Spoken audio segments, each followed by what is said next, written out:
The story begins in the prison of the Silver Dragon Dungeon, guarded by two formidable dragon sentinels.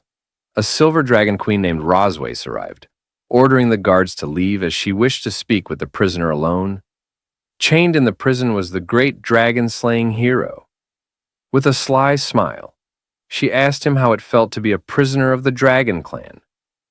His reply was simple. He wanted to die. Amused by his desire for a swift death, she approached him, touching his chin. It wasn't easy for her, for he was both handsome and defiant. Slowly, she traced her sharp nail across his face, making a small cut, savoring the thought of adding more to mar his perfect features. He turned his head away, refusing to let her humiliate him any further. She could kill him or tear him apart if she wished. He only hoped she'd be quicker about it. Despite his great power, he had been betrayed by a villain, leaving him in this wretched state. The Dragon Queen licked the blood from his wound and suggested he join the Silver Dragon Clan. He mocked her, questioning if she was worthy of such an ally. Infuriated, she lashed out, whipping him with her tail. His body slammed into the wall with a resounding crash. Standing over him, she placed her foot on his chest, incredulous that a mere prisoner would dare insult her. This was no ordinary man. His name was Leon Cosmo, once the celebrated hero of humanity, praised by thousands. But now, broken and defeated, he could no longer believe in his former greatness. His dreams of wiping out the Dragon Clan and leaving behind a legacy for future generations had crumbled. The Dragon Queen sneered, telling him to accept his fate. He would die here. She pressed her foot harder into his chest, reminding him that any chance of a future filled with wealth and glory had vanished. Without an heir, he would leave nothing behind. Leon warned her not to underestimate humans. With a swift motion, the Dragon Queen wrapped her tail around his neck, thinking how stubborn he was. As she tightened her grip, she asked if he was ready to beg for mercy. But Leon remained calm, revealing that she had made two critical mistakes from the very beginning. First, he said, you should never have been alone with the most powerful dragon slayer. And second, you should never have tasted my blood. Suddenly, Leon activated a forbidden technique known as the blood curse. The Dragon Queen instantly released her hold on him, stepping back in shock. A strange sensation overwhelmed her, and to her horror, she felt an uncontrollable lust take over her body. She collapsed to her knees, trembling. Leon approached, his eyes cold and calculating. You will live the rest of your life in pain, he declared, a torment that will gnaw at your soul. Her desire intensified, and before she could think, she lunged at him, knocking him to the ground. Leon, taken aback, couldn't comprehend what was happening. The Dragon Queen, consumed by the curse, kissed him, causing him to blush. For the next hour, they were locked in a bizarre and heated encounter. Finally, the blood curse began to fade, and with it, her control over her body returned. She quickly pulled away, confusion and anger in her eyes. What have you done to me? She demanded. Leon calmly explained, the blood curse is a forbidden technique, one that can only be used once in a lifetime. When you tasted my blood, it created a bond between our souls. Once I die, the curse will cause you endless suffering. The Dragon Queen scoffed, still trying to make sense of the situation. If this curse takes effect after death, then why did this happen? She asked. Her cheeks flushed with embarrassment. Leon frowned. It seemed the curse had an unexpected side effect, one even he hadn't predicted. I thought the pain you'd feel upon my death would be the extent of it, he admitted. But apparently, there's more to the spell than I knew. Blushing, the Dragon Queen realized what this meant. Dragons were bound by strict codes of monogamy, and the bond created by the blood curse would doom her future. After Leon's death, she would be unable to take another mate, bear offspring, or explain to the Dragon Clan what had happened. Leon was surprised by the unintended consequences of the spell. The irony wasn't lost on him. She had mocked him for not having a successor, but now, neither would she. She launched into the attack, but Leon stopped her, saying, You don't need to do this. I'm going to die soon anyway. As his eyes began to close, he gave one final request, that the Dragon Queen live with hatred for him, and feel pain for the rest of her life. This was his curse as a human, his parting revenge. The Dragon Queen hesitated, holding back from delivering the final blow. Moments later, Leon breathed his last. She couldn't believe it. This mere human had taken his revenge in such a despicable way. But she wasn't about to let him have the last word so easily. Using her power, she marked Leon's chest with the emblem of the silver dragon. Leon Cosmo had once been a legend, a hero revered by all. At the age of 5, he had killed a vicious dog with his bare hands, an act witnessed by a master dragon slayer passing by. Seeing potential in the boy, the slayer took him in as an apprentice. By the age of 10, Leon entered the prestigious Imperial Dragon Slayer Academy, and 4 years later, he graduated as the youngest and most highly evaluated student in its history. At just 15, Leon marched onto the battlefield, slaying dragons and reclaiming territory for the Empire. His name spread across the land as the strongest dragon slayer, the Empire's beacon of hope to end the war. That was until he was captured and enslaved by the Dragon Clan. 2 years had passed since that fateful day. Leon awoke with a scream, his hand instinctively flying to his chest. Gradually, his breathing slowed as he calmed down. Looking around, he found himself in an unfamiliar room. Confused, he wondered where he was, when suddenly the door opened. A small girl entered, and Leon was struck by her innocence and beauty. He blinked, trying to understand what was happening. Rising from the bed, he gazed at the girl. Her presence so pure he thought she must be an angel. Surely he had died and ascended to heaven after his immense service to humanity. But his assumption was wrong. "What's your name?" Leon asked, still in disbelief. The girl smiled sweetly. "Muan." Though her response made him feel strangely happy, something about her was odd. Her hair, black and white, seemed unlike anything he'd ever seen. Muan mentioned that her mother told her the name meant the moon, which left Leon confused. Did angels even have mothers? Introducing himself, Leon was startled when the little girl excitedly responded that Leon meant lion. Surprised, he asked how she knew that. She smiled and said it was what her mother had told her. Feeling a sense of unease, Leon asked, "What's your mother's name?" "Rosweiss," Muan replied cheerfully. Leon froze. Hearing the name, he quickly pieced it together. He was her father. Muan confirmed it with a joyful grin. Panic surged through him. How could this be possible? How could he have a child with Rosweiss? Just then, Muan turned toward the door, where her mother stood, sending a chill down Leon's spine. "Mama! Daddy's awake!" Muan called out, running toward her. Rosweiss's lips curled into a smile, but it wasn't the one her daughter imagined. Muan assumed her mother was happy, since she visited him every day. But as Rosweiss stroked her daughter's head, she wore a wicked grin. "Go outside and play, dear," Rosweiss said sweetly. "Your father and I need to talk." Once Muan left the room, Leon stared at Rosweiss in disbelief. "Is Muan really our daughter?"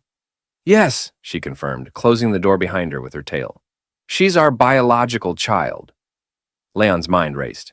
"Why did you have the child?" he demanded. "Why did you save me?"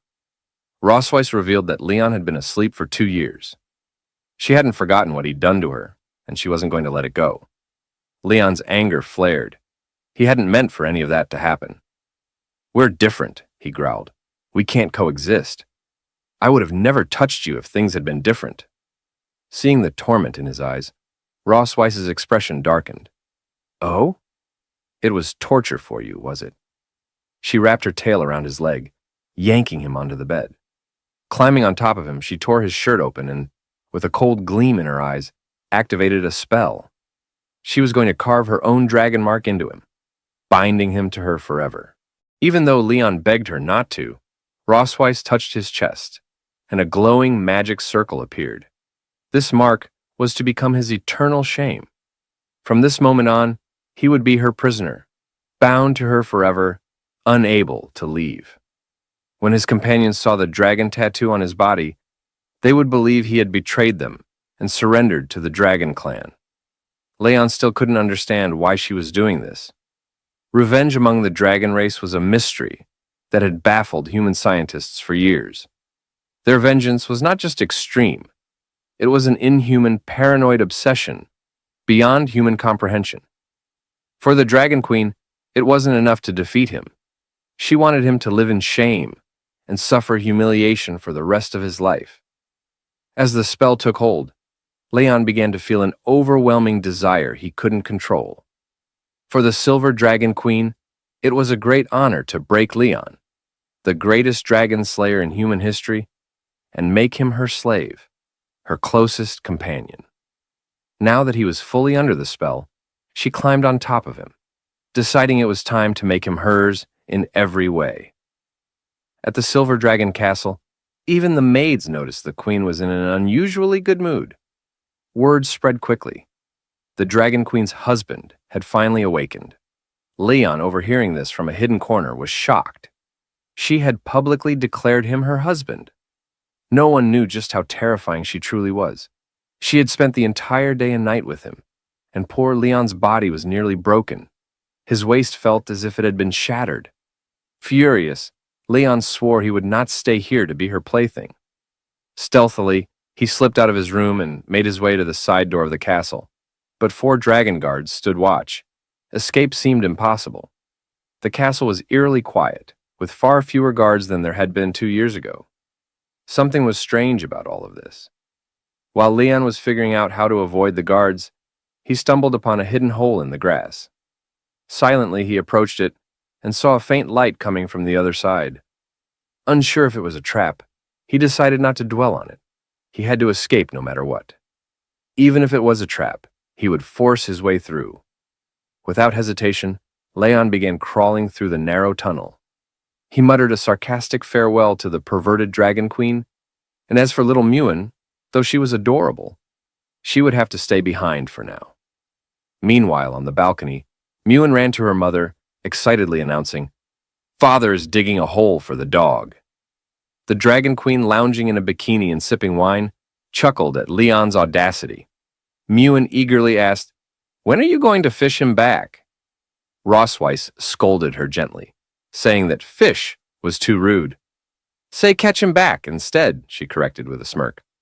Muan, a bit confused, nodded and agreed. As night fell, Leon finally managed to escape the castle and darted into the nearby forest. He knew if he could climb the mountains ahead, he'd be able to see the border of human territory. After running for hours, Leon felt confident that the Dragon Queen wouldn't be able to catch up to him. But to his dismay, the sky suddenly darkened, and the Dragon Queen, now in her true dragon form, appeared above him, praising him for being such a fast runner. Seeing her, Leon cursed his luck and bolted, but Rossweiss quickly landed in front of him, blocking his path. To his surprise, she wasn't angry. In fact, she seemed quite pleased. "Impressive, Leon," she said with a wicked smile. "I was the one who distracted the guards for you, and I left that little hole for you to find." Although Leon knew it was a trap, he had no other choice. He hadn't expected her to catch up with him so quickly. Returning to human territory now, marked with the Dragon Queen's seal on his chest, no one would recognize him as a dragon slayer. But Leon didn't care anymore. He was determined to start over as an ordinary man, believing it was far better than being tortured by her. Seeing his defiance, the Dragon Queen spread her wings, furious that he didn't appreciate her kindness. She grabbed him with her claw, and together they soared toward human territory. After 3 hours of flight, night fell, and the Dragon Queen released Leon near the border city of the Empire, sending him tumbling through the trees before crashing headfirst onto the ground. Dazed, Leon's headache vanished when he realized he was close to a human village. The Dragon Queen, now in her human form, confirmed they were indeed within the human empire's borders. For most, the sight of a familiar city brought hope, just one step away from returning to the human world. But for Leon, that hope felt unreachable. Suddenly, the mark on his chest began to glow. The Dragon Queen had neglected to mention an important detail. When one of the 2 bearers of the dragon mark desired intimacy, the mark would compel the other. As she touched his chest, Leon felt an overwhelming heat and desire surging through him, impossible to resist. She had brought him here to demonstrate his shame, forcing him to confront it in front of his homeland. But Leon wasn't about to give up. Grabbing her arm, he decided to bide his time, patiently waiting for the right opportunity to strike back. He swore to repay her double for every humiliation she had inflicted on him. The Dragon Queen, surprised but amused, smiled and agreed to his challenge, saying she would wait for him, dead or alive. As the moon rose, the two of them moved to a tree near the border city of the Empire, their twisted fate bound by the mark and their rivalry. They had been clapping for several hours, leaving the Dragon Queen more than satisfied. Meanwhile, poor Leon was exhausted and quietly crying, drained of both energy and pride. As she touched his chest, she casually decided that from now on, she would bring him back every month to his hometown for more sessions. She was lost in her own thoughts, fantasizing about how to further wear down poor Leon. Satisfied for the moment, the Dragon Queen declared it was time to leave. After all, their daughter was waiting at home. But Leon, his spirit still somewhat intact, stopped her. He refused to be dragged back as her prey.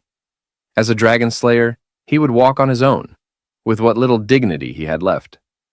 She raised an eyebrow, explaining that it would take 3 hours to fly back to the Silver Dragon Castle at her speed, while it would take a human like Leon 10 days, maybe even half a month to walk. Despite this, Leon stubbornly insisted on going on foot, asking her not to underestimate human endurance. Amused, the Dragon Queen smiled, intrigued to see how long he could hold out.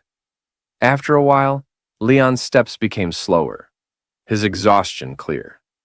She silently followed him, waiting for him to admit he was too tired so she could scoop him up and fly. But Leon, though on the verge of collapsing, refused to admit defeat. Mocking him, she teased, "The only tough thing about you is your mouth." Just then, they spotted several knights from the Dragon Slayer army patrolling nearby. Leon's heart leaped with hope. These men could help him escape her grasp. But the Dragon Queen quickly sensed his thoughts, her aura turning deadly. She warned him with her eyes. If he called for help, she wouldn't hesitate to kill him. One of the knights approached, noticing their presence. "Are you lost?" he asked politely. Leon quickly lied, saying they were simply out for a walk. Deep down, he couldn't bear to involve innocents in his twisted situation. The knight, dismounting from his horse, introduced himself as the captain of the 47th Squadron of the Imperial Dragon Slayers. He pointed out that this jungle wasn't the safest place for a casual stroll due to the dangerous wildlife and species that roamed it. He kindly offered to escort them. Leon panicked, his hands shaking as he quickly thanked the captain for his kindness, insisting that they had learned some self-defense techniques and could handle themselves. In truth, he didn't want the captain to come any closer. The captain seemed to recognize Leon's face, which put the Dragon Queen on high alert. Her eyes narrowed and she subtly began to channel her power, preparing to eliminate the captain if necessary. Realizing the situation was spiraling out of control, Leon acted fast. He grabbed the Dragon Queen's hand and pulled her close to his chest, telling the captain with a nervous smile that he had been mistaken for someone else. He joked that he had such a common face. Even his wife, the Dragon Queen herself, sometimes mistook him for someone else. Leaning in, Leon whispered desperately in her ear, begging her to play along. He promised that if she helped him get rid of the knights, he would obediently return with her. Amused, the Dragon Queen decided to humor him. Both began to put on a convincing display of affection, with Leon holding her close in a mock display of love.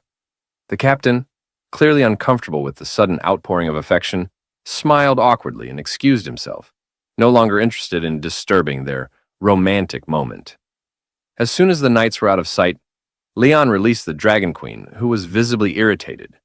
Realizing his mistake, he quickly stepped back. "You were smart not to ask for help," she remarked coldly, "but let's get one thing straight. Just because we have a child together, that doesn't make me your wife." Leon, still catching his breath, responded, "I never intended to be your husband." The Dragon Queen smirked, satisfied with his answer. She turned to leave, reminding him they had a long journey ahead. But before they could set off, Leon suddenly felt a sharp pain in his hand, and moments later, he collapsed unconscious. Seeing this, the Dragon Queen sighed, amused by how fragile humans could be. Without hesitation, she transformed into her dragon form, gently picked Leon up in her mouth and tossed him onto her back. Taking his collapse as a silent plea for mercy, she spread her wings and flew toward the Silver Dragon Castle, pleased with how things had turned out.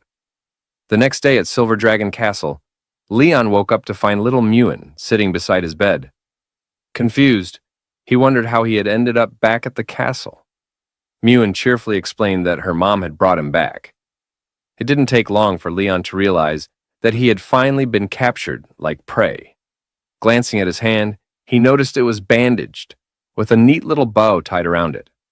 Muan proudly took his hand, explaining that she had done the bandaging herself, clearly hoping for praise. Leon smiled and gently stroked her head, realizing how different she was from what the dragonologists had said about her kind. Dragons were supposed to be fierce, raised in violence and blood from childhood. Yet, despite her dragon traits, Muan showed no hostility. She treated him with the warmth of a daughter, leaving him to wonder if this was because she was a human-dragon hybrid. He patted her head affectionately, telling her how amazing she was. "Muan, you're very cute," he said with a smile, then added teasingly, "But when you grow up, don't be like your mother." From the doorway, the Dragon Queen's voice cut in. "And what's wrong with being like me?" Leon froze, startled, realizing she had overheard him. Nervously, he tried to change the subject. Muan, meanwhile, eagerly showed her mother the bandaged hand, explaining that she had followed her mom's instructions perfectly. The Dragon Queen remained cold, giving no praise. "That's what you should do," she replied coolly. Muan simply nodded in understanding, used to her mother's strictness. Trying to lighten the mood, Leon patted Muan's head again. "Why don't you go hide in the garden?" he suggested. "I'll count to 100, and then I'll come find you."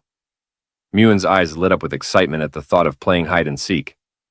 As she ran off to hide, Leon glanced at the Dragon Queen, muttering to himself, "I'm definitely not like her mother." Then, he began to count as Muan disappeared into the garden. Once Muan left the room, Leon turned to the Dragon Queen and asked why she was being so hard on her. Sitting on the bed, she explained that all dragons were strict with their children from a young age to cultivate strong warriors. Leon countered that Muan was not entirely a dragon, and besides, she was very cute. The Dragon Queen scoffed, stating that Muan was indeed a dragon, and that cute was a derogatory term for one of her kind. Leon thought the Dragon Queen was also quite cute, but his comment only fueled her fury. In a swift motion, she grabbed him by the shirt, reminding him that he was just a slave for her to vent her anger on, and was not allowed to outshine her. Leon understood her position, and her mood seemed to lift slightly. After all, she was the Dragon Queen of the Silver Dragon clan, burdened with many governmental matters. As a result, she entrusted him with the responsibility of taking care of Muan. Leaning in close, she whispered in his ear that Muan liked him. Feeling overwhelmed, Leon made his way to the fountain, wishing he could escape the responsibility of caring for children, especially as a dragon slayer. Suddenly, he spotted Muan hiding behind a pillar, clearly underestimating his ability to find her. Pointing at her, he declared, "I found you!" But she remained still, prompting him to question whether she was upset. Apologizing for making her wait, he was taken aback when she suddenly took off running. Leon chased after her, asking, "Why are you running?" Muan turned a corner, causing Leon to lose sight of her. For him, predicting the mood of a child was quite difficult. He no longer doubted why the Dragon Queen had entrusted him with the task of caring for the little one. Just as he was starting to worry, Muan appeared behind him and wrapped him in a hug, leaving him surprised. Confused, he recalled that she had just run past him, but Muan insisted otherwise, explaining that since her dad hadn't found her, she had gone out to look for him. Though still bewildered, Leon decided he must have seen things wrong. Muan took him by the hand, urging him to follow her as she had something special to show him. Just then, another girl, resembling Muan, emerged from behind her and watched them in silence. That day, once the fountains were turned on, little Muan began to shake her head excitedly. She was painting some drawings and having the time of her life. Leon, sitting behind her, couldn't help but smile at the sight, feeling a wave of tenderness. Having a daughter felt good. For the first time, it seemed his soul had begun to heal. While Muan enjoyed herself, Leon clenched his fists and gritted his teeth, deciding it was time to escape the Dragon Queen's grasp.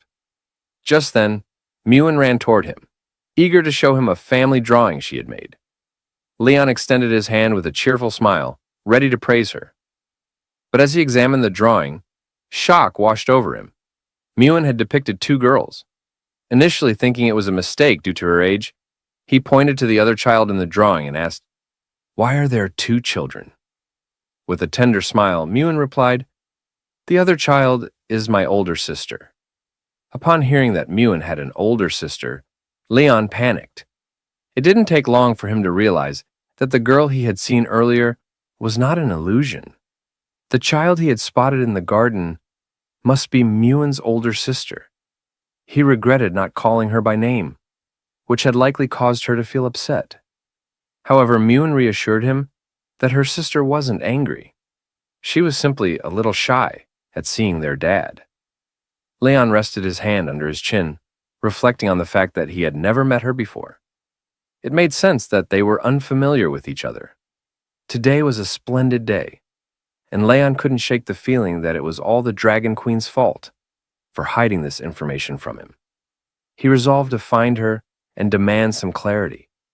Meanwhile, in the Silver Dragon Castle, the Dragon Queen had gone to the library. As she read through some letters, a little messenger dragon arrived with a new message. Just then, the sound of footsteps approaching the library caught her attention. She and the little dragon watched the door intently, and moments later, Leon burst in, clearly furious. He called for her attention as she tucked the letter back into its envelope. With a calm demeanor, she asked him what he wanted. Leon stepped up to the table and explained that he had been playing with Muan and discovered that she had an older sister. He pressed her about when she planned to inform him of this other daughter. The Dragon Queen smiled, somewhat puzzled by his confusion at the revelation. Leon slammed his hand on the table with determination, thanking the Dragon Queen for her hard work. He hadn't expected her to have two children, and it was clear she had put in a tremendous effort. He resolved that when he returned to the Empire one day, he would add her name to his family tree. The Dragon Queen remained calm, a smile gracing her lips as she asked him if he understood why she hadn't mentioned her older daughter before. Leon speculated that she might be jealous of his closeness with Muan, fearing that Noah would come to see him.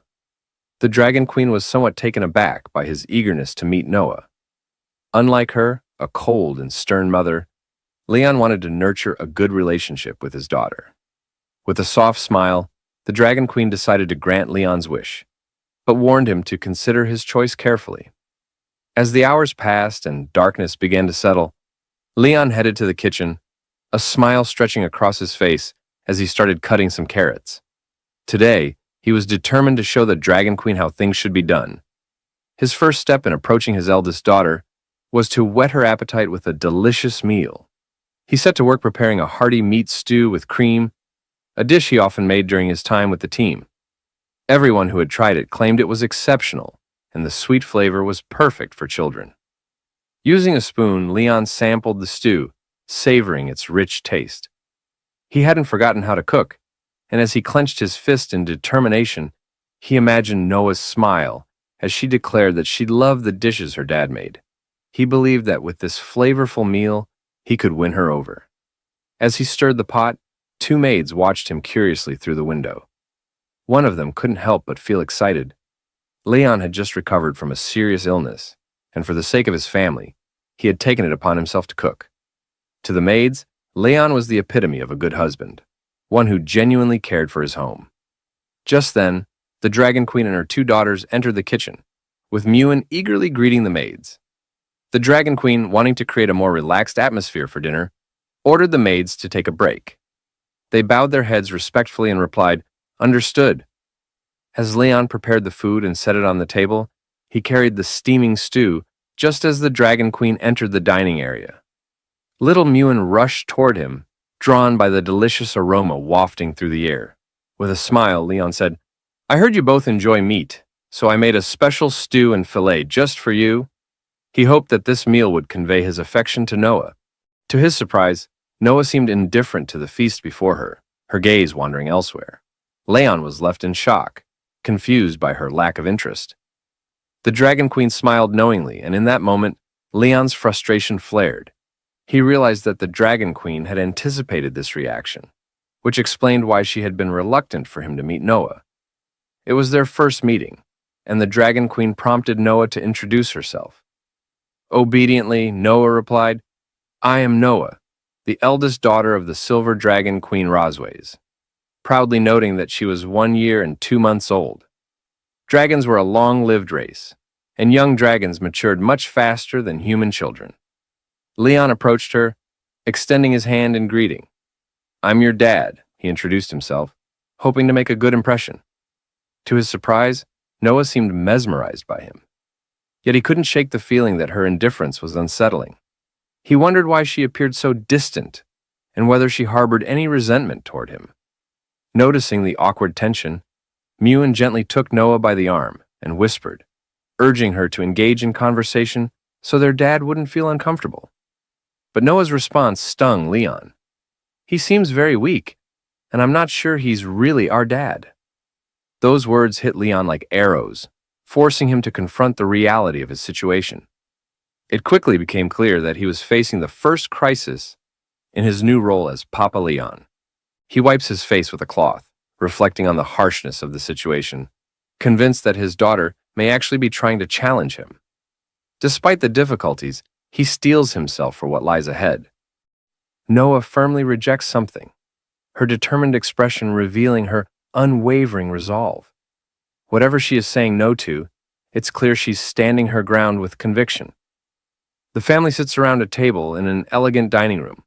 The atmosphere is tense as they exchange subtle glances, with Muan quietly seeking help. The twins sit side by side, their similarities apparent, yet their contrasting personalities show even in this quiet moment. Noah eats attentively while Muan engages in conversation. Leon looks warmly at Noah, asking if she's enjoying the meal, his tone filled with care and curiosity. Suddenly, the peaceful atmosphere is shattered as Noah cries out, and Leon, sitting at the table, reels in shock from the unexpected outburst. Watching the scene unfold, Roswazek covers her mouth in amusement, clearly entertained by the chaos. Muan, noticing her mother's laughter and joy, curiously asks why she's so happy. Leon joins in, laughing along with the others, expressing how being surrounded by family fills him with joy. Muan excitedly asks if their father will join them for dinner every day, her face glowing with hope. But Noah, with a serious expression, quickly rejects the idea, making her stance clear. Puzzled, Muan asks why her sister doesn't want them to eat together daily, struggling to understand her reasoning. Their mother calmly questions the urgency of joining a prestigious academy designed for dragons, wondering why her daughter is in such a rush. With confidence, Noah declares her desire to defeat even more dragon subordinates, her determination shining through. Meanwhile, Leon, wiping his face in disbelief, begins to realize she might even be planning to surpass him someday. Gently, he warns her about the dangers of battling fierce dragons, worried for her safety given her young age. Annoyed, Noah crosses her arms and insists she's not a child, much to her father's exasperation. Rosways agrees with her daughter's eagerness to start learning early, believing it will better prepare her to face dragon subordinates in the future. Turning to Leon, she asks if he has a specific reason for wanting to prevent their daughter's education, subtly challenging his concerns. Leon contemplates in frustration, realizing that if he continues to oppose her ambitions, his daughter will only grow more determined to challenge him. Finally, with a resigned sigh, he dismisses his concerns and decides to remain silent for now. Reluctantly, Leon acknowledges that he understands the situation, though he's visibly frustrated. In his mind, he envisions Rosways using the dinner setting as a psychological game, aiming to mentally overwhelm him. With a smirk, Rosways warns Leon to be cautious, as decisions about their daughter's future are made swiftly, leaving him visibly stressed. Noah is informed that the Academy's entrance exam is in a month, and her father will help her prepare during this time, to which she enthusiastically agrees. As the family dinner concludes, they playfully talk about how full they are, teasing each other lightheartedly. Rosways turns, calling out in a serious tone, catching the attention of someone nearby. Leon gestures to the table, pointing out that the dishes haven't been cleared, expecting some action. Rosways calmly replies that such tasks are best left to others, subtly dismissing his concern. Leon suggests that a proper family dinner should end with both husband and wife cleaning up together. He hints at whether Rosways truly wants to uphold a harmonious family image for the children, or if it's merely for show. The child eagerly awaits the elder's approval, her excitement unmistakable, as Rosways reluctantly agrees with a calm expression. The child, brimming with enthusiasm, declares her desire to help, her energy contagious as she eagerly reaches out, determined to be part of the action. Suddenly, Noah finds herself being pulled along in confusion, struggling to keep up with her sister's quick pace as the scene shifts to a quiet kitchen with dishes left in the sink. Rosways confronts Leon, asking pointedly when he plans to lend a hand. Leon crosses his arms and sternly reminds her of something he told her 2 years ago. Rosways, however, firmly asserts her refusal to deal with someone who has undergone rigorous training, her body radiating with power. Leon stands confidently, demanding to know Rosways' intentions with a sharp tone, reflecting on how he used to be easily manipulated. But things have changed. Rosways launches a powerful attack, warning him not to think he can escape so easily. Leon catches her strike with a firm grip, standing his ground and asking with a smirk, "Who said I was trying to escape?" Rosways groans in pain, struggling to maintain her strength, while Leon taunts her for being unable to fight back, mockingly calling her a fallen queen. He smugly explains how the effects of the dragon's mark have weakened her, comparing her to a helpless kitten, as he reveals newfound knowledge from her tribe's ancient texts. Sensing her shock, he taunts her thirst for control. Rosways, stunned, questions whether he has ever truly been conquered.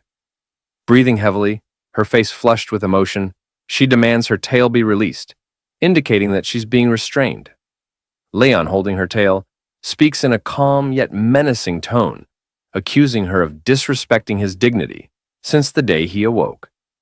His smug expression contrasts sharply with her shocked, vulnerable state, as she glares at him angrily. Rosways responds fiercely, refusing to submit and calling him a bastard. Her emotions boiling over as she challenges his dominance. She stares at him, clearly taken aback by his bold actions. Meanwhile, 2 maids gossip in the hallway, wondering if the queen and her family have finished their private time, their curiosity hinting at something unusual happening inside. Peeking into the kitchen, they're shocked to find it sparkling clean, as if someone had meticulously scrubbed every corner. The maids speculate whether the prince is responsible for the surprising tidiness. One of them, delighted by the spotless state of the kitchen, happily holds up a polished plate. Meanwhile, Leon stands silently, observing the situation with a calm yet focused expression. Holding Rosways tightly, he warns her to stay quiet to avoid discovery by the maids, mocking her fall from grace as she finds herself in a vulnerable position. The door to the room shuts firmly, and Rosways' eyes blaze with anger and determination, betraying her inner struggle against the humiliating circumstances. Leon smirks, tightening his grip on Rosways as he mockingly calls her his wife and suggests they get started. His expression shifts to a cold, determined gaze, showing his complete control over the moment. Rosways' eyes fill with helplessness and exhaustion, but she barely responds, seeming resigned to her fate. 3 days later, the scene shifts to a bright, majestic castle, standing tall under a clear blue sky. 2 sisters stand by their father's bedside, worried as he hasn't woken up in 3 days. They wonder if he might be dead, but one of them calmly reassures the other to wait and see. Suddenly, Leon reacts as he's kicked in the face, groaning in pain from the unexpected hit. Noah, her foot still on his face, remarks that their father isn't dead yet. Startled and somewhat hurt, Leon questions if any child would treat their parent this way. As Leon regains awareness, He finds himself in bed with Muan by his side, who eagerly reacts to his movement as if she's been waiting for this moment. With joy, Muan announces that he's regained consciousness, while Noah sits nearby observing. Confused, Leon wonders when he even fainted. As he slowly sits up in bed, Rosways calmly offers to help Leon recall the events that led to his unconsciousness. A flashback reveals him being struck hard by Rosways. He remembers how the dragon mark on him became powerless after that night, triggering the painful moment when he was struck. Leon reflects on Rosways' ruthlessness, realizing her power is overwhelming and could have easily ended him if he had been any weaker. Still recovering, Leon sits quietly on the bed, watching Rosways, who has turned her back to him. He notes her beauty, despite her intimidating strength, and realizes she is a dragon over 200 years old. Muan, noticing her father's stillness, wonders why he isn't moving, speculating that he is simply stunned by their mother's appearance, hinting at the awe she inspires. Rosways is caught off guard as someone abruptly strikes a nearby surface, drawing her attention. Her expression shifts in surprise. Leon reaches down to pick up a flower accessory from the floor and gently places it on Rosways, stating that it suits her. Rosways reacts with surprise at Leon's thoughtful gesture, questioning if he's ever done something like this for other women. Leon chuckles and explains that as a child, he used to comb his master's donkey, claiming he has some skill in it. Muan looks up at Leon and innocently asks what a donkey is, catching him off guard. Smiling, Leon explains that donkeys are similar to dragons, but much smaller, stubborn, and make humming sounds when unhappy. He then imitates a donkey's behavior, amusing Muan with his antics. Rosways watches intently, noting the similarity between a donkey's stubbornness and her own personality. Leon suddenly recoils in fear as Rosways strikes him, sending him reeling. He clutches his stomach, wincing in pain, but reassures Muan that he's fine when she asks if he's okay. Rosways assigns the task of teaching the girls to write, declaring that Leon will handle it. Leon, taken aback, realizes he's been volunteered without any say. Muan excitedly cheers that their father will teach them, while Noah confidently claims she already knows how. The two girls race off to the study room, eagerly discussing which colorful pens they want to use. Meanwhile, Rosways informs Leon that her sister's coming to visit, and that she doesn't want him appearing in front of her. Leon looks surprised, puzzled as to why he's being told to avoid the meeting, and voices his frustration about not being allowed to meet her family. Rosways reminds him that he is now part of the Silver Dragon clan and was in a coma for 2 years due to a mysterious illness. She explains that he has only recently woken up, emphasizing the complexity of his new situation. Rosways warns him that if he is ever forced to meet her sister, he must stick to the false identity she has crafted for him. Rosways emphasizes the importance of keeping up the story, and Leon listens intently, still processing the situation. With a serious expression, he acknowledges her instructions, respectfully addressing her as Your Majesty. After Rosways leaves, Leon questions whether he'll truly follow her orders, standing alone as he begins to plot ways to embarrass her in front of her sister. The scene shifts to the children's study room in Silver Dragon Castle, where Leon sits at a table, teaching Noah and Muan to write their names. He demonstrates patiently, guiding them step by step as they watch attentively. After writing their names as examples, he asks them to practice by copying his writing. Muan looks excited, while Noah's expression remains more serious. Studying Leon's writing, Noah comments that it isn't as good as her mother's, hinting at her high expectations. Leon feels a twinge of frustration at the comparison, sensing the pressure to meet her standards. When Leon stands to leave, Muan curiously asks what he's planning. He replies that he forgot to deliver something to their mother, and assures them he'll check on their progress later, though his carefree attitude leaves Noah doubting his seriousness. Muan teases her sister for seeming happy, which Noah sternly denies, insisting they focus and practice as instructed. She looks down with a soft blush, momentarily thoughtful. The scene transitions to the grand gates of Silver Dragon Castle, where soldiers and prominent figures gather for a formal event. There, Isha Melkvi, the Red Dragon Queen, stands confidently, her striking red hair and royal attire making a powerful impression. Rosways rushes to embrace her sister, their close bond evident in the warm reunion. The reunion is filled with warmth as Aisha and Rosways joyfully greet each other after a long time apart. Isha Melkvi compliments her sister, noting how vibrant she looks since their last meeting. Rosway seems a bit taken aback by the compliment, modestly disagreeing. Curious, Isha inquires about Rosway's husband, having heard that he has finally woken up. She wonders aloud why she hasn't been allowed to see him yet. Rosways explains that her husband is unwell and cannot meet with Isha at the moment. Disappointed, Isha admits she was eager to see what the Dragon King who kidnapped her sister looks like. With a teasing tone, she hints at the dynamics of Rosway's relationship, suggesting that their quick marriage and child imply a strong bond. Rosways becomes defensive, firmly rejecting the notion that marriage and children necessarily signify a good relationship. She firmly denies any attraction to her husband, both in the past and for the future. Aisha smirks, commenting on her sister's toughness, recognizing that her strong personality remains unchanged. Rosways cheerfully suggests they take a walk in the garden to chat, showcasing their strong bond.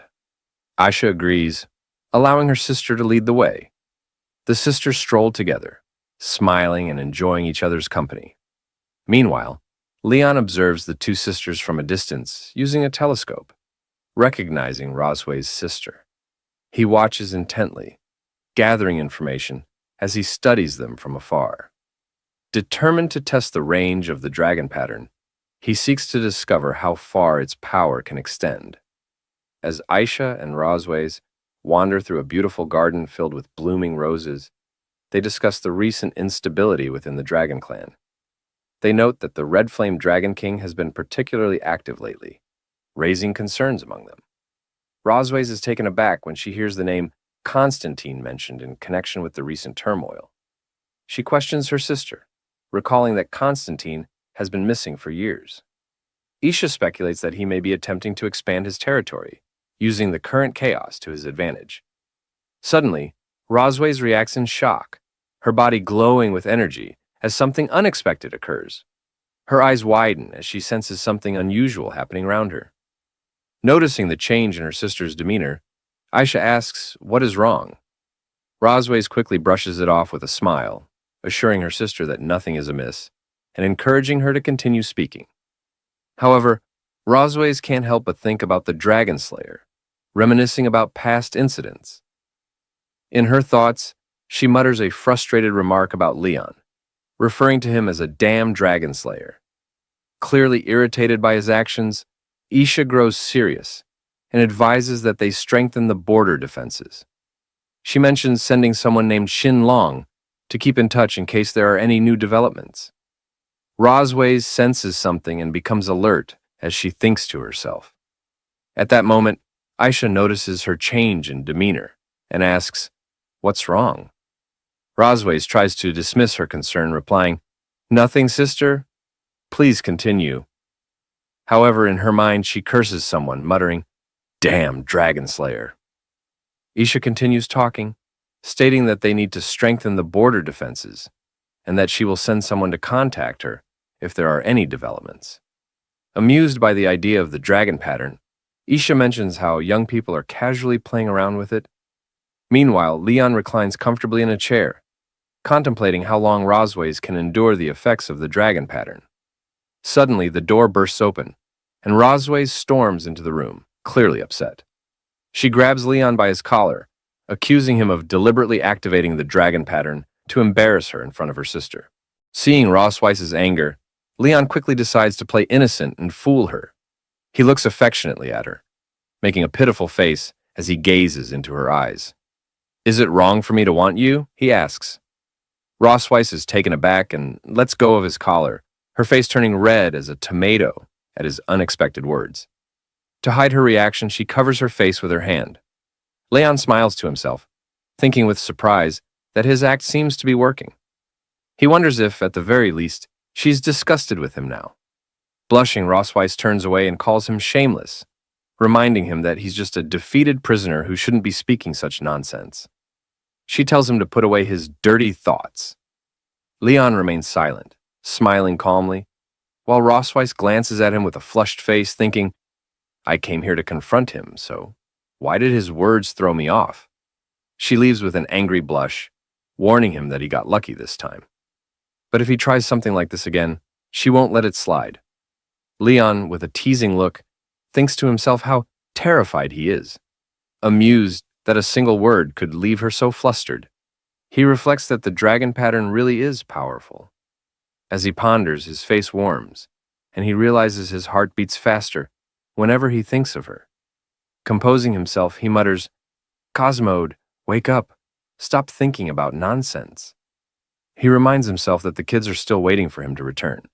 But it's clear that he and Rossweiss are beginning to feel something for each other, marking a new turn in the story. In the study room, Noah practices writing diligently, while Muan, slacking off, wonders aloud why Dad hasn't come back yet. The romance between Leon and Rossweiss begins to reach a new stage, adding twists and surprises to the plot. Later that night at Silver Dragon Castle, Aisha waves goodbye to Rossweiss, saying she'll head out tonight. Rossweiss, waving back, reminds her sister to be careful on the road. Aisha transforms into her red dragon form, playfully asking Rossweiss to let her meet her husband next time. Rossweiss agrees, promising they'll have more time to talk. As Aisha, accompanied by her knights, flies back to her own castle, Rossweiss watches her sister's departure with a pensive look. I thought there'd be some trouble in this chapter, she thinks. But it seems Aisha's departure wasn't quite what I expected. Who knows what the future holds for this family's mischief? With a serious expression, Rossweiss grits her teeth, staring ahead with determination. Damn, Dragon Slayer, she thinks. He still hasn't learned his lesson. She decides tonight will be different. Meanwhile, Leon, on the other side of the castle, sneezes repeatedly, wondering if someone's talking about him.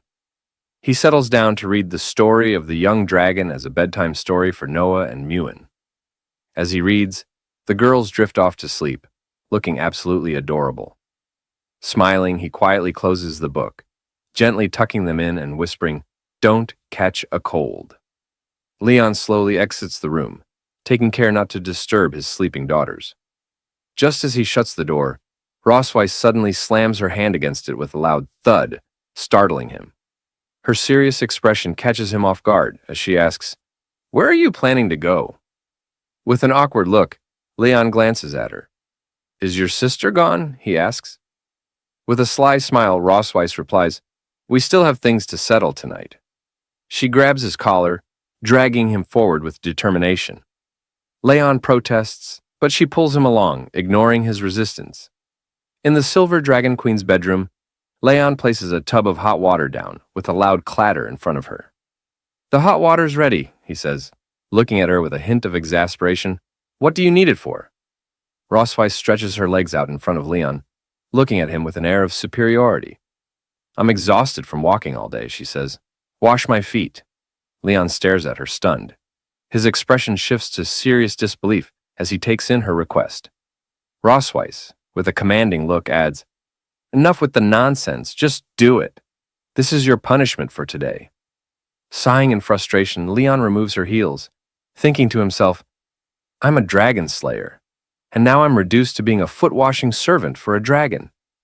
As he looks down at her feet, he can't help but wonder just how many dragon slayers have fallen under them. Rossweiss notices him staring and frowns. What is he thinking, she wonders. A blush creeps onto her face as she begins to suspect he might have a strange fascination. Before she can say anything, Leon grins mischievously and plunges her feet into the hot water. Get down here, he says half playfully. The water is scalding, and Rossweiss immediately recoils, her expression shocked. She kicks him under the chin, shouting, It's too hot, you fool! Her kick sends him flying back, and Leon hits the ground, coughing up blood.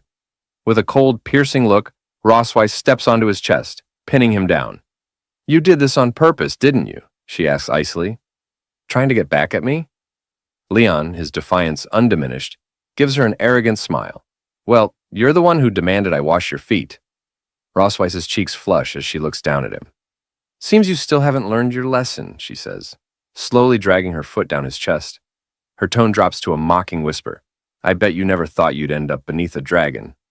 As Rosweiss presses her foot down on his lower body, Leon feels a wave of conflicting emotions. His face flushes from her touch, and in a strained voice, he tells her to stop. He's torn between the humiliation of the situation and an odd sense of comfort. Rosweiss, smirking with a touch of arrogance, leans in. I'm curious, she says coolly. Just how long can you endure this? Leon, still flushed, glances up at her defiantly. I won't give in to this dragon's games, he thinks, steadying himself. With a sudden move, he catches her leg, and as he stands, he grins confidently. I've had pigs' trotters, cows' trotters, goats' trotters, but dragons' trotters. Now that's something new. Rosweiss's eyes widen, her face turning red as she asks, What are you doing? Without missing a beat, Leon playfully bites her leg, exclaiming, Tonight's snack, raw dragon claws. As Leon bites her leg, Rosweiss screams angrily, threatening to kill him. The next morning, Moon and Noah wake up. Noah is fully alert, while Moon is still half asleep. When Rosweiss enters the room, her leg wrapped in bandages, Moon notices and asks, Mom, why are you limping? Rosweiss brushes it off, replying, It's nothing. Meanwhile, Leon sports a bandage on his cheek. Noticing it, Moon turns to him, asking, Dad, why do you have bruises on your face? Mirroring Rosweiss's posture, Leon folds his arms and says, It's nothing. Moon, puzzled and curious, places her hands on her hips, staring at both Leon and Rosweiss with a questioning expression. Suddenly, an idea pops into her head, and her face lights up with excitement. You must have been playing some fun game without me, she exclaims, raising her hand. I want to play too. Noah, arms folded, watches her sister with a blank expression, silently observing the scene. Later, Leon and Rosweiss walk in the garden outside the Silver Dragon Castle. Both look away from each other, each lost in their own thoughts. One maid nudges another, pointing and saying, Look, the queen and the prince are on a date. The blue-haired maid giggles, adding, What a lovely couple they are. However, she then remarks that they seem a bit distant. The other maid watches them contentedly. Rosweiss and Leon continue walking in silence, the quiet between them stretching. Leon, watching Rosweiss from behind, wonders how things ended up this way. He thinks back, recalling how she had earlier suggested they take a walk together. Shocked, he'd asked why he should walk with her. Rosweiss had replied that it was his duty to keep up the appearance of family harmony for the sake of outsiders. In the garden, Leon glances at Rosweiss, sensing something unusual about her today. She's not typically this proactive, and he wonders what she might be planning. Meanwhile, Moon and Noah, hiding behind a nearby tree, observe their mom and dad. Moon mutters to herself that Dad is so clueless. He can't even hold hands. Suddenly, an idea pops into her mind. With determination and bright eyes, she clenches her tiny fists and declares that she's going to help them. Noah, taken aback, tries to stop her. Wait, Moon, she says, but Moon doesn't listen. She jumps up and runs toward them. Noah calls out again, telling her to leave them alone, but Moon, already in motion, ignores her words. As she nears, Moon calls out to her parents. Hearing her voice, Leon and Rosweiss turn, surprised to see her racing toward them. Leon asks why Moon followed him, but before he can finish, Moon grabs both his and Rosweiss's hands, quickly linking them together. Both Leon and Rosweiss are startled by her sudden action. With a cheerful smile, Moon says, When you take a walk, you're supposed to hold hands. Then, with a quick spin, she runs back, saying she's going to play with her sister. Leon watches her leave, wondering where this child learned such things. Back at the tree, Noah pinches Moon's cheeks, scolding her for not listening. Moon, tearing up cutely, admits she was wrong, promises not to do it again, and asks her sister to let go. Leon and Rosweiss stand in silence, still holding hands, wearing blank, confused expressions. Blushing, Leon looks away and says that this is a bit unexpected, asking what he should do. Rosweiss, also blushing, replies softly that it's okay. They can just hold hands for now. As Leon and Rosweiss continue walking, Leon remarks that she seems unusually calm today, which makes him feel a bit uneasy. Rossweiss responds with a smirk, saying it seems like she's finally tamed him, and now that they're getting along, he's the one who feels unsettled. While they chat and stroll, Moon and Noah watch them from behind a tree, curious and observant. Leon glances at Rossweiss and reflects on how she has always presented herself as a dignified queen before others. Yet, he didn't expect her to be so flustered by something as simple as holding hands. He wonders if her strictness as a mother might stem from not knowing how to connect with her children. Leon then brings up the way Moon and Noah address her, noting that they always call her mother in front of others. He gently suggests that the usual way of addressing parents is mom and dad. He points out that while Moon calls him dad, she calls Rossweiss mother and wonders if it makes her seem more distant to them. Rossweiss looks away and after a pause, asks if there's really that much of a difference between mother and mom. Leon, looking at Rossweiss with a bright smile, suggests that there is a difference and encourages her to have the kids call her mom instead. He bets they'll feel closer to her that way. Rossweiss's face flushes red, caught off guard by Leon's cheerfulness. After composing herself, she nods and says she'll try it next time. Leon, surprised by her sudden enthusiasm, asks why she's speeding up. As they continue walking in the garden, Rossweiss suddenly asks if Leon feels homesick. He raises an eyebrow and questions why she's bringing it up, since she won't let him go back anyway. Rossweiss admits that she can't send him home, but mentions there's something that might help ease his homesickness a bit. Leon, curious but silent, follows her until they arrive at the castle's large warehouse doors. As they stand before it, he wonders aloud what it might be. Rossweiss explains that it doesn't have an official name. He can call it a warehouse, utility room, or whatever he likes. She unlocks the door with a key and leads him inside. As Leon looks around, he exclaims, "The dragon's treasure trove." Picking up a bracelet, he comments that if it were in the Empire, it could easily be worth hundreds of thousands of gold coins. Rossweiss tells him that the bracelet was a gift from her grandmother when she was a child, and that, besides the spoils of war, the room holds items with personal significance for her. Leon glances at her thoughtfully, remarking that he hasn't heard her speak much about her family, aside from her sister. Rossweiss explains that she never met her parents and was raised, along with her sister, by their grandmother. Leon, surprised, shares that his own story is similar. He grew up in an orphanage, not knowing his parents, until he was later adopted by his master and his wife. Leon looks at Rossweiss and asks why she brought him here. Opening a treasure chest, she replies that she has something that might temporarily help him forget his troubles. Leon, still confused, remains silent. When Rossweiss opens the chest, Leon's eyes widen with surprise, and he exclaims, "It's the black gold armor!" Rossweiss smirks and asks if he hasn't always wanted to reclaim this armor. Leon, in disbelief, asks if he's dreaming, and if she's truly going to give it back to him. With a cunning smile and a dark glint in her eyes, Rossweiss confirms it. As Leon reaches out and touches the chest plate of the black armor, a blue light begins to glow. Shocked, he realizes it's enchanted with a dragon mark. Internally, he thinks, "Black gold armor, my faithful friend, how did you fall into her hands?" Rossweiss, still smirking, tells Leon he has finally fallen into her trap. Now furious, Leon clenches his teeth and glares at her. It seems we're about to witness yet another heated encounter between Leon and Rossweiss. Now, Leon seems shocked and confused as he asks Rossweiss what she's planning to do. We can see an activating spell beneath his feet, a dragon pattern sign, indicating that if he touches it, the armor will be automatically activated. Rossweiss, with a confident tone, tells him that she has attached a dragon pattern to the surface of his armor to enhance its properties. After hearing this, Leon feels uneasy and collapses, clutching his chest as if in pain, while cursing Rossweiss in his mind, calling her a despicable dragon woman. He blames himself, thinking he was careless for letting his guard down.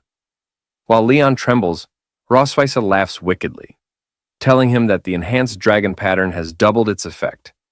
She touches his chain, addressing him as her dear dragon slayer, and tauntingly asks if he can endure it, clearly mocking him.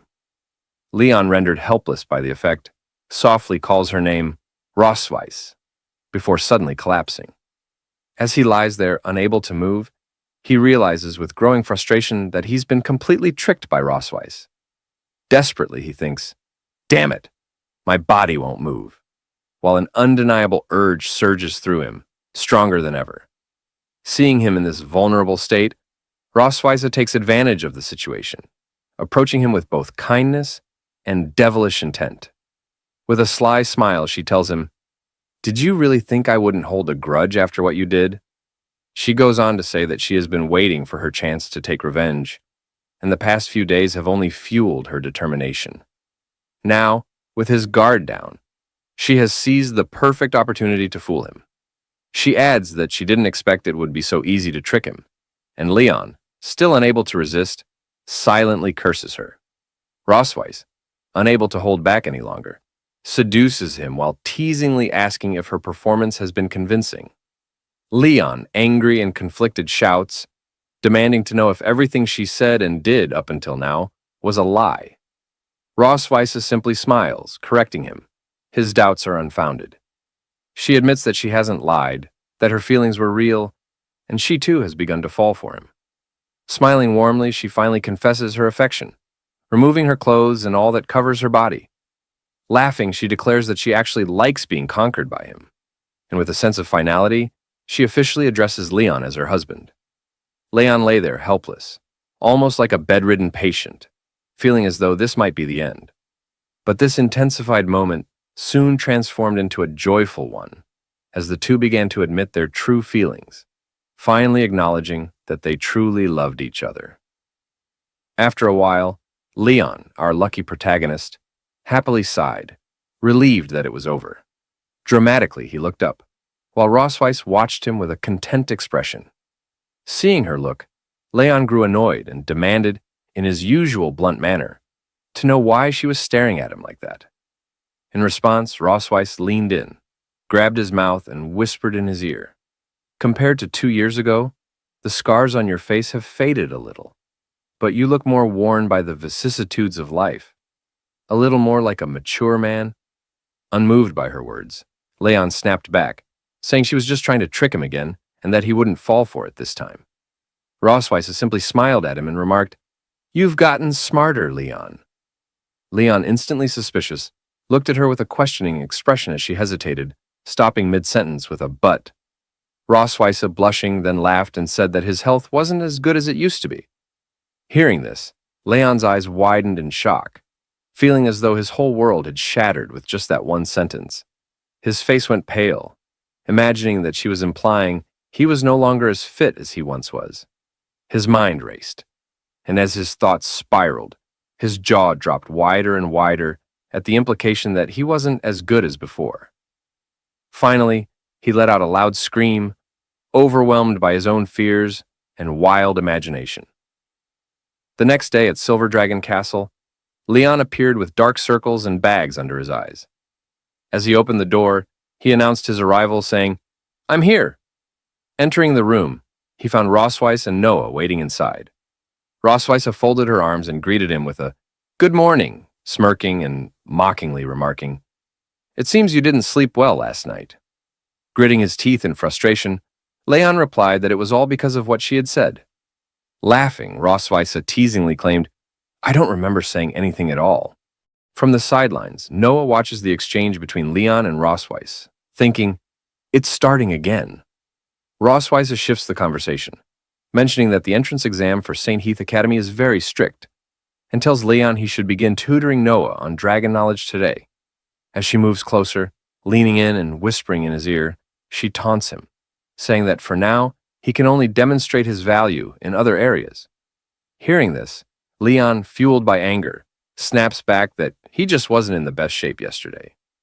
With a determined expression, he points a finger at Rossweiss and loudly declares that he'll make sure Noah passes the test. However, he adds that, in return, he wants something of equal value from her. Rossweiss smirks, saying she's willing to agree to his request, but warns that his demand can't be too excessive. Leon firmly replies that a promise is a promise. Laughing, Rossweiss walks away, telling him he should study hard. With a mocking tone, she calls him dear and warns him not to get too tired. Fueled by anger, Leon shouts after her, "That female dragon. She's done!" Rosweiss waves dismissively as she walks away. Noah, observing the interaction, asks Leon why he quarrels with her mom. Folding his arms, Leon denies it, saying it's just their daily communication. Then, surprised, he asks Noah what she just called her mother. Noah replies, "Mom." Taken aback, Leon steps closer and asks if she was told to change to that name. He then inquires whether she prefers the old name or the current one. Noah, looking away with a slight blush, replies that she prefers the current one. Leon smiles brightly at her, saying he knew they'd love it. Surprised by her father's cheerful demeanor, Noah remains silent, simply looking at him. As she turns to leave, she asks when they can start studying.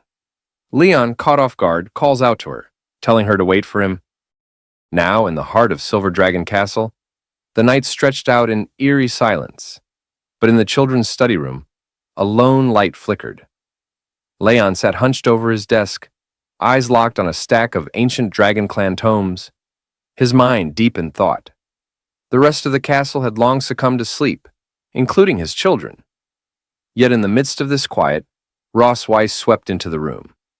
She raised an eyebrow as she spotted Leon, still engrossed in his books. "Oh, you're still awake this late?" she asked, her voice carrying that familiar blend of surprise and pride. Leon didn't even look up, instead tapping his temple with his pen, as if working through some complex puzzle.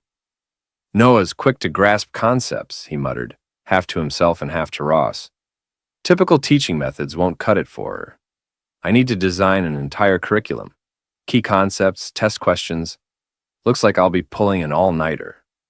Ross's lips curled with pride as she stole a glance at their daughter, sleeping peacefully nearby.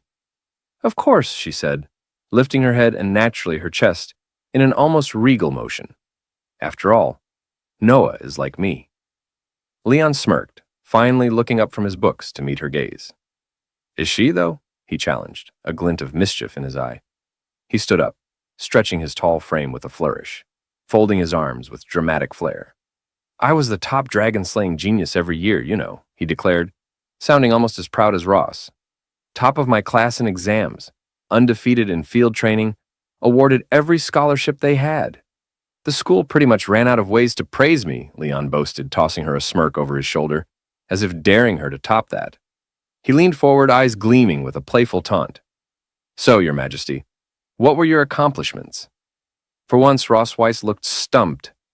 Her dragon-slaying record spoke for itself, and there was no question about her military prowess. But academics? She faltered, her brow creasing in frustration. Had she underestimated him? This was Leon, after all, the same man she'd always assumed was all brawn and no brain. Her pride took a hit as she realized he might be sharper than she'd given him credit for. With a disdainful smirk, she countered, "So powerful yet still my captive, aren't you?" Leon's face darkened. "Damn it, I only lost once," he spat back, his pride visibly wounded. A dragon slayer of his caliber, felled by none other than the Silver Dragon Queen herself, now reduced to a near constant cycle of defeat and exhaustion under her relentless watch. He slumped back in his chair, muttering bitterly, "One mistake, and now I'm stuck. Tiger in the plains, bullied by a dragon." Ross, smiling smugly at his brooding, leaned in closer, her voice laced with sarcasm. "Afraid of being ridden by a dragon, aren't you?" Suddenly her gaze fell on the bright yellow peppers, her eyebrows arching in suspicion. "What are you doing with these?" she asked. Leon blinked, as if just noticing them for the first time. "Oh, those?" he said with a casual shrug. "Brought them from the kitchen to help keep me awake." Ross's expression shifted from confusion to genuine concern. "Those are Dragon Clan yellow peppers. You're a human. There's no way you can—" But it was too late. Leon had already popped one into his mouth, chewing confidently, for all of 2 seconds. His face instantly turned as red as the fire in a dragon's belly. "So spicy," he gasped, his eyes bulging as his mouth became a molten furnace. He began pacing, patting his face and darting around the room, frantically searching for water. "Water!" Water! Ross, torn between sympathy and amusement, shook her head. Watching Leon scramble about, she couldn't help herself. She stepped forward and caught his face in her cool hands. Their eyes met and both froze. Leon's cheeks were blazing, though this time, perhaps not just from the pepper. Ross quickly looked away, clearing her throat in a half-hearted attempt at nonchalance. My hands are cool, she said, her voice casual, but not quite. It might help. As her fingers rested against his flushed cheeks, Leon's panic gradually melted into a strange, unexpected calm. Her touch was gentle, easing the pepper's searing heat in a way that didn't sting or shock but soothed. He closed his eyes, letting the coolness of her fingertips wash over him, the burn slowly fading. Despite himself, Leon felt an unexpected sense of comfort from the simple gesture. Thank you, he murmured, reluctantly pulling back, though the warmth on his face lingered, now mixed with an undeniable blush. Ross dropped her hands and stepped back, her expression unreadable as she turned to leave. Get some rest, and try not to eat the peppers again, she said, sarcasm slipping in as she moved toward the door. Leon nodded, muttering a half-hearted, Yeah, got it. But his gaze lingered on her as she left. When she was gone, he groaned, fanning his cheeks, as if the memory of her touch might be hotter than the pepper itself. Yet reality soon crashed in as he recalled her usual treatment. His arms crossed defensively. Squeezes you dry, then blames your lack of endurance when you can barely stand. He scowled. You can't go soft on her, or you'll end up bedridden. Determined, he grabbed a book and began flipping through the pages, searching for a solution to his problem. After a few minutes of browsing, his eyes lit up. Black Dragon Pill. A highly effective body-strengthening elixir, nourishing and stabilizing the core. Jackpot. Perfect, he muttered, his eyes alight with excitement as he stared at the entry, as though he'd found treasure. A broad grin spread across his face, and with renewed hope, Leon began preparing himself to work on his resilience. The next morning was unusually bright and sunny. Outside the window, a pair of birds, one small and yellow, the other large and white, sat on a branch, chirping back and forth like they were deep in conversation. Inside, however, the atmosphere between Leon and his daughter Noah was far less harmonious. He sat across from her, grading her test with a carefully suppressed grin. Noah, he began, trying to keep a straight face, I just finished grading the test you took. Out of a possible 100 points, care to guess what you got? Noah fixed him with her usual deadpan stare, her expression as unmoving as stone. 50. Leon snorted, pulling out the test paper with exaggerated drama. A whole 62, actually. You underestimated yourself. Noah's eyes narrowed as she stared down at her test, scanning the answers with a quiet intensity. Her small hands tightened around the paper and her brows furrowed ever so slightly. It was clear she wasn't thrilled with her score. Leon softened as he watched her, noticing how serious she was, mature even for someone her age.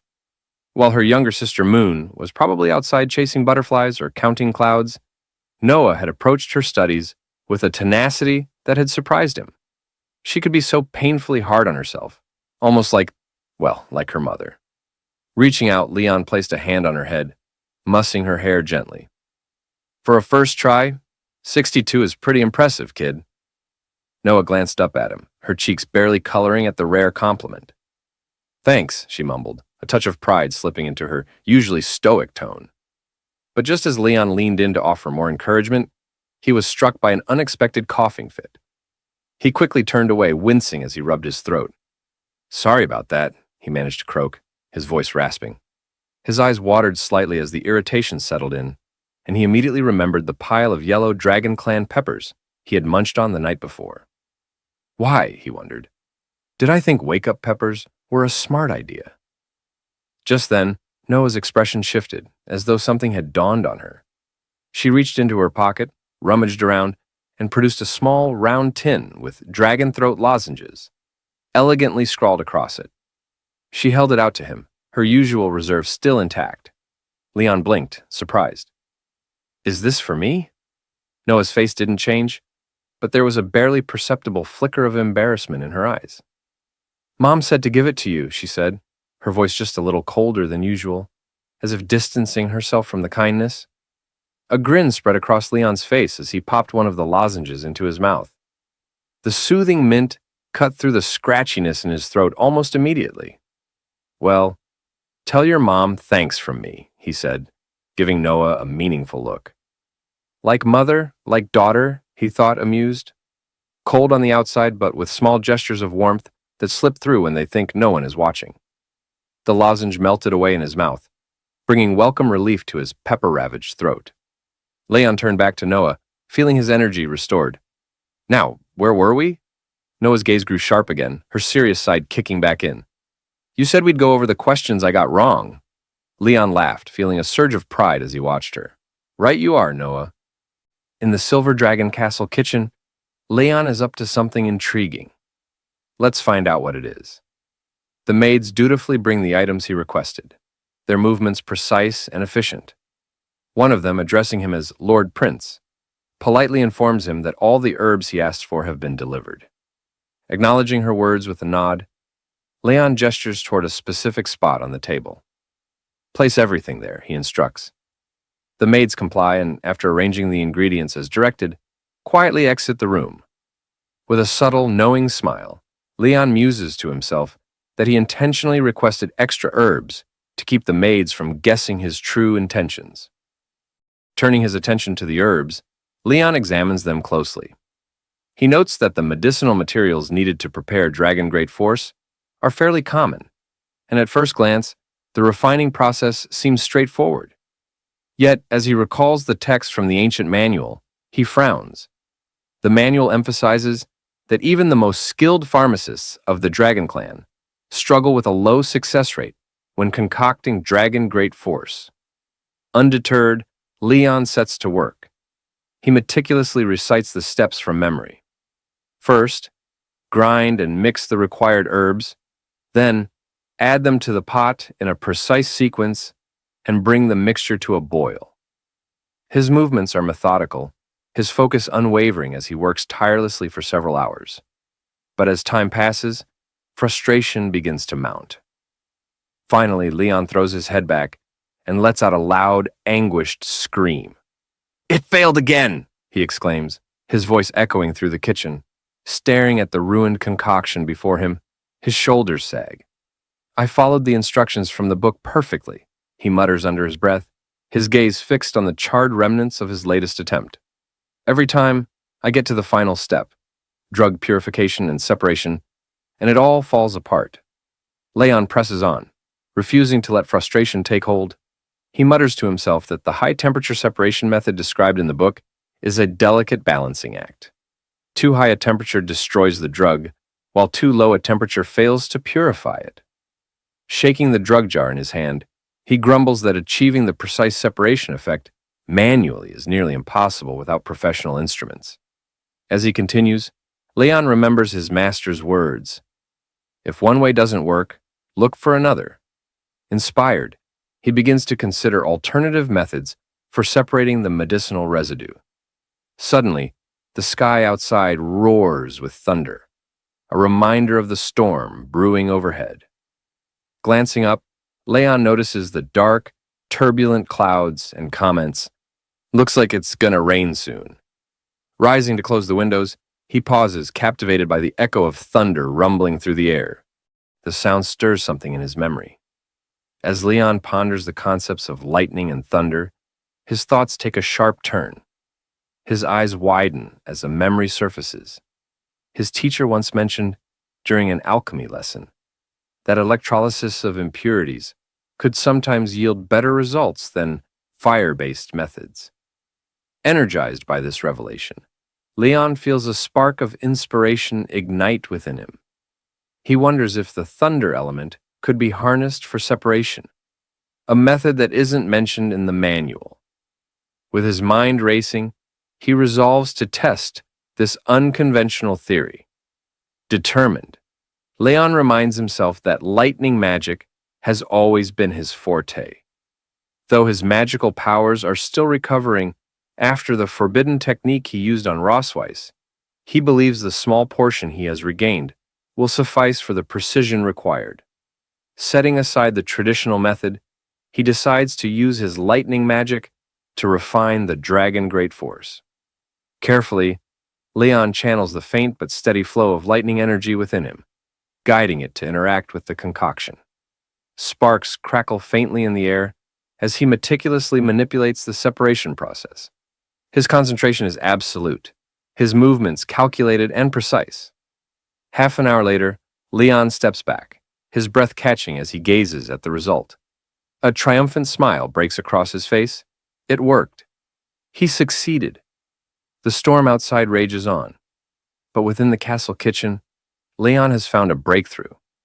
Holding the finished dragon force in his hand, Leon finally feels a wave of accomplishment wash over him. Smiling to himself, he places the medicine in a small box and remarks quietly, "The dragon clan's medicine is surprisingly simple to make." Just then, Muan, his adorable daughter, bursts into the kitchen. Her wide eyes immediately spot the small, chocolate-like rounded object in Leon's hand. Curious, she tilts her head and asks, "Dad, what are you making?" Leon glances at her, momentarily distracted. Casually, he replies, "It's something good." But as her sweet voice registers more clearly, Leon pauses, staring at Muan in silence as his thoughts race. Muan, undeterred, looks up at him with bright enthusiasm, clearly expecting more of an explanation. Realizing her presence fully, Leon snaps out of his reverie. "Muan!" he exclaims, surprised. Quickly closing the box, he pats her on the head, flashing her a reassuring smile. "It's nothing, really." Muan's curiosity isn't so easily brushed aside. "Is it candy?" she asks, her eyes flicking to the box in his hand. Leon chuckles and shakes his head. Showing her the closed box, he says, "It's not candy, it's medicine. Something I made for your mom." Muan's cheerful expression shifts into concern. "Medicine? Why does Mom need medicine?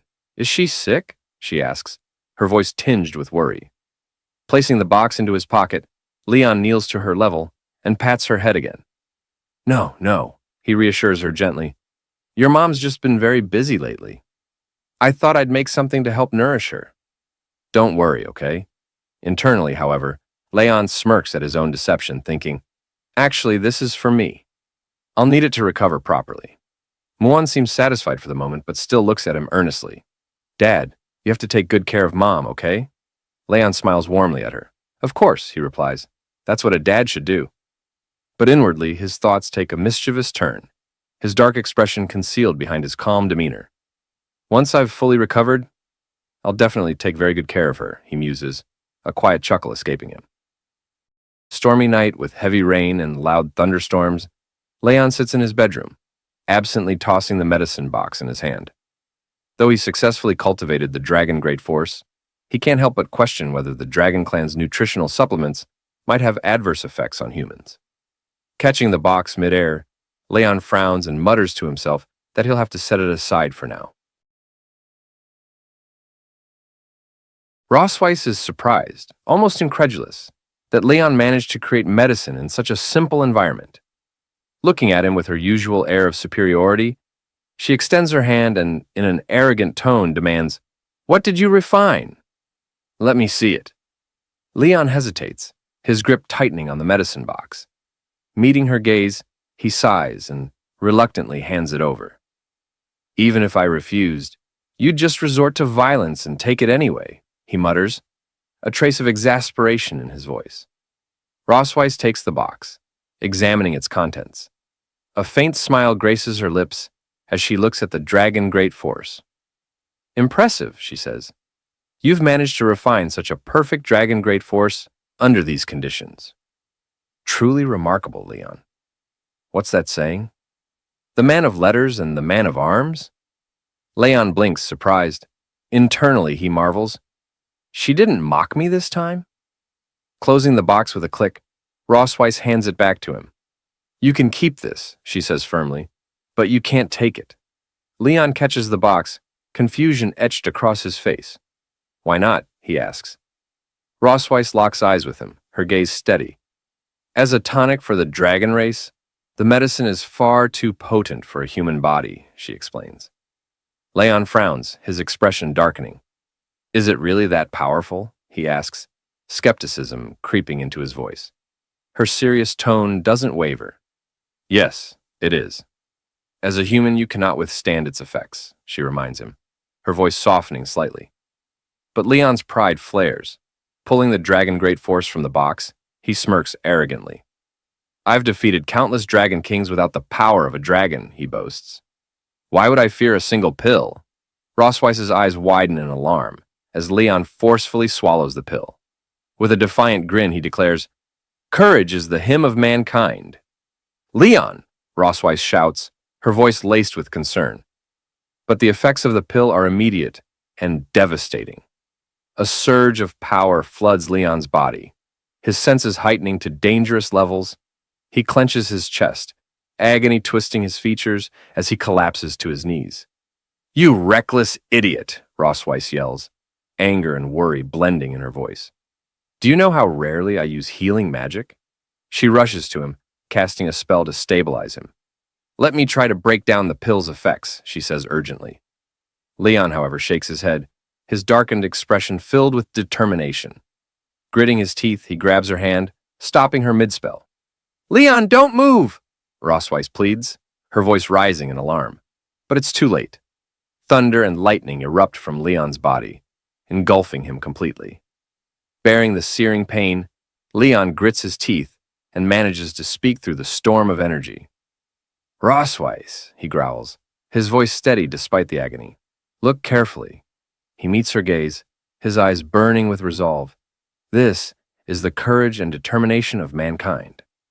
Despite her protests, Leon endures the excruciating effects of the dragon great force alone, his body crackling with raw power.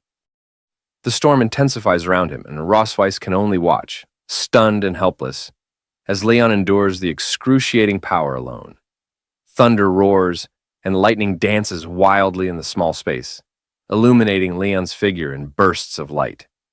His screams echo through the room as the pain reaches its peak. Having pushed Rossweiss away earlier, she is unable to help him now. Shocked, she watches in awe and horror, her mind racing. Then, it dawns on her. Leon is using lightning magic on his own body. Rossweiss stares in disbelief, trying to comprehend what Leon is doing.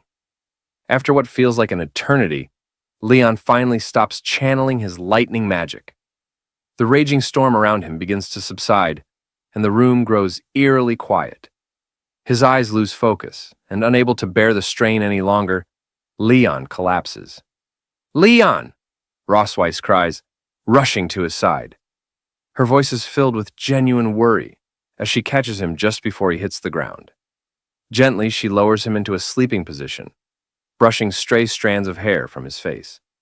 Looking at his unconscious form, Rossweiss mutters under her breath, You really are a madman. Despite her exasperation, there's a softness in her voice that betrays her concern.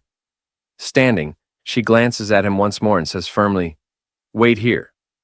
I'll get the court physician. She turns to leave but freezes mid-step as she hears a faint sound behind her. Rossweiss, Leon's hoarse voice calls out weakly. She spins around in shock. Leon's eyes flutter open, his face flushed a deep red, and a strange, dazed expression settles on his features. Just as she's about to ask him how he's feeling, he raises his hand toward her, startling her. Before Rossweiss can react, Leon's hand darts out and grabs her tail. What? She gasps, caught completely off guard. Still holding her tail, Leon smiles. A goofy, childlike grin. Rossweiss stares at him, utterly baffled. How on earth are you even awake? She demands, her voice filled with both confusion and embarrassment. Leon sits up suddenly, his movements clumsy but determined. Blushing furiously, he rubs his cheek against her tail, a soft giggle escaping his lips. My wife. Where are you going? He murmurs, his voice hazy and affectionate. Rossweiss's face turns scarlet. Wife? Who do you think you're calling your wife? She stammers, trying to maintain her composure. She attempts to pull away, but Leon's grip on her tail tightens. Let go of my tail, you idiot, she demands, her voice cracking under the mix of frustration and embarrassment. Leon, however, refuses to comply. His smile widens and he rubs his cheek against her tail again, sighing contentedly. I don't want to, he says softly. I won't let go. I won't let my wife go. Leon happily presses his cheek to Rosweiss's tail, his grip firm and unyielding. Despite her earlier struggles, it becomes clear she can't overpower him in his current state. Rosweiss exhales in frustration and stops resisting, her patience wearing thin. Meanwhile, Leon continues gleefully, singing an improvised wife, wife song as he rubs his cheek against her tail like a delighted child. Rosweiss's face twists into an expression of pure exasperation. She makes a long face, silently admitting her defeat. Turning her gaze away, Rosweiss begins to piece together the situation. The dragon's great force is meant to enhance physical strength and endurance, she thinks. It shouldn't cause unconsciousness, or whatever this ridiculous behavior is. Her mind drifts to Leon's earlier use of lightning magic. She wonders if his manipulation of the lightning element might have interfered with or intensified the effects of the medicine. When she glances back at him, her cheeks flush as she takes in the sight of Leon, humming happily with his face buried in her tail. Idiot, she mutters under her breath, her voice tinged with embarrassment. Still, she reassures herself that despite his bizarre behavior, he doesn't seem to be in any immediate danger. Leon continues his antics, unabated, cheerfully singing his wife, wife song. Rosweiss sighs deeply, realizing there's no reasoning with him in this state. Resigning herself to the situation, she looks down at him and says, All right, I'm here. What's wrong? Just tell me already. Leon stops singing and looks up at her with a bright, flushed expression. His eyes shine with childlike excitement, and he boldly calls her wife again. Then, without hesitation, Leon smiles mischievously and declares, I want a second child. Rosweiss's face flushes a deep red, and she stumbles over her thoughts, the shock of Leon's sudden declaration sending a chill down her spine. Struggling to keep her composure, she glares at him, her blush intensifying. You haven't even properly taken care of the 2 children from my first pregnancy, she snaps, crossing her arms. And now you're already asking for another one? Forget it. But Leon is undeterred. Still gripping her tail like a stubborn child, he rolls around on the bed, his voice filled with exaggerated whines. I want a second child, he insists, his tone almost pleading. Come on, Rosweiss, is it really such a bad idea? Rosweiss groans, pinching the bridge of her nose in frustration. What did I do to deserve this, she wonders, weighing her options. Reluctantly, she realizes that trying to reason with him might only make the situation worse. Finally, she exhales a long sigh and mutters, Fine. Not just a second child. We'll have a third and a fourth, too, if it'll shut you up. Leon's eyes light up like a child being promised candy. With a triumphant grin, he exclaims, Really? Then you have to come back to my hometown with me. Yeah, Rosweiss replies, waving him off with a tired look. We'll go back once everything is settled here. Finally, releasing her tail, Leon jumps to his feet and cheers, shouting, That's amazing! You're the best, Rosweiss! Watching him, Rosweiss shakes her head in disbelief, a mix of exasperation and amusement playing on her face. He's even more irritating than usual today, she thinks, though she can't help but smile faintly. Leon suddenly leans in close, his grin widening as he declares, My wife is the best! Before Rosweiss can react, he leans forward, clearly intending to plant a kiss on her cheek. Startled, Rosweiss's eyes widen. With lightning reflexes, she presses a hand to his face and firmly pushes him away. No taking advantage of the situation. Internally, Rosweiss wrestles with her thoughts, trying to figure out how to handle the absurd situation. She wonders anxiously when the effects of the dragon force will finally wear off. As Leon stubbornly continues his antics, Rosweiss's patience snaps, and she punches him squarely in the face, calling him an idiot. Leon lets out a small yelp, stumbling slightly from the blow. Rosweiss crosses her arms, glaring at him, but internally admits she couldn't hold back any longer. Leon clutches his chest dramatically after taking the hit, and Rosweiss's frustration quickly turns to panic. Rushing to his side, she kneels down and asks in a concerned tone, Are you okay, you fool? Leon's breath grows heavier as he grits his teeth, clutching his chest tightly. Wife, he groans, his voice trembling, I feel really uncomfortable. Suddenly, a bright glow emanates from the dragon mark on Rosweiss's chest, Her eyes widen in shock. "This isn't good," she mutters, her heart racing. Without hesitation, she unbuttons Leon's shirt to examine him. As the fabric parts, the dragon mark on his chest begins to shine with an intense light. Rosweiss furrows her brow, her mind racing. Why is the dragon pattern activating now, of all times? She wonders, anxiety creeping into her thoughts. Before she can think further, Leon suddenly grabs her shoulders, startling her. With unexpected strength, he pushes her onto the bed, climbing over her and pinning her hands down. "Leon!" Rosweiss shouts, her voice a mix of anger and alarm. "You bastard, what are you doing?" Leon's breath is labored, his face flushed as if burning with fever. He looks into her eyes, his expression desperate.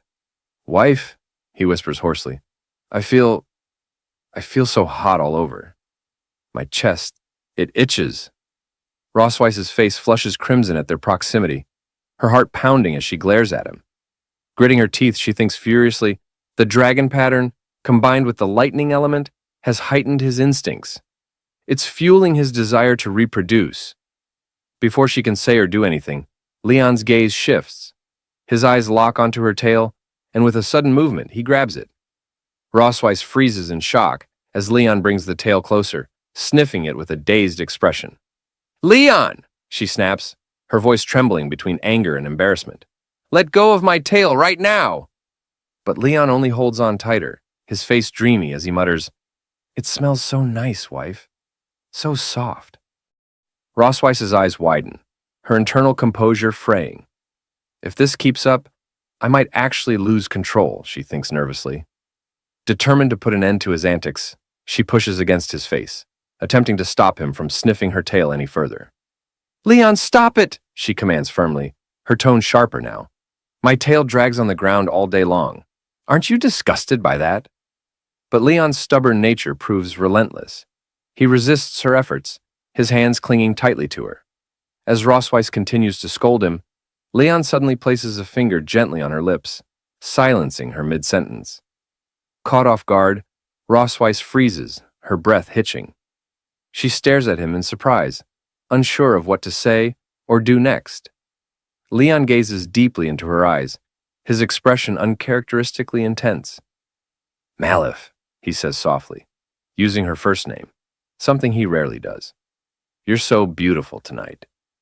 The unexpected compliment catches Rosweiss completely off guard. A wave of heat rushes to her face, her cheeks turning crimson.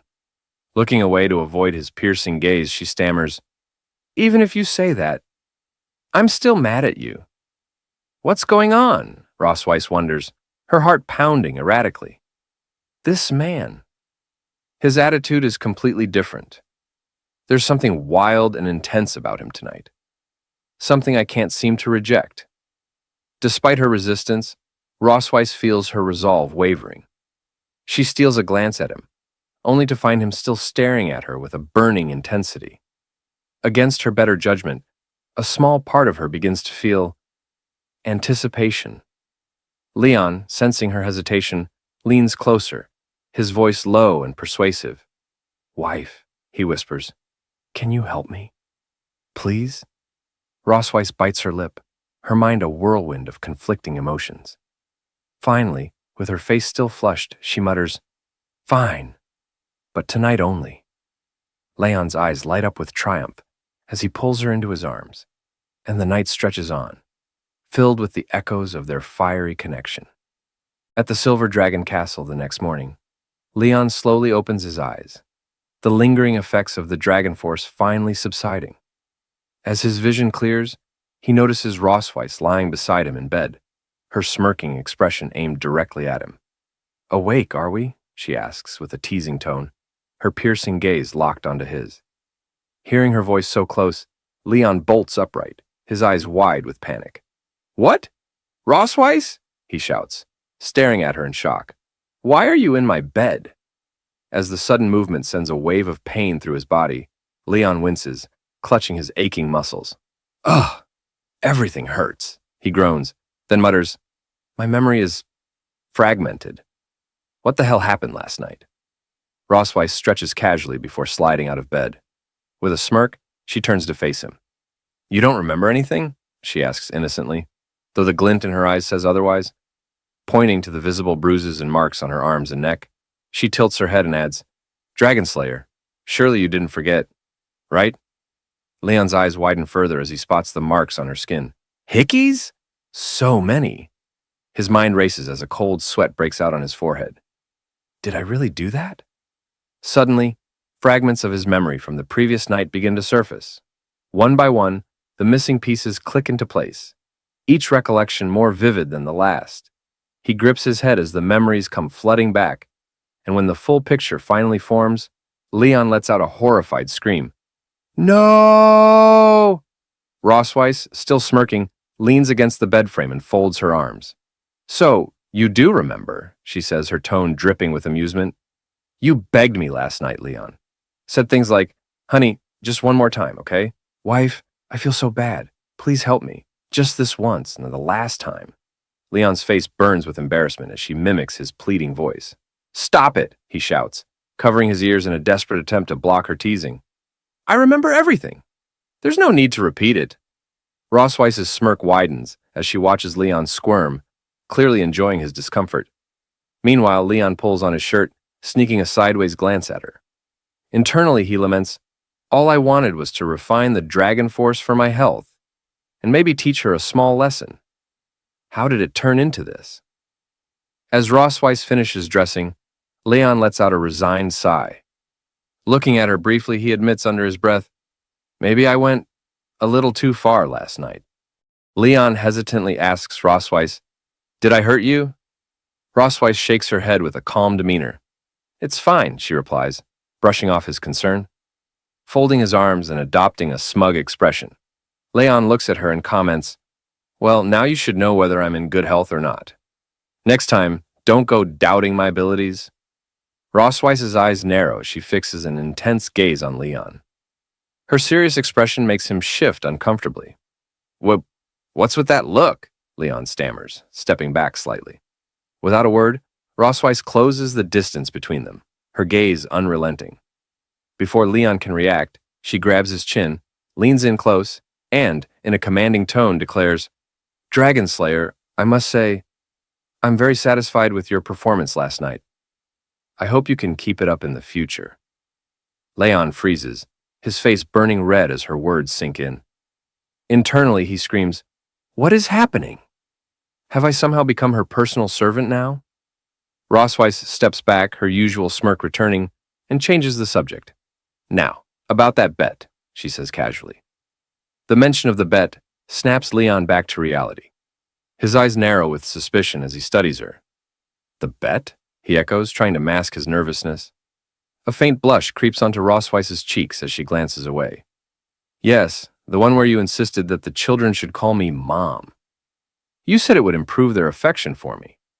And, well, you won."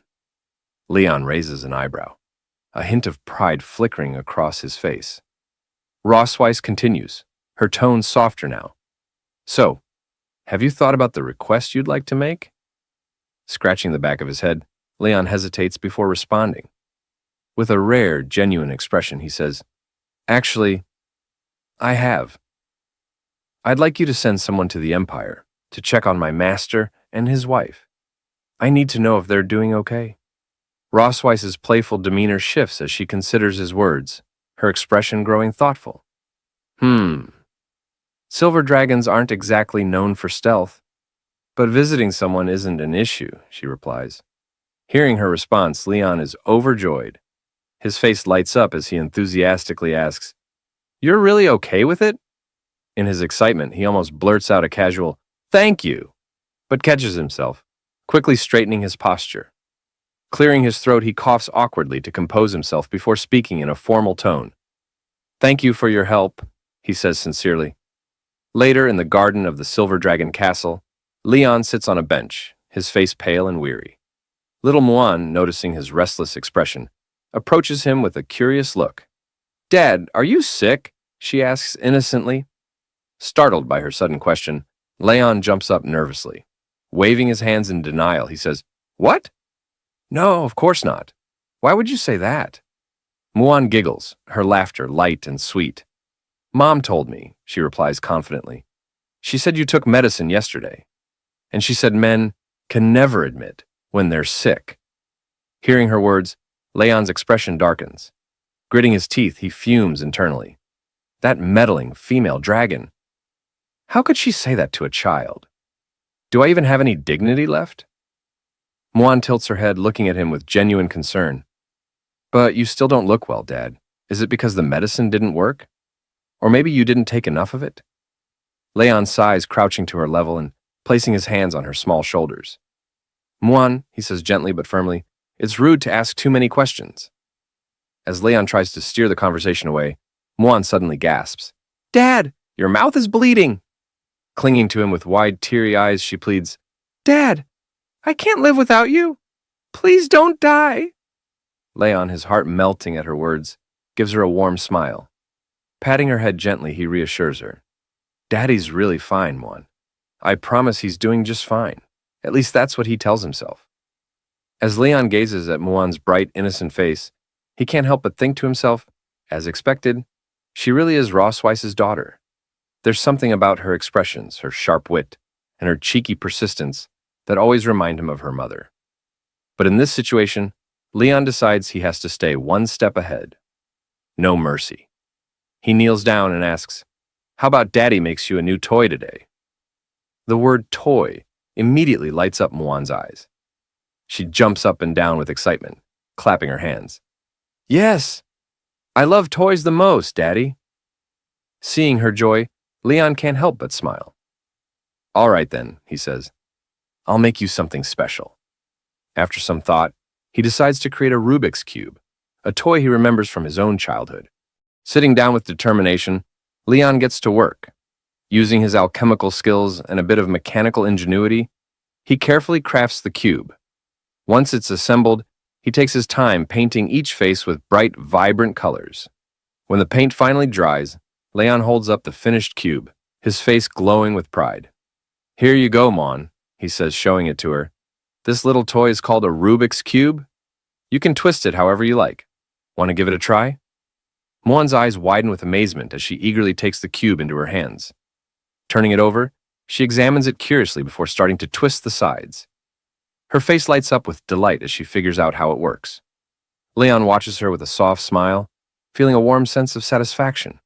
Who would have thought those alchemy mechanics lessons would come in handy for babysitting? He muses.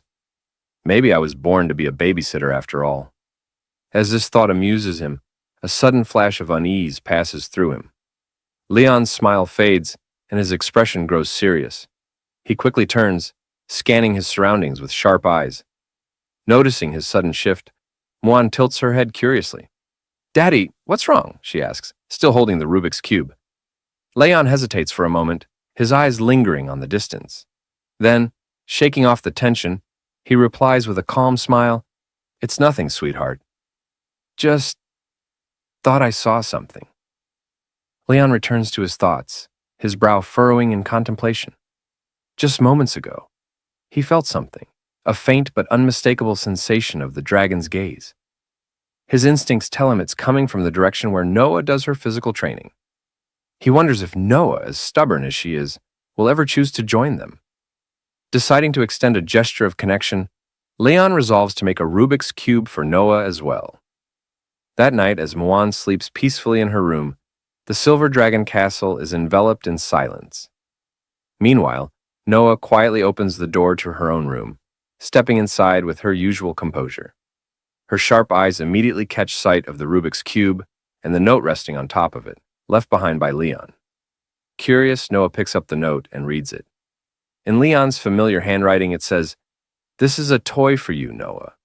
Your task is to figure out how to solve it. Think of it as a little challenge. Scoffing, Noah takes the Rubik's Cube into her hands and mutters, What an idiot. I don't have time for children's toys. Yet, despite her words, she can't resist the urge to twist the sides of the cube experimentally, her fingers moving deftly. As she continues to toy with it, a faint blush creeps onto her cheeks. Holding the cube tightly, she whispers softly, Thank you, Dad.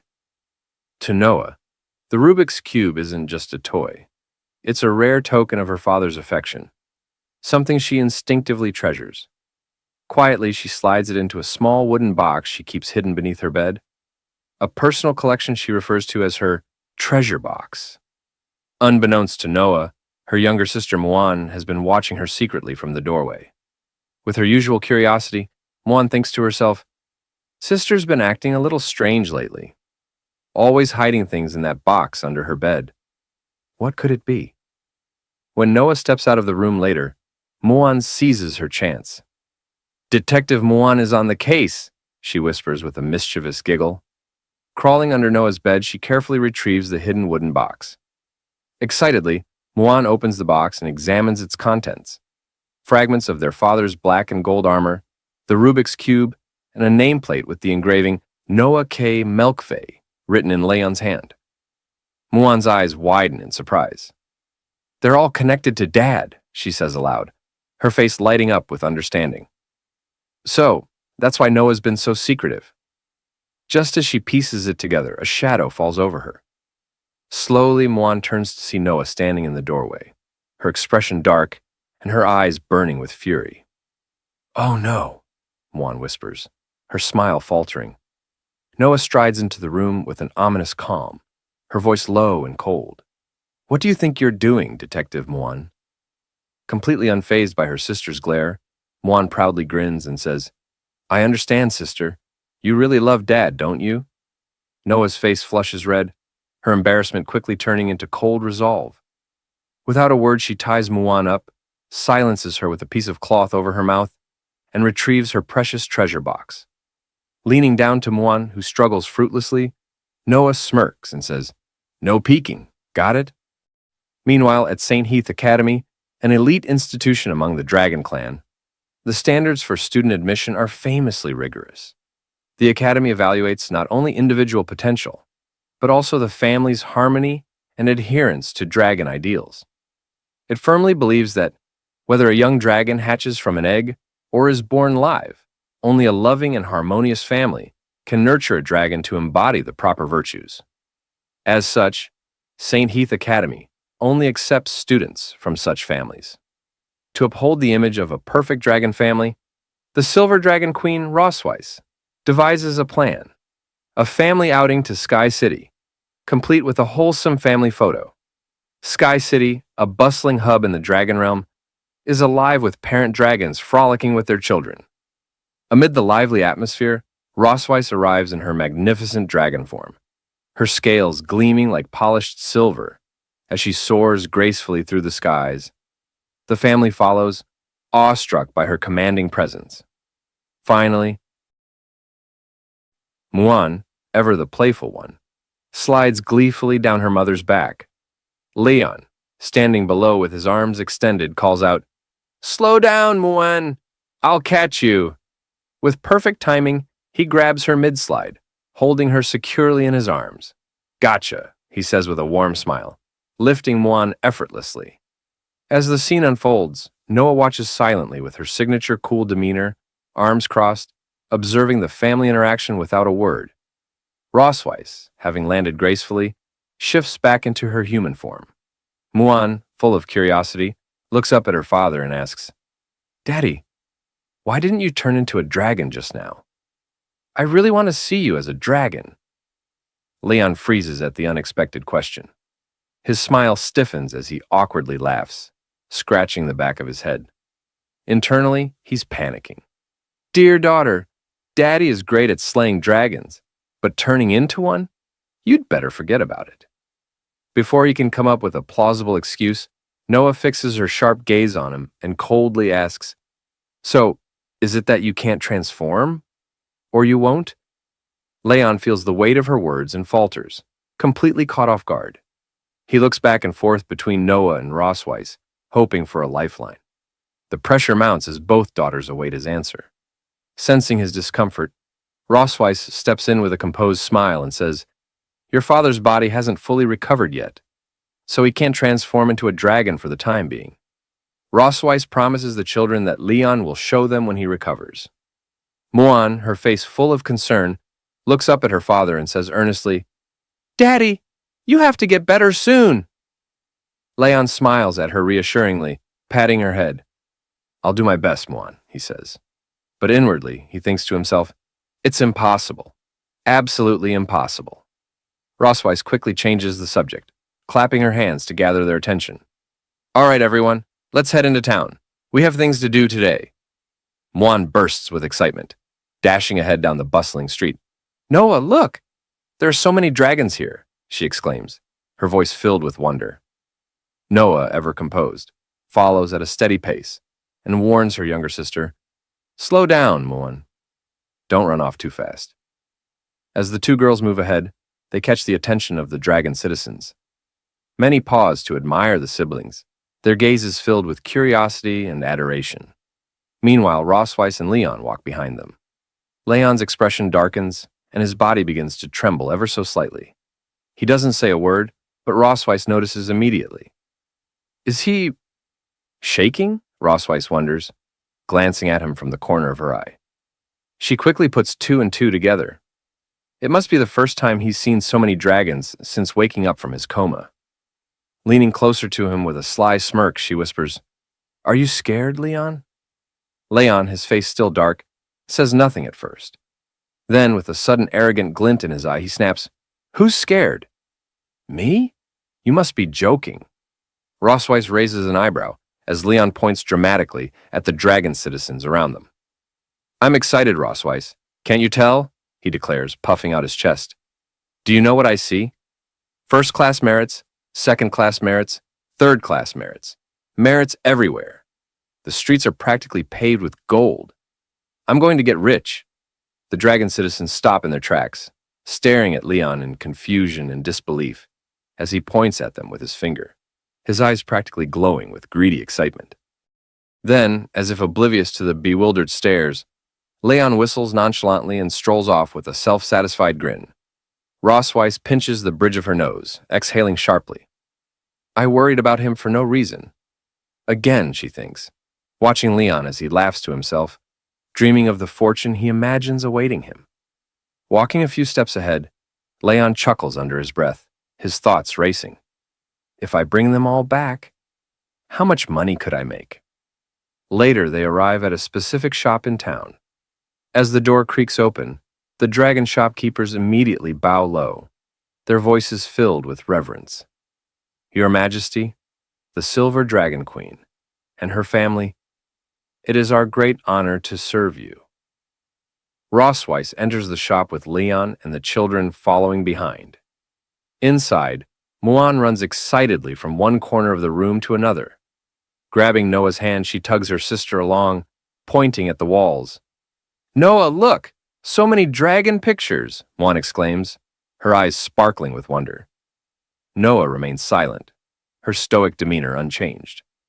Meanwhile, Leon leans closer to Rosweiss, his curiosity getting the better of him. Aren't you the Silver Dragon Queen? He asks in a low voice. Why did you come to the store to take photos yourself? Shouldn't someone else handle this? Rosweiss gives him a side glance, clearly unimpressed. The Dragon King of a tribe can only command members of their own tribe, she explains.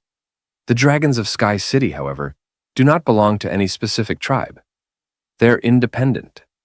Leon smirks, clearly enjoying himself.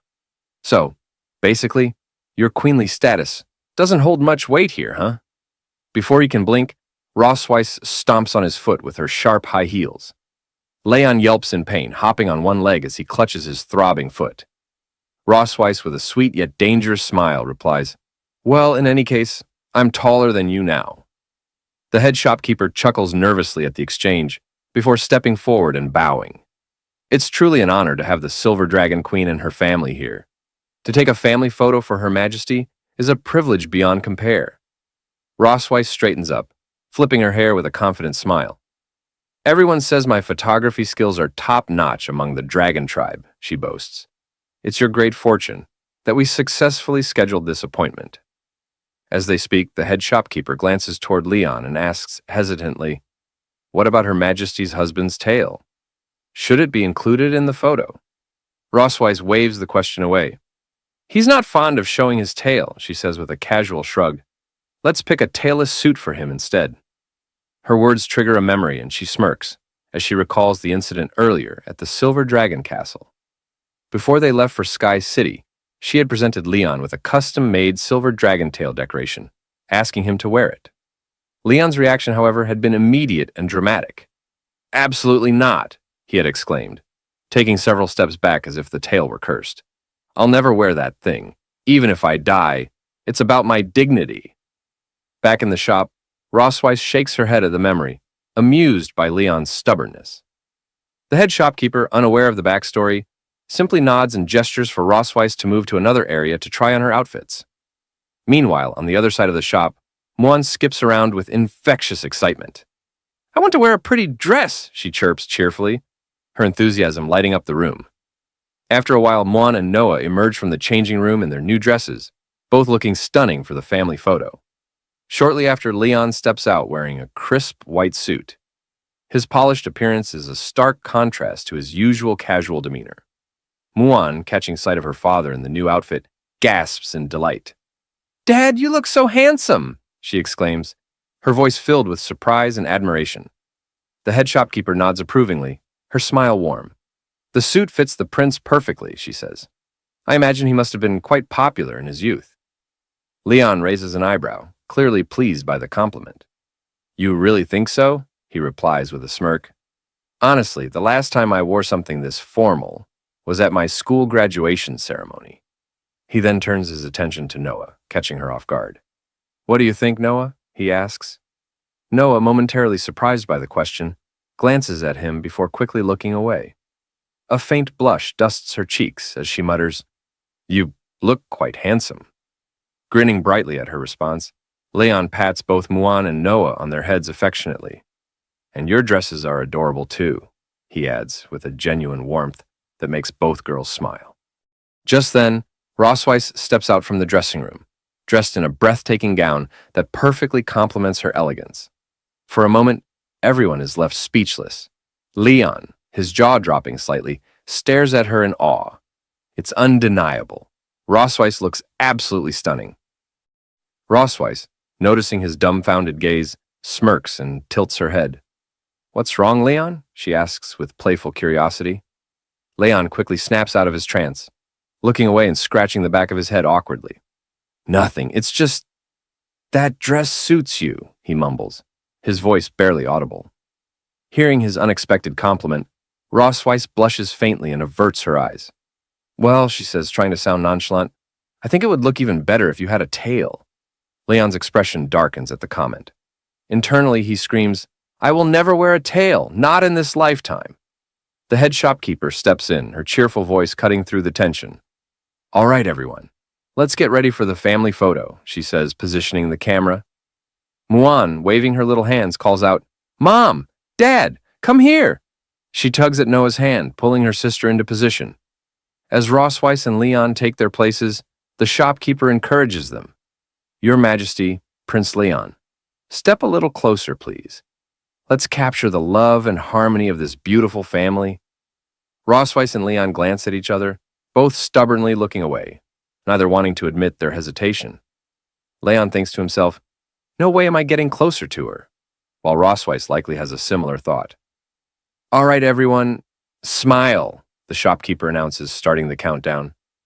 Muan beams with uncontainable enthusiasm, her cheerful energy lighting up the scene. Meanwhile, Noah maintains her cool, aloof demeanor, and Leon and Rossweiss look as though they're barely tolerating the moment. With a click, the family photo is taken. Predictably, Muan's bright smile steals the show, while everyone else looks composed, if not slightly cold. Afterward, another photo is arranged with just Muan and Noah, the sisters hugging each other in a rare moment of affection. For the final shot, the shopkeeper suggests something unique. Rossweiss and Leon creating a love-shaped symbol. Rossweiss coils her tail into half a heart, and Leon reluctantly completes the other half with his hand. The resulting photo is equal parts adorable and awkward, with Rossweiss's playful smirk contrasting Leon's begrudging expression. In the end, even Leon has to admit the photos turned out well, though he silently vows never to speak of the heart symbol again. In another photo, Rossweiss and Leon face each other, their gazes locked in a fiery stare. Though their flushed faces betray a hint of embarrassment, the rivalry in their eyes is unmistakable. The head shopkeeper, observing this dynamic, chuckles and comments. "You two really look like a couple." This photo is definitely one for the books, a special edition, if you will. Speaking of special editions, let's revisit Leon's graduation ceremony. On the day of Leon's graduation, a crowd of his female juniors surrounds him, each vying for his attention. One girl shyly asks, "Senior Leon, can we take a photo together?" Another pipes up, "Will you have dinner with us later?" A third girl, handing him a carefully wrapped gift, pleads, "Please accept this, Senior Leon." Leon, caught in the middle of the overwhelming attention, looks flustered and unsure of how to extricate himself. His face twists into a mix of hesitation and mild panic as he struggles to reject their advances without seeming rude. Finally, composing himself, Leon adopts a stern expression and declares, "I'm sorry, but I can't. I have to head back and nail hooves for my master's donkey. Maybe next time." His abrupt excuse leaves the girls stunned, their hopeful expressions quickly turning to disappointment. One by one, they retreat, their hearts visibly breaking as they walk away. Leon sighs in relief, waving them off with a quick, "Goodbye!" His tone is cheerful, but the girls' crushed spirits linger in the air.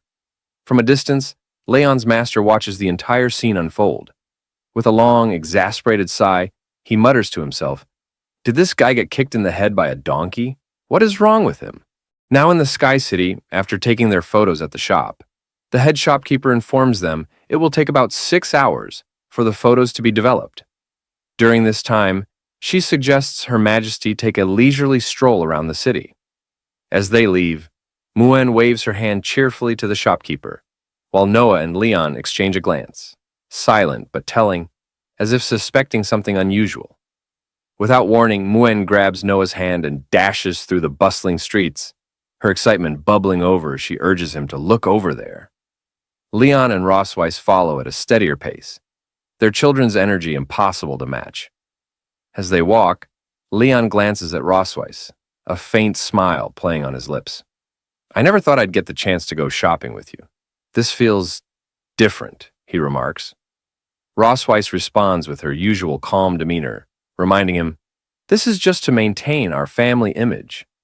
Then, softening a little, she adds, "Besides, Noah has been preparing for her entrance exam so seriously. She's worked hard for nearly a month. It's good for her to relax once in a while." As the parents continue their conversation, Muan and Noah stop abruptly at a lively stall featuring a balloon shooting game. Their attention is immediately captured by a cute teddy bear among the prizes. Muan's eyes sparkle like stars, and Noah looks equally enchanted by the fluffy bear. When Leon and Rossweiss catch up, they pause, surprised to find the kids utterly absorbed in the game. Noah steps forward first, picking up the toy gun with an air of determination. She takes aim carefully at a balloon, but the result is less than ideal. She either misses entirely or hits a balloon that stubbornly refuses to pop. Her failure leads to a tense silence, and Noah's face twists into the most adorable pout of frustration. Muan's excitement dims as well, her expression mirroring Noah's disappointment. The shopkeeper, noticing their dejected faces, offers an encouraging smile. "If you try a few more times, I'm sure you'll hit it." At that moment, Leon steps forward, shaking his head with a chuckle.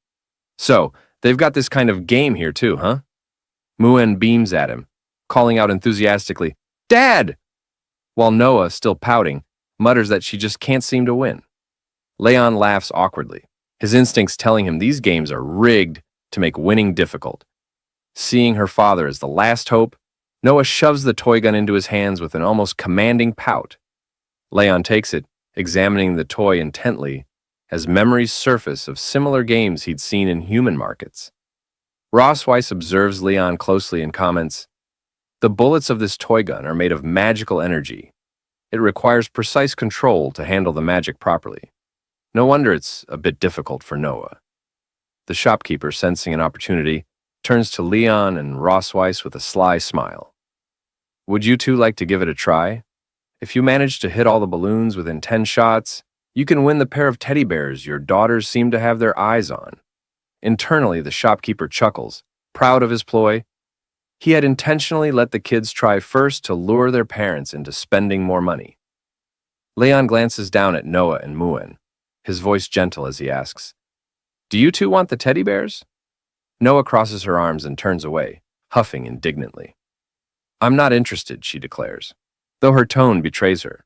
Beside her, Muan's shoulders droop, her voice soft and wistful. Muan doesn't want them either. The girls' attempts to hide their true feelings don't fool Leon. He sighs inwardly, knowing full well they both want the bears, but are too stubborn to admit it. Turning to Rossweiss with a mischievous grin, Leon points a finger at her and confidently announces to the shopkeeper, "Give me 10 shots!" "She'll pay for it." Rossweiss, caught off guard, gasps in surprise. "What? Me?" The shopkeeper, laughing at the unexpected dynamic, rubs his hands together. "That's the spirit." Leon picks up the gun, his expression shifting to one of focus as he aims at the balloons. Memories of his training days at the Dragon Slayer Academy flash through his mind. "It's been a while since I've held a gun," he thinks to himself, the weight of nostalgia settling briefly on him.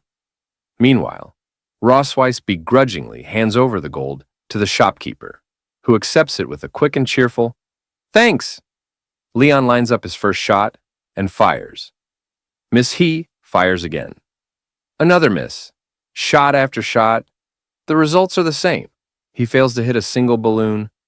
The shopkeeper smirks, satisfaction blooming in his chest.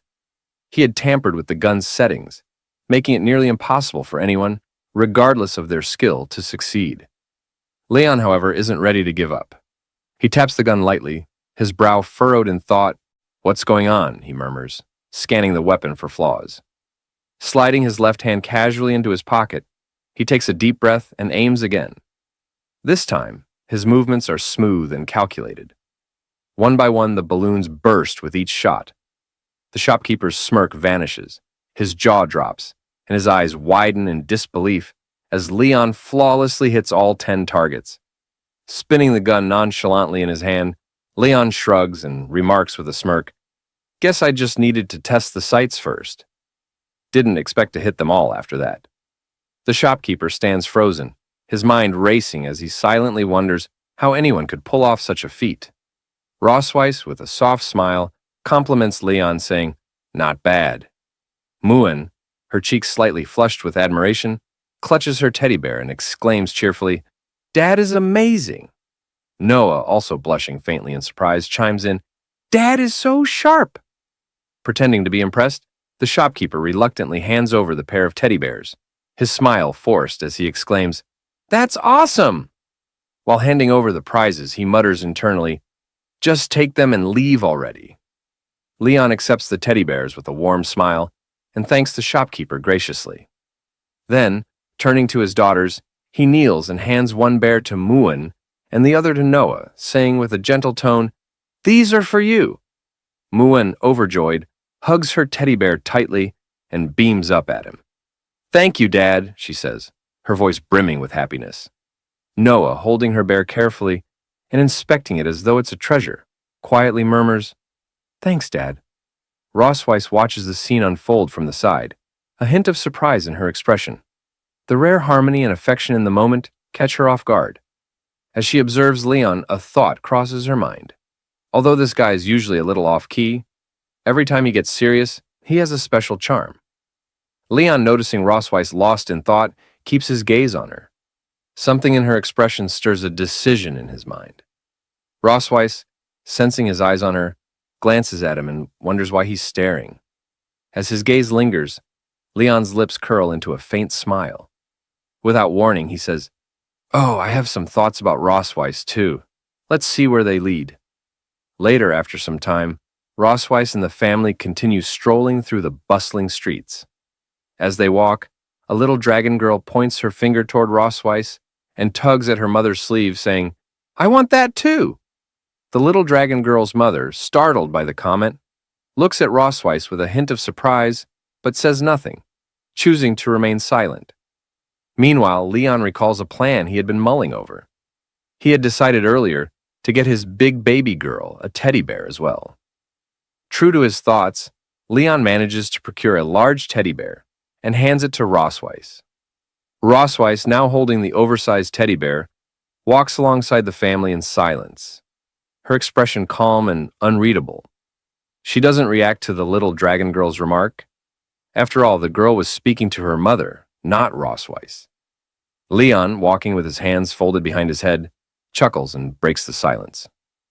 "Did you notice the miserable expression on that unscrupulous businessman's face at the end?" he asks.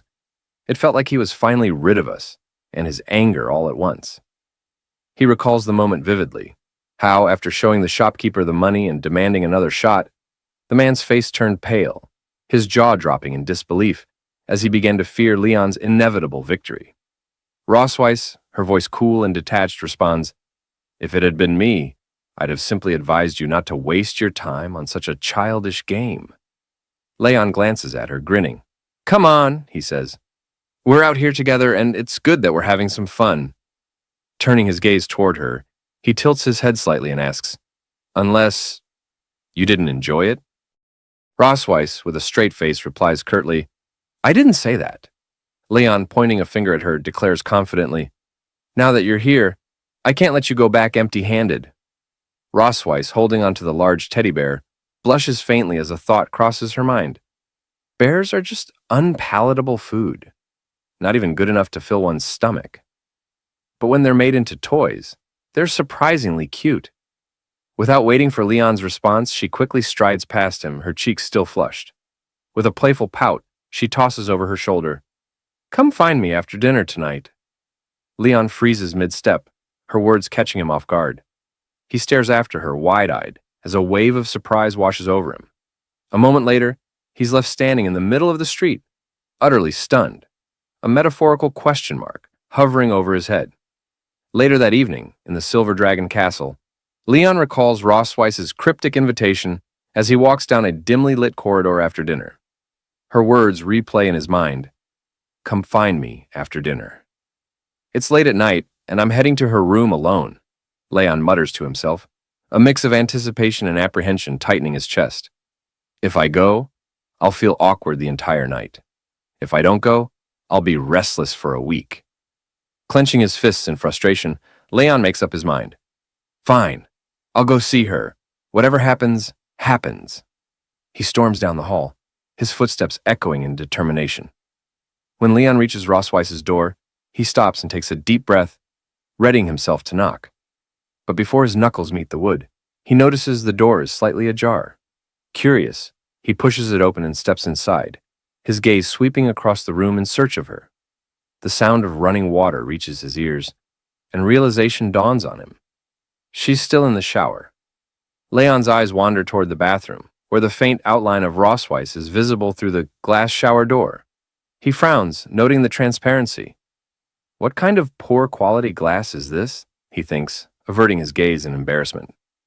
As the moments tick by, Leon's mind races. Shocked and uneasy, he begins to wonder, do I really have to deal with this tonight? Snapping back to reality, Leon shakes his head, trying to steady his thoughts. Slowly, he peeks toward the shower, his eyes widening momentarily. Whether he actually peeked or not remains uncertain. The image is fleeting and unclear, making it hard to say for sure. Rossweiss, now in her pajamas and still under the lingering mist of hot water, looks stunning. Her long silver hair clings to her damp skin and droplets of water glisten faintly on her face and body. As she notices Leon, her calm voice cuts through the steam. "You're here. Let's get started." Leon's heart skips a beat at the sight. It's only natural. Anyone would be captivated by such beauty. With a flicker of nervousness on his face, he thinks to himself, am I about to be squeezed dry again? For now, the story leaves the romance lingering tantalizingly on the edge. There's a special extra edition. 6 hours later, the photos are finally ready. Muan and Noah eagerly look through the pictures of their parents, Leon and Rossweiss. Muan, her eyes sparkling with excitement, exclaims, "Mom and Dad look like such a perfect match." Noah, however, remains quiet as she gazes at the photos, her expression unreadable. Leon, flipping through the pictures, suddenly notices something unusual. "Hey, There's a card attached to this photo, he says, holding it up.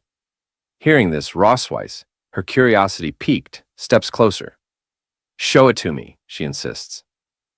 Leon turns the photo around, revealing a handwritten note from the head shopkeeper. Together, he and Rosweiss read the words aloud. May the silver light always shine in the eyes of the one they love. Their faces flush instantly, bright red with embarrassment. Both speak at once in protest. Who's in love with whom? Leon sputters. Who's in love with her? Rosweiss snaps back. Who's in love with him? Still flustered, Rosweiss hides her face for a moment, before adding in a small, indignant voice, There must be some mistake. Fix this photo for me. Leon, nodding quickly, agrees. Yeah, it must have been written wrong. Seeing Rosweiss like this, Leon's heart skips a beat. It's impossible to blame him. Anyone would be awestruck by such beauty. He swallows hard, his mind racing. With a flicker of nervousness, he thinks to himself, Am I about to be squeezed dry again? Rosweiss steps out of the shower room and, without missing a beat, asks, Where would you like to do it? The living room or the balcony? Leon freezes, her words catching him completely off guard. His face turns bright red as panic sets in. Stammering slightly, he nervously replies, The balcony? That's not good, right? I mean, people might see us. That would be embarrassing. Rosweiss, casually glancing into the mirror and adjusting her damp hair, responds with an air of indifference. The living room is fine then, it makes no difference to me. Leon exhales deeply, feeling trapped by the situation. Finally, with a dramatic sigh, he clenches his fists and yells, Fine.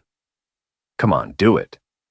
He lies back on the sofa, his teeth gritted and eyes tightly shut, bracing himself for whatever's about to happen. Rosweiss, noticing his odd behavior, raises an eyebrow. What are you doing? She asks, her voice laced with amusement. Leon cracks one eye open, his face flushed.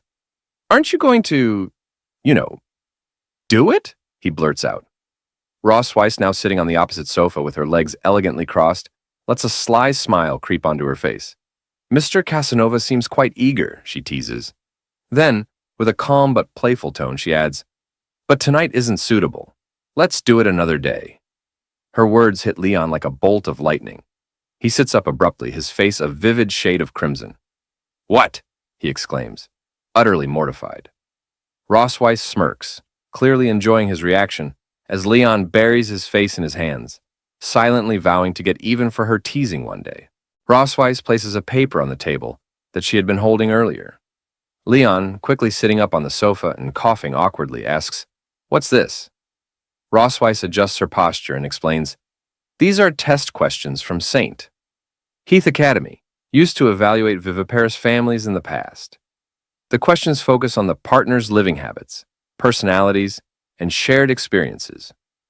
She sets down more papers and continues, We need to get these answers right in advance. If we can't respond properly later, it could affect Noah's admission evaluation. Leon picks up the paper, skimming through the questions. With a skeptical look, he comments, These are like questions from one of those cheesy couples' tacit understanding games. Rosweiss raises an eyebrow. Cheesy or not, they're important. Leon shrugs and continues, They're asking about stuff like your partner's favorite color, a phrase they often say, where you went on your first date, or which book they like to read. Really? Looking up from the paper, he calls out, All right then, Rosweiss. What's your favorite color? Black, she replies with a calm expression, then asks, What about you? Silver, Leon answers without hesitation. Their eyes lock for a moment, an unspoken realization hanging between them. The intensity of their gaze grows, and suddenly both of them become self-conscious. Their faces flush red as they quickly turn away, awkwardly brushing off the moment. It's just a coincidence, Rosweiss mutters, glancing to the side. Yeah, just a coincidence, Leon agrees, scratching the back of his head and looking in the opposite direction. Snapping back to the task at hand, Rosweiss clears her throat. In any case, we need to test how well we know each other. Fine by me, Leon replies, grabbing a pen. The two begin filling in the answers, their focus shifting entirely to the task. A short while later, Leon leans back and declares, I'm done. Rosweiss finishes moments after and nods. Let's check the scores. They swap papers to review each other's answers. When the tally's complete, Rossweiss scores 45 points, while Leon scores 58. Leon smirks, leaning back smugly. Looks like I scored higher than you. Seems like I know the queen better than she knows me. Rossweiss narrows her eyes at him, hiding her slight embarrassment. Don't get too full of yourself. Next time, I'll do better. Leon chuckles, savoring his small victory, as Rossweiss silently vows to outscore him in their next test.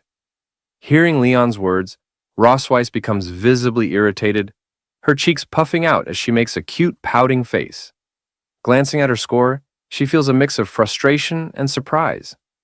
I didn't expect him to notice even my small habits, she thinks. The way I sit or how I position my tail to feel most comfortable. He must be more observant than I thought. One question catches her attention. Has your partner ever been particularly disappointed with you about something? Leon had marked yes. However, Rossweiss herself answered no. Looking at his response, she sighs inwardly. The truth is, the only mistakes he's ever made are in guessing my thoughts. Folding her arms and closing her eyes briefly, Rossweiss reflects, I've always kept things to myself, never sharing openly with others. It's no wonder he guessed wrong. Her gaze shifts back to Leon, who is completely engrossed in reviewing the question paper, his brows furrowed in concentration. Watching him, a soft thought crosses her mind. Maybe, if it's him, I could rely on him. I could open up to him someday. Leon suddenly notices her staring. Her eyes haven't left him, their gaze steady, intense, and somehow adorable. For a moment, he wonders, is she mad about the score? The thought makes him chuckle inwardly. Still holding a grudge over the score, huh? He teases lightly, placing a hand on her shoulder. Rossweiss blinks, startled, as if snapped out of a trance. Her eyes dart to his hand, then back to his face. Smiling warmly, Leon says, Hey, it's no big deal. We haven't spent that much time together yet. It's only natural that you wouldn't score high this time. Give it a little more time, and you'll know me better than I know myself. His words are lighthearted, but the sincerity in his voice catches her off guard. Rossweiss feels her heart skip a beat, then begin pounding so hard she's certain it's audible. She clutches the question paper, trying to steady herself as an unfamiliar warmth spreads through her chest. What's wrong with me, she wonders, her face flushing as she struggles to meet his eyes. Embarrassed, she quickly slams the question paper into Leon's face and, blushing fiercely, demands that he stop talking nonsense and write down his correct answers.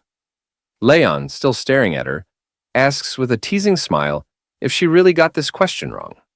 He points out that she had previously said she'd never been disappointed in him. Rossweiss, flustered, denies it, but then adds, If I must point out something, it would be the lack of dragon great forces last time. Leon smirks and teases, From now on, I'll make dragon great force pills my meals. Don't regret it later. With a sly smile, Rossweiss replies, I'm looking forward to it. The scene shifts to the night before the entrance exam. Leon reviews the question paper and nods in satisfaction. After a week of hard work, our average score on the test questions is over 80. If we perform normally, there shouldn't be any problem with the family assessment. Rossweiss, utterly exhausted, collapses onto the bed without responding. Leon, getting up to leave, says, If there's nothing else, I'll head back first. Still, Rossweiss remains silent. As Leon reaches the door, she suddenly grabs his shirt sleeve, stopping him. Wait, she says softly, her tone catching his attention. Leon turns with a questioning look, and Rossweiss points toward the shower room. There's a bathtub in my bathroom. Go take a bath and then come back. Leon, stunned, blinks in surprise. What do you mean by telling me to take a shower in your room? Rossweiss, without hesitation, starts pushing him toward the shower room. Just go and wash when I tell you to. Hurry up. Rossweiss, Leon protests, calling her name as she continues to push him. But she doesn't listen. After pushing Leon into the shower room, Rossweiss quickly closes the door. Leon, looking toward the door and taking off his shirt, wonders why she wants him to take a shower in her bathroom for no reason. He questions if she's planning something bad. Leon, sighing, reasons that she's probably just been very nervous these days because of the entrance exam. So, it should be fine. Deciding to stop worrying, Leon steps into the bathtub and resolves to enjoy it regardless of the reason. Immersed in the hot water, Leon relaxes and says to himself that it feels so good. As Leon is enjoying the bath, Rossweiss slowly opens the bathroom door, wrapped in a towel. Noticing her, Leon is taken aback and loudly calls out Rossweiss's name. Rossweiss, with a smirking smile, looks at him, flicking her hair behind her ear, and the dragon mark on her chest activating starts to glow. Looking at Leon, Rossweiss says that she has been feeling a lot of pressure these days and that she wants to do it now. Leon, shocked by her words, with a pale face, internally thinks that what he had been fearing has finally come true. The dragon mark on Rossweiss's chest now resonates with the dragon mark on his chest. Leon, alarmed, stands up and loudly asks why. If she's under pressure, she's putting pressure on him. Rossweiss, smiling and winking at him, says that by transferring the pressure to him, she can feel relieved and asks if she isn't right. Rossweiss removes the towel wrapped around her and, standing in front of him naked, asks if he didn't come here with this mentality a few days ago. Leon, unable to deny the truth, looks away and thinks in silence, realizing he can't refuse her. Rossweiss then steps into the bathtub nakedly with Leon, leaning on his chest and looking into his eyes. She tells Leon that he can't run away and urges him to just surrender. Leon doesn't resist and complies with her. The dragon marks on their chests begin glowing brightly, the intensity increasing. We all know what's about to unfold. On the day of the admission test at St. Heath Academy, Leon and Rossweiss arrive with Noah. Leon looks around in awe, remarking that this is St. Heath Academy. He turns to Rossweiss, who remains silent, her face serious. Concerned, Leon leans closer and asks her what's wrong, mentioning that he'd just done the decompression last night, but the effect wore off quickly.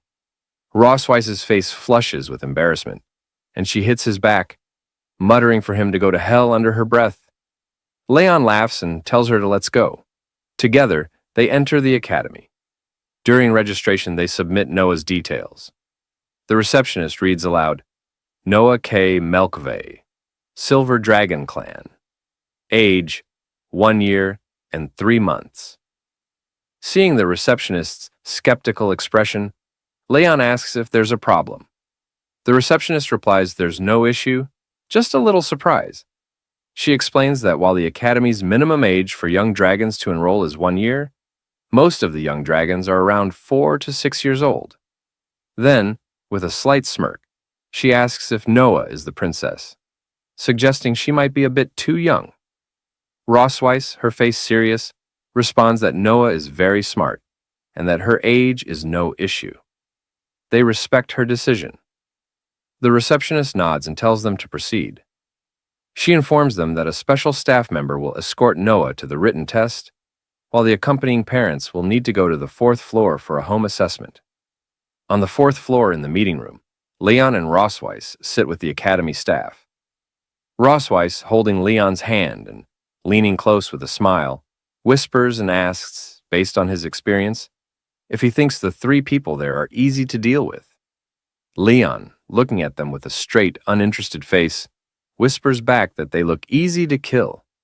He reflects that the person he was before being captured by her would have easily taken their heads in 50 rounds. Leon, his face twisted in anger and radiating killing intent, grits his teeth and tightens his fist, whispering to Rossweiss that if they dare prevent Noah from attending the academy, he will meet them with a sword. The 3 academy staff, sensing the intensity of his killing intent, think to themselves that he must be an imposing parent. One of them, an older man, introduces himself as Walter Wilson, the vice principal of St. Heath Academy, and explains that he will be responsible for their assessment today.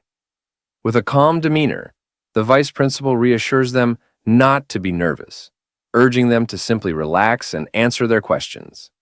Rossweiss, forcing a polite smile, nods in agreement. Leon, also wearing a strained smile, silently notes that this old man doesn't seem as simple as he appears. wondering if something strange might be about to unfold. The vice principal then asks if they remember when their wedding anniversary is. Rossweiss and Leon exchange a glance, realizing that this question was anticipated. Back in the Silver Dragon Castle bedroom, Rossweiss had once told Leon that if anyone ever asked about their wedding anniversary, they needed to have a prepared response. After all, they hadn't officially married yet, and she had become pregnant before they could tie the knot. Leon, recalling her suggestion, thinks for a moment and says that if he had to choose a day that left a deep impression on him, it would be that day. Rossweiss, understanding his train of thought, completes his statement by saying it was the year 1733 of the creation calendar. Back in the interview, both Rossweiss and Leon confidently state that it was May 25th. Leon, however, silently reflects that this was the day he and Rossweiss had bonded in the dungeon. The vice principal, glancing at the submitted papers with a hint of suspicion, remarks that their child is already over 1 year old, despite being married for less than 2 years. He notes that this progress seems much faster than that of ordinary families. Leon, laughing awkwardly, explains that they fell in love at first sight, had a wonderful relationship, and quickly got married and pregnant. Shifting his focus, the vice principal asks if, in the 2 years of marriage, they've discovered any shortcomings or bad habits in their partner. Leon answers yes, while Rossweiss responds no. Internally, both of them think that their answers should be a mix of truth and fiction, just enough to seem believable. When asked to elaborate, Leon begins to act, putting on a sad face. With an Oscar-worthy performance, he claims that sometimes he feels like he doesn't exist. Then, blushing and dramatically placing his hand on his chest, he says his wife is so capable, managing family affairs and housework with exceptional order, making him feel insignificant. As Leon delivers his glowing monologue, Rossweiss stares at him with a long, unimpressed expression, clearly not entertained by his performance. Blushing now, Leon looks at Rossweiss and gently takes her hands. Rossweiss, playing along with his act and blushing as well, looks into his eyes. With a soft voice, Leon tells her that she easily accumulates stress, so he wants to take this opportunity to tell her something important. He says he wants to do more for their family and asks her to rely on him. Internally, however, he thinks to himself that she shouldn't exploit him when he's under a lot of pressure in the future. An older woman suddenly interjects, commenting on how considerate and good a husband he is. She then turns to Rossweiss and asks what she thinks is the most attractive thing about her husband. Surprised, Rossweiss looks at the older woman for a moment before responding. With a flushed face, Rossweiss says that her husband is handsome, has a great figure, is focused, serious, smart, responsible, likes children, and never loses his temper. She adds that he's not greasy, which makes him even more attractive. Rossweiss further explains that although her health hasn't been as good as it was before marriage, it's not a major issue because her husband is skilled at making medicine. She mentions that he uses all sorts of remedies to treat her. Leon, hearing her words, forces a smile but laughs awkwardly. Internally, he wonders if she's praising him or subtly insulting him. Suddenly, Rossweiss, still holding Leon's hands, looks into his eyes with a concerned expression. Leon, caught off guard, awkwardly glances back at her, unsure of how to respond. Rossweiss then says that she would also like to take this opportunity to tell her husband not to push himself too much. As she speaks, she tightens her grip on Leon's hand, applying enough pressure that he screams internally in pain. The three old geezers, completely fooled by their act, internally think what a loving couple they make. Later, the three assessors ask Rossweiss and Leon a series of questions, and the couple answers each one with poise and grace, leaving a strong impression. As the interview nears its conclusion, the old man asks if they have any questions for the other party. He explains that this is an additional question, and the person being asked must answer truthfully. Rossweiss, shaking her head with a light smile, says she has no questions for her husband, because she already knows everything about him.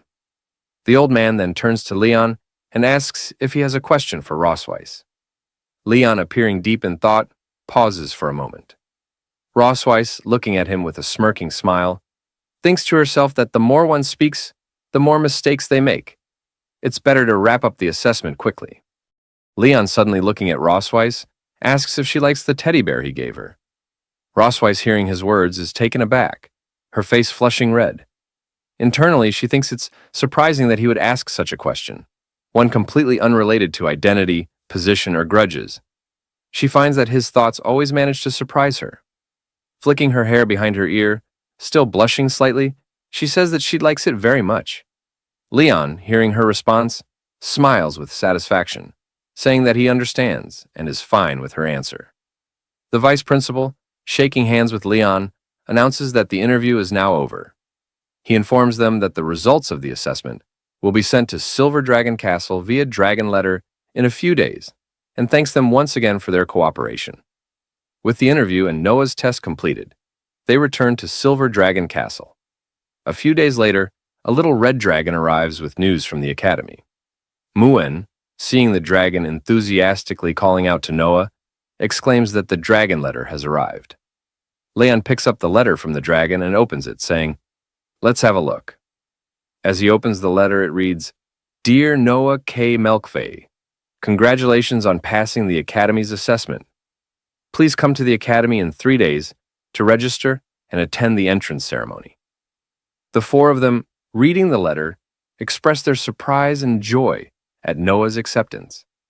Muan, hugging Noah and rubbing her cheek against hers, says, "You're amazing, sis, and your parents are amazing too." Noah, looking at the admission letter, smiles for the first time in the entire manner.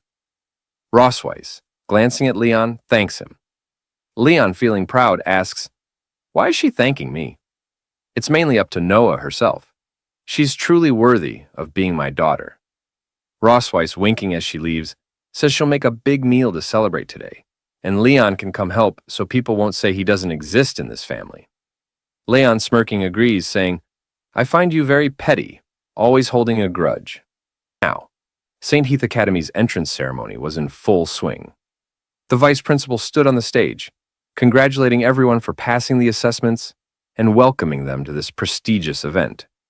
He spoke at length about the significance of the ceremony, emphasizing the importance of the families who had qualified to enroll their children in the academy. He highlighted that many new students had shown exceptional academic performance, and stated that such excellence could only be cultivated by harmonious families. Taking this opportunity, he invited some of these families to share their experiences with everyone. The vice principal then welcomed one of the top-ranked students in this freshman class, Noah K. Melkfei, and her family to the stage. Upon hearing this, Muan realized that her parents and sister were being called to the stage. The silver dragon maid Anna affirmed this observation with a quiet nod. Leon, Rossweiss, and Noah ascended the stage together, accompanied by applause from the audience and welcoming gestures from the staff.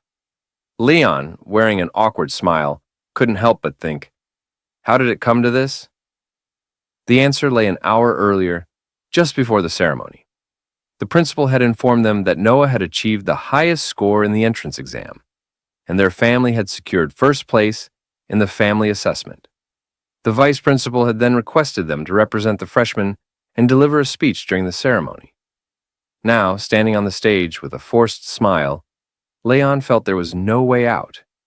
The speech had come as a surprise, leaving him no choice but to face the situation head-on. Noah stepped forward to the microphone.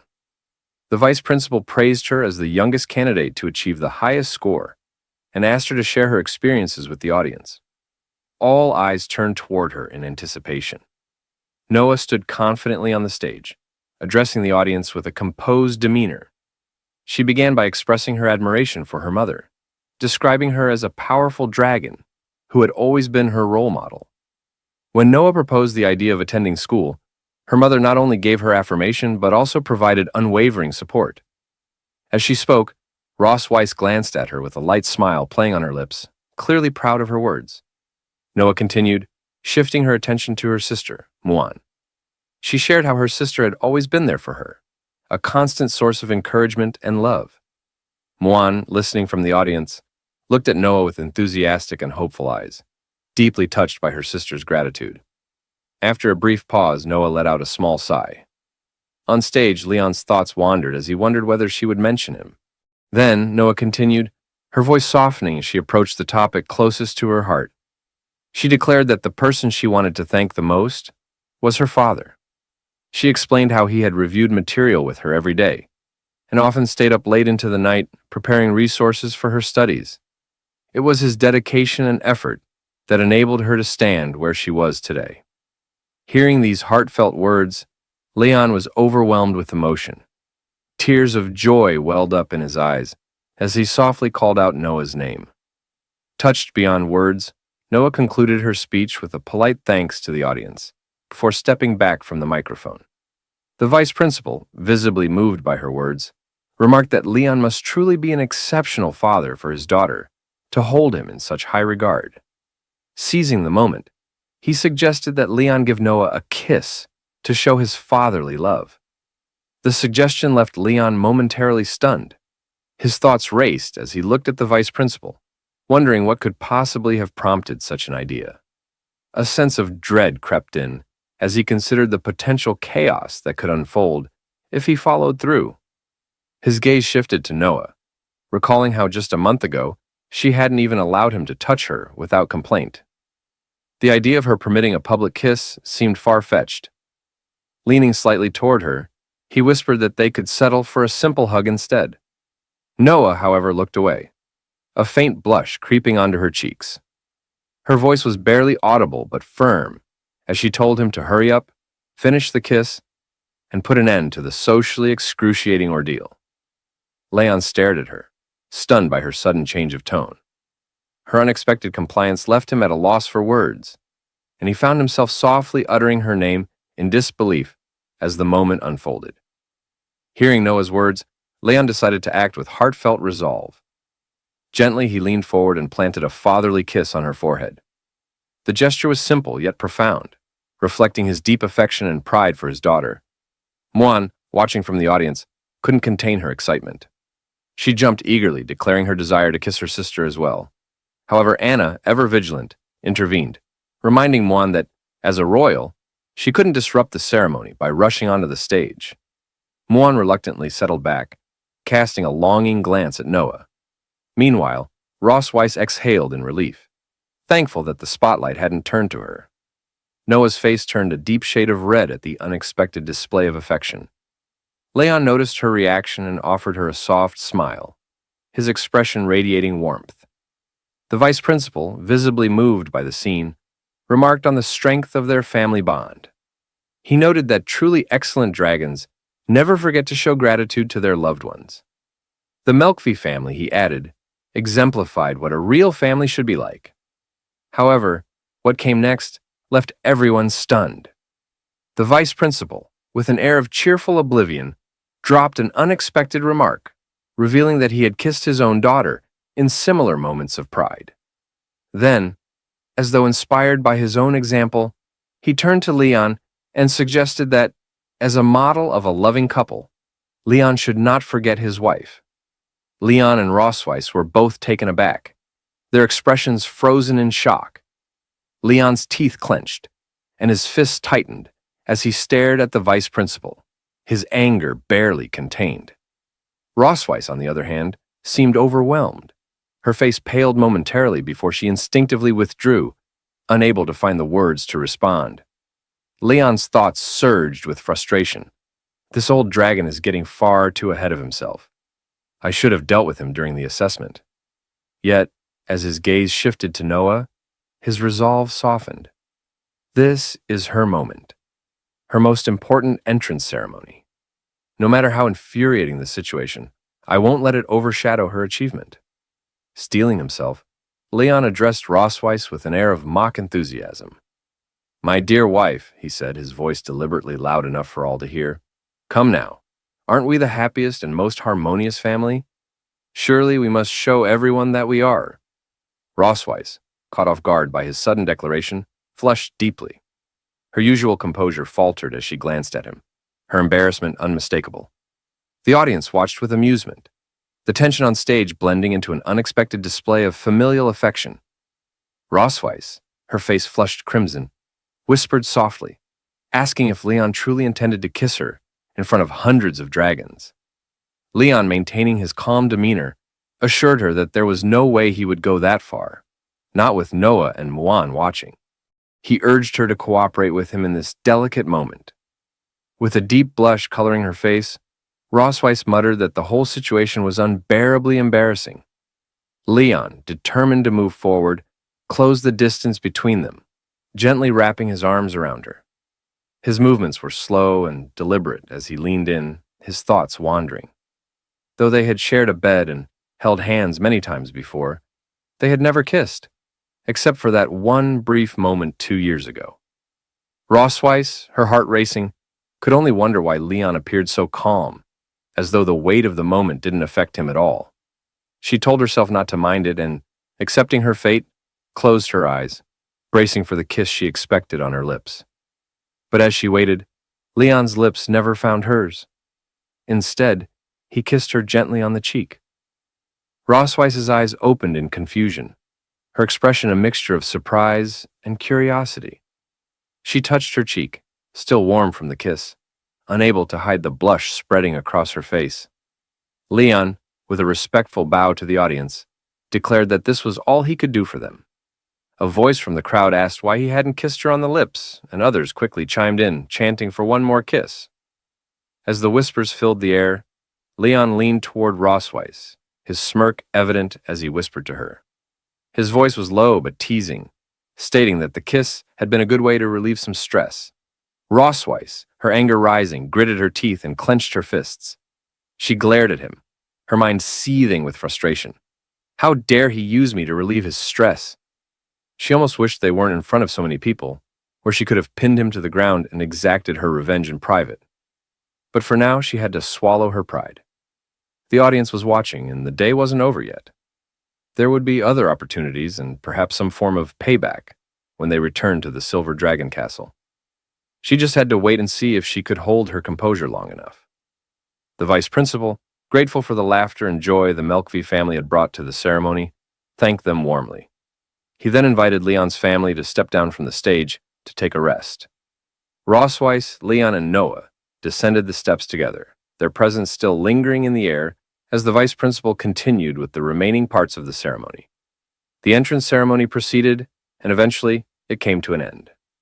As they exited the academy grounds, Rossweiss turned to Noah, her voice soft but firm. She told her that they were ready to leave and would pick her up the following weekend. She reminded her daughter to take care of herself. Noah nodded in response, assuring her mother that she would. Muan, hugging Noah tightly, whispered that she wanted to be with her sister. Noah, smiling gently, told her that she would miss her too. Leon, ever the practical one, added his own reminders. He told Noah to eat on time, not to be picky with her food, to study hard, and if anything confused her, she could always ask him when she came home during the holidays. Most importantly, he emphasized, if she felt unwell, she should go to the academy doctor and not be stubborn about it. Noah, half annoyed, half amused, assured him that she already knew all of that and wasn't a child anymore. Leon grinned and pointed his thumb toward Rossweiss, teasing, "Those are actually your mother's words when she was drunk. She was too embarrassed to say them herself, so I'm just doing it for her." Rossweiss, folding her arms and wearing a straight face, denied it, calling Leon's statement nonsense. Leon, not missing a beat, turned serious. He warned Noah that if she met classmates with bad personalities, she should stay away from them. But if anyone dared to bully her, she had his full support to fight back. Noah raised an eyebrow and asked if he had ever done that when he was in school. With a playful wink, Leon nodded. He shared that every time he got into a fight at school, his teacher, who, by the way, was her grandfather, would bring him home and give him a good beating. Leon reassured Noah that there was no need to worry. He would never punish her for something so small. Muan, clinging to her father's legs, listened intently to the exchange between them. Noah smiled, agreeing with Leon's words. "I'll remember, Dad." Now, within the study room of the Silver Dragon Castle, Rossweiss sat in quiet contemplation, her attention focused on an ancient tome. The book detailed a forbidden magic known as the Blood Curse, a spell that could only be cast once in a lifetime. It demanded blood as its medium and exacted the caster's life as payment for its devastating power. As Rosweiss read, a smirk played on her lips. The concept intrigued her, and she mused that, with refinement, it might become a fascinating tool for her own purposes.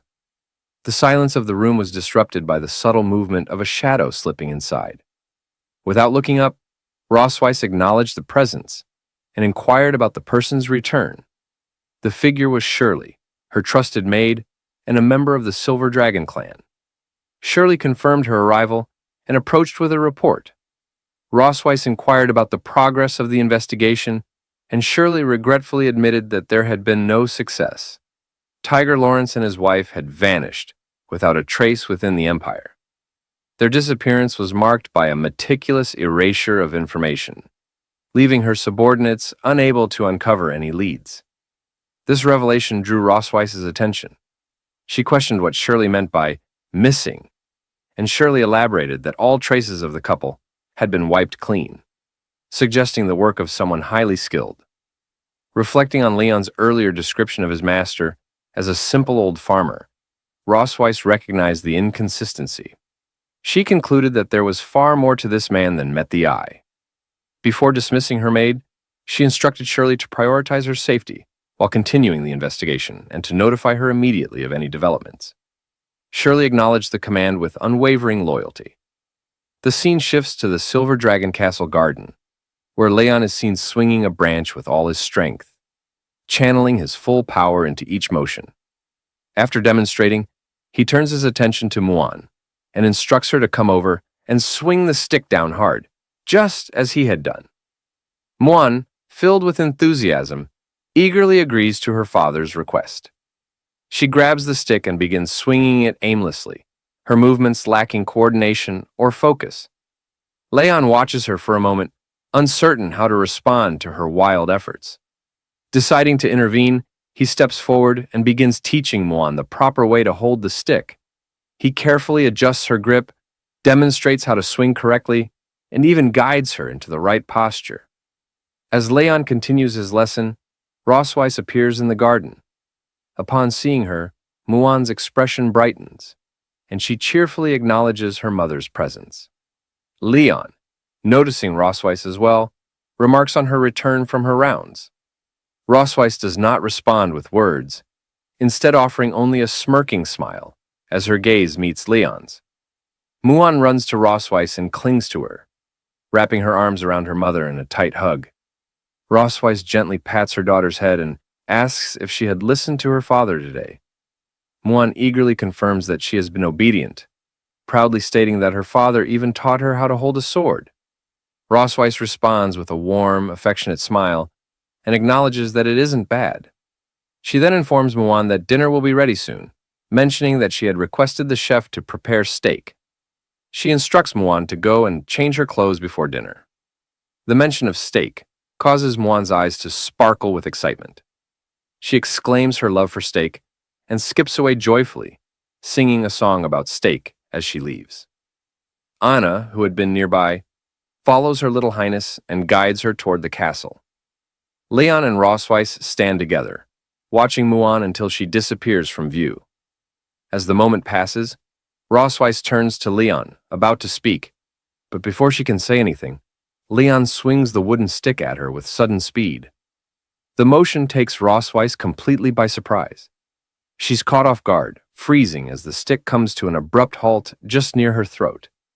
Rosweiss, with a cold expression and a smirking smile, questions Leon's intentions, asking if he has finally decided to attack her. She states that, in the Silver Dragon Castle, pointing a weapon at her is an act of treason, punishable by death. Leon, hearing her words, calmly responds, pointing out that it is merely a branch, and questioning if the queen truly considers a branch a weapon. Rosweiss, unfazed, reminds him of his past as the strongest dragon slayer, emphasizing that even a branch in his hands could be used as a lethal weapon. She ends her statement by asking if she is wrong in her assumption. To her pointed remarks, Leon doesn't respond directly. Instead, he sighs and withdraws the branch. Leaning closer to Rosweiss, he remarks that if she wanted to praise someone, She should do so properly and questions why she chooses to be so sarcastic. Rosweiss, folding her arms, retorts that she hasn't praised him at all. Leon walks toward a nearby bench, placing his hands behind his head as he moves. He mentions that he wanted to scare her, but admits it would be pointless if she wasn't afraid. Rosweiss, watching him, calmly counters, stating that she doesn't believe he could harm her with a twig in his current state. Shifting the conversation, Rosweiss mentions that Noah had written to her the previous day, saying she was doing fine and asking them not to worry. As Rosweiss and Leon sit on the bench, Leon looks at her in surprise and asks if that was all Noah had written. Rosweiss denies this, explaining that it was rare for Noah to take the initiative to write back, but she had done so to reassure them of her safety. Leon agrees, commenting that in this regard, Noah is very similar to Rosweiss. Looking at the sky, Leon reflects on Noah's nature. He mentions that she always maintains a stern demeanor, making it difficult to discern her thoughts. However, he adds that if one finds the right approach, it is still very pleasant to get along with her. Rosweiss, also gazing at the sky, remarks that Noah actually admires Leon. She explains that Noah has a typical dragon mentality. She admires strength and is drawn to the powerful. Turning her gaze to Leon with a faint smile, Rosweiss continues, saying that in Noah's eyes, he has become a top student, someone to look up to. She even mentioned that she plans to win many first places at the academy because she never wants to lose to him.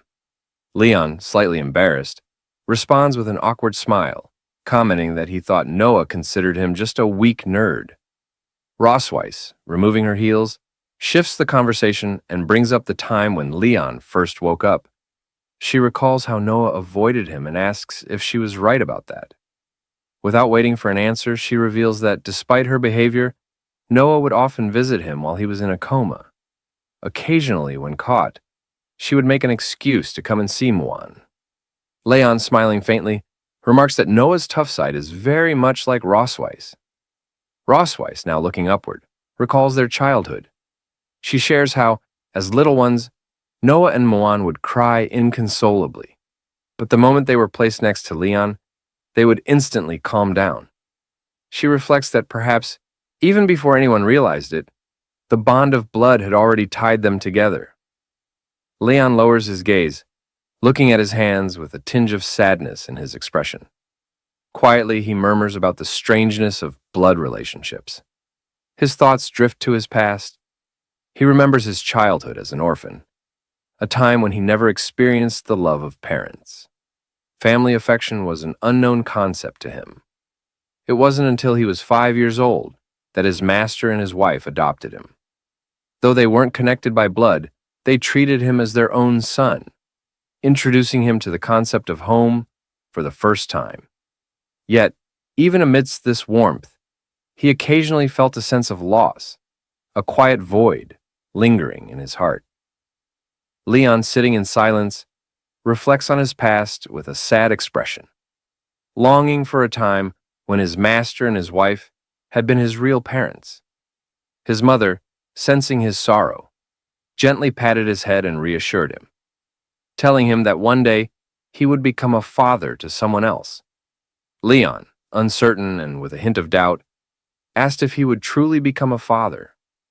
His mother smiled warmly and confirmed, saying that his future children would be his blood, the family he would love, protect, and give everything for. Pulled back to the present, Leon clenched his fist, the words his mother had spoken echoing in his mind. He affirmed to himself that they were indeed his most cherished family members now. As Leon pondered, Rosweiss watched him closely and asked what he was daydreaming about. She then suggested they should head back. Leon snapped out of his thoughts, quickly stood and nervously reassured her that it was nothing.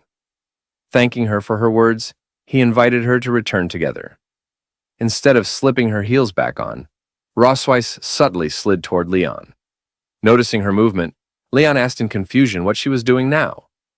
With a smirking smile, Rosweiss replied that since Leon wanted to thank her, he should help her put on her shoes.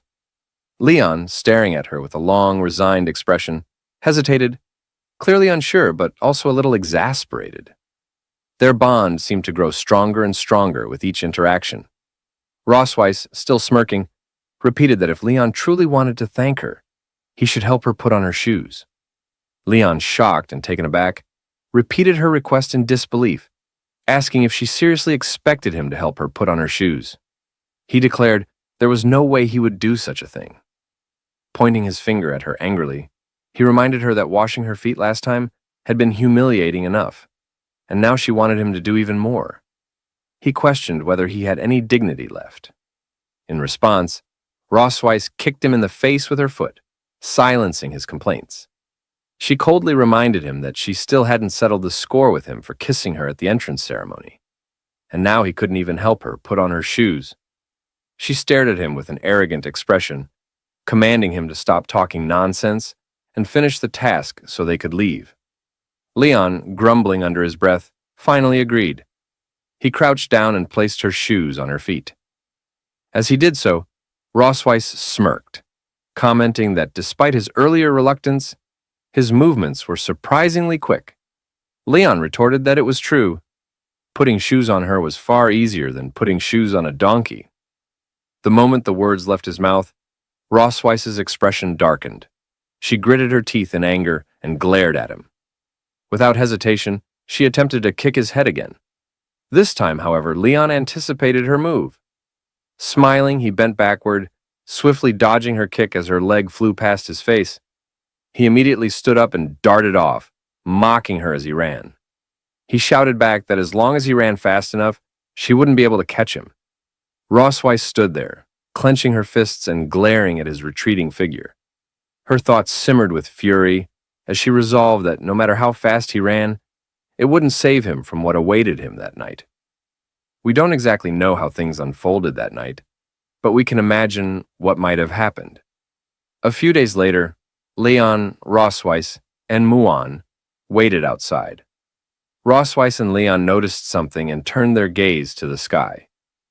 Muan, filled with excitement, pointed upward and signaled for them to come closer. A massive dragon flew over them with great speed.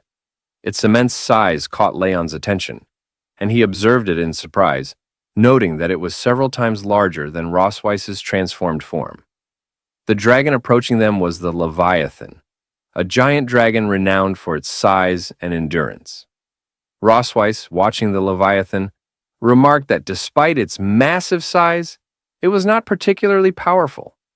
Its exceptional endurance and stable emotions made it an ideal transporter for the dragon clan. Leon then asked what she meant by emotionally stable. Rossweiss explained that a Leviathan, due to its calm temperament, would never lose its temper, even once, throughout its thousands of years of life. For this reason, the Academy often employed them to transport baby dragons. As they continued observing, the Leviathan released Noah onto the ground. She landed gracefully and turned to Rossweiss to announce her return.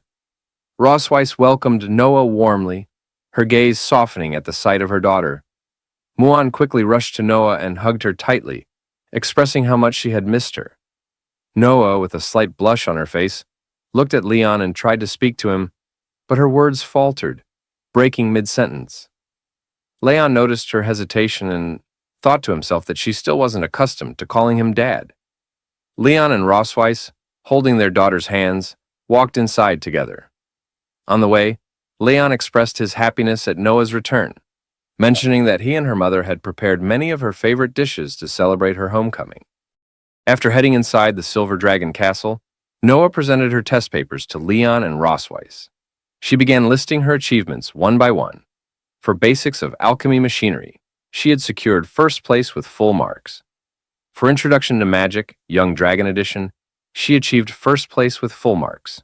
Again, for Introduction to Magic, Young Dragon Edition, she achieved first place with full marks.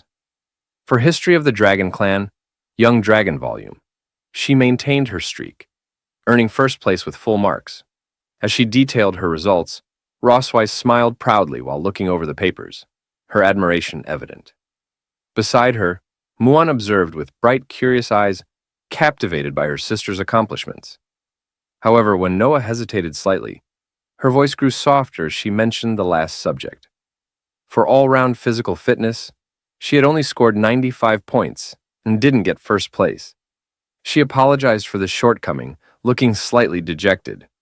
Rosweiss, still feeling immensely proud, reassured her daughter in a soft and gentle tone, saying there was no need to apologize because her performance was already incredibly impressive.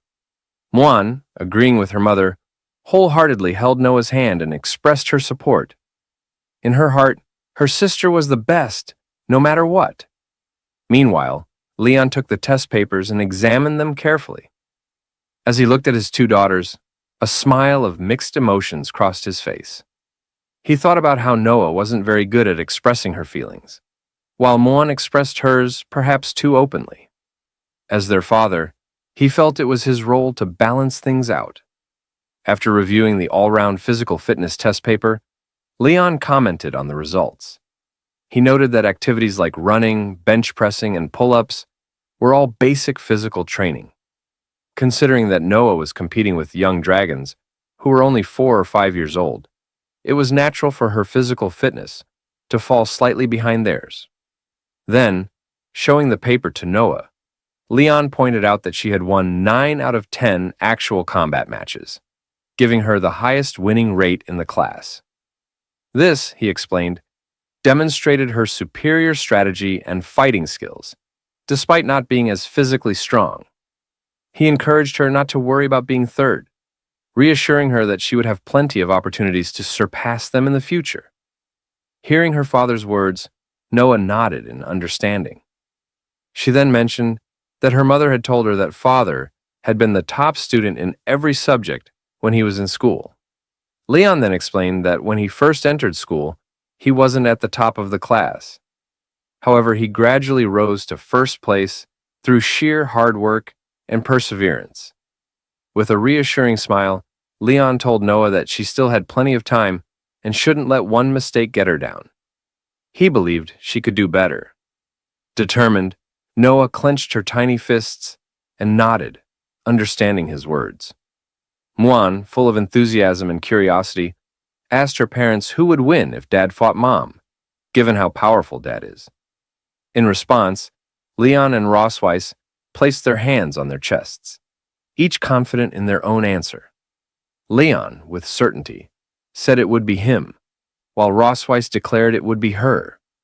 The two of them exchanged glares, the tension between them rising as their rivalry sparked.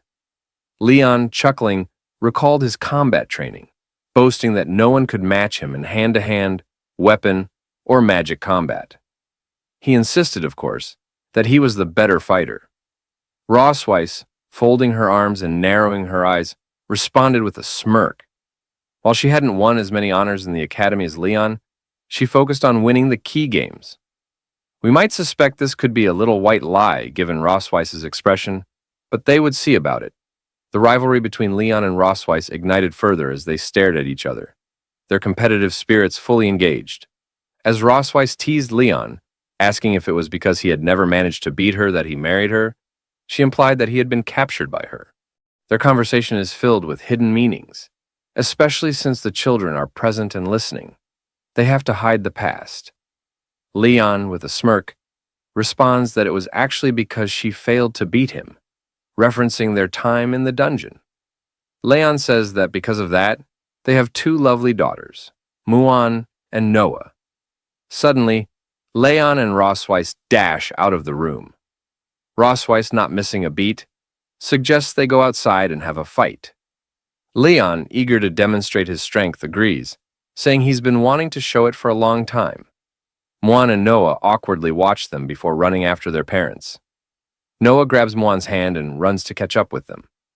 Muan, unsure, asks if they're really going to fight. Noah responds, saying they should follow and see. Outside the Silver Dragon Castle, Leon and Rosweiss begin warming up, preparing for their match. Meanwhile, Muan and Noah sit on a bench to observe. Muan says that she's also very curious about who is stronger, Dad or Mom, asking if her guess is right. Noah, recalling what their teacher had said, answers that watching masters compete more often can help improve their own fighting skills. With a mocking tone, Rossweiss looks at Leon and suggests that his body probably hasn't fully recovered enough to fight her yet. She asks if she's right. Leon, still warming up with a smirk, responds confidently, asking what would happen if he wasn't fully recovered. He adds that there aren't many chances to fight the Silver Dragon Queen, so he must seize this opportunity. Rossweiss, with a light smile, suggests making the fight more interesting by placing a bet. Leon, curious, asks what the bet would be. Rossweiss, smirking, explains that if he wins, she won't touch him for a month. However, if she wins, he'll have to fulfill one of her requests. Leon, hearing her proposal, becomes serious and wonders what kind of demands she might make. But as long as he wins, it's worth the risk. With teary eyes, Leon happily thinks that taking a month off sounds easy. He never would have dared to think about this under normal circumstances. With determination, Leon agrees to the bet, pointing his finger at Rossweiss. Rossweiss, still smiling confidently, says, "Let's get started." Leon, too, smiles confidently, a light grin forming as he looks at Rossweiss. The fight between them begins with intensity, but both Leon and Rossweiss use their strengths, fighting evenly against each other. At the most thrilling stage of the duel, Leon discovered a flaw Rossweiss' defense. He seized the opportunity and prepared to use his final move against her. Could he defeat her in this fight? After the warm-up, Leon and Rossweiss locked eyes, their gazes firm and resolute. They studied each other carefully, unwilling to miss even the slightest movement. Both awaited the signal to begin the duel. A gentle breeze swept across the training ground, lifting the sand into the air as if transforming it into a battlefield. Meanwhile, Noah and Muan sat on a bench nearby, eating popcorn as they eagerly watched their parents' impending duel. Muan happily swung her legs, savoring the sweet taste of the popcorn. Inwardly, she praised how delicious it was. Just as she was enjoying her treat, her swinging leg accidentally knocked over a bottle of pineapple juice sitting next to her. She let out a surprised exclamation, reaching out in an attempt to catch it. But it was already too late. The pineapple juice toppled and spilled onto the ground. Leon and Rossweiss, already on edge, turned their wary gazes toward the fallen bottle, mistaking it for the signal to start the fight. The instant the paper cup of juice hit the ground, Leon and Rossweiss rushed toward each other like lightning. Muan stared at the spilled drink with deep regret. "Ah, my pineapple juice," she murmured. Noah, however, kept his eyes on the duel, calmly remarking, "The fight has started." Leon was the first to launch an attack. His expression was serious, showing how much he respected the duel. With a powerful stomp, he propelled himself into the air. Clenching his right fist, he gathered energy before swinging a charged punch toward Rossweiss. Rossweiss quickly noticed Leon's move. She crossed her arms in front of her chest to defend herself, planting her feet firmly to stabilize her stance. Leon's punch, charged with immense energy, slammed into her crossed arms. Though Rossweiss successfully blocked the blow, the impact cracked the ground beneath her feet, revealing the sheer power of Leon's attack. Rossweiss seized the moment when Leon left an opening. With precision, she extended her tail from below, aiming to sweep it toward his chin. Leon, sensing the danger from below, braced himself, gritted his teeth, and leaned back with all his strength, narrowly dodging Rossweiss's attack. When she saw that her strike had missed, she immediately swung her tail again, launching another attack at him. Leon leaned back further, supporting himself on the ground with both hands. With a swift motion, he performed a backflip, once again evading her attack. As Rossweiss's assault ended and before she could react, Leon shifted his position. He transitioned from supporting himself with both hands to balancing on one hand and quickly changed his direction. In one fluid motion, he extended his left foot, channeling magic into it, and kicked Rossweiss with all his might. Rossweiss reacted quickly, raising her arms to block his attack. However, this strike was much more forceful than Leon's initial assault. Although she managed to block it, the sheer force of the kick sent her flying backward. Her feet left deep marks in the sand as she skidded across the ground. She extended one leg behind her and gently placed a hand on the ground.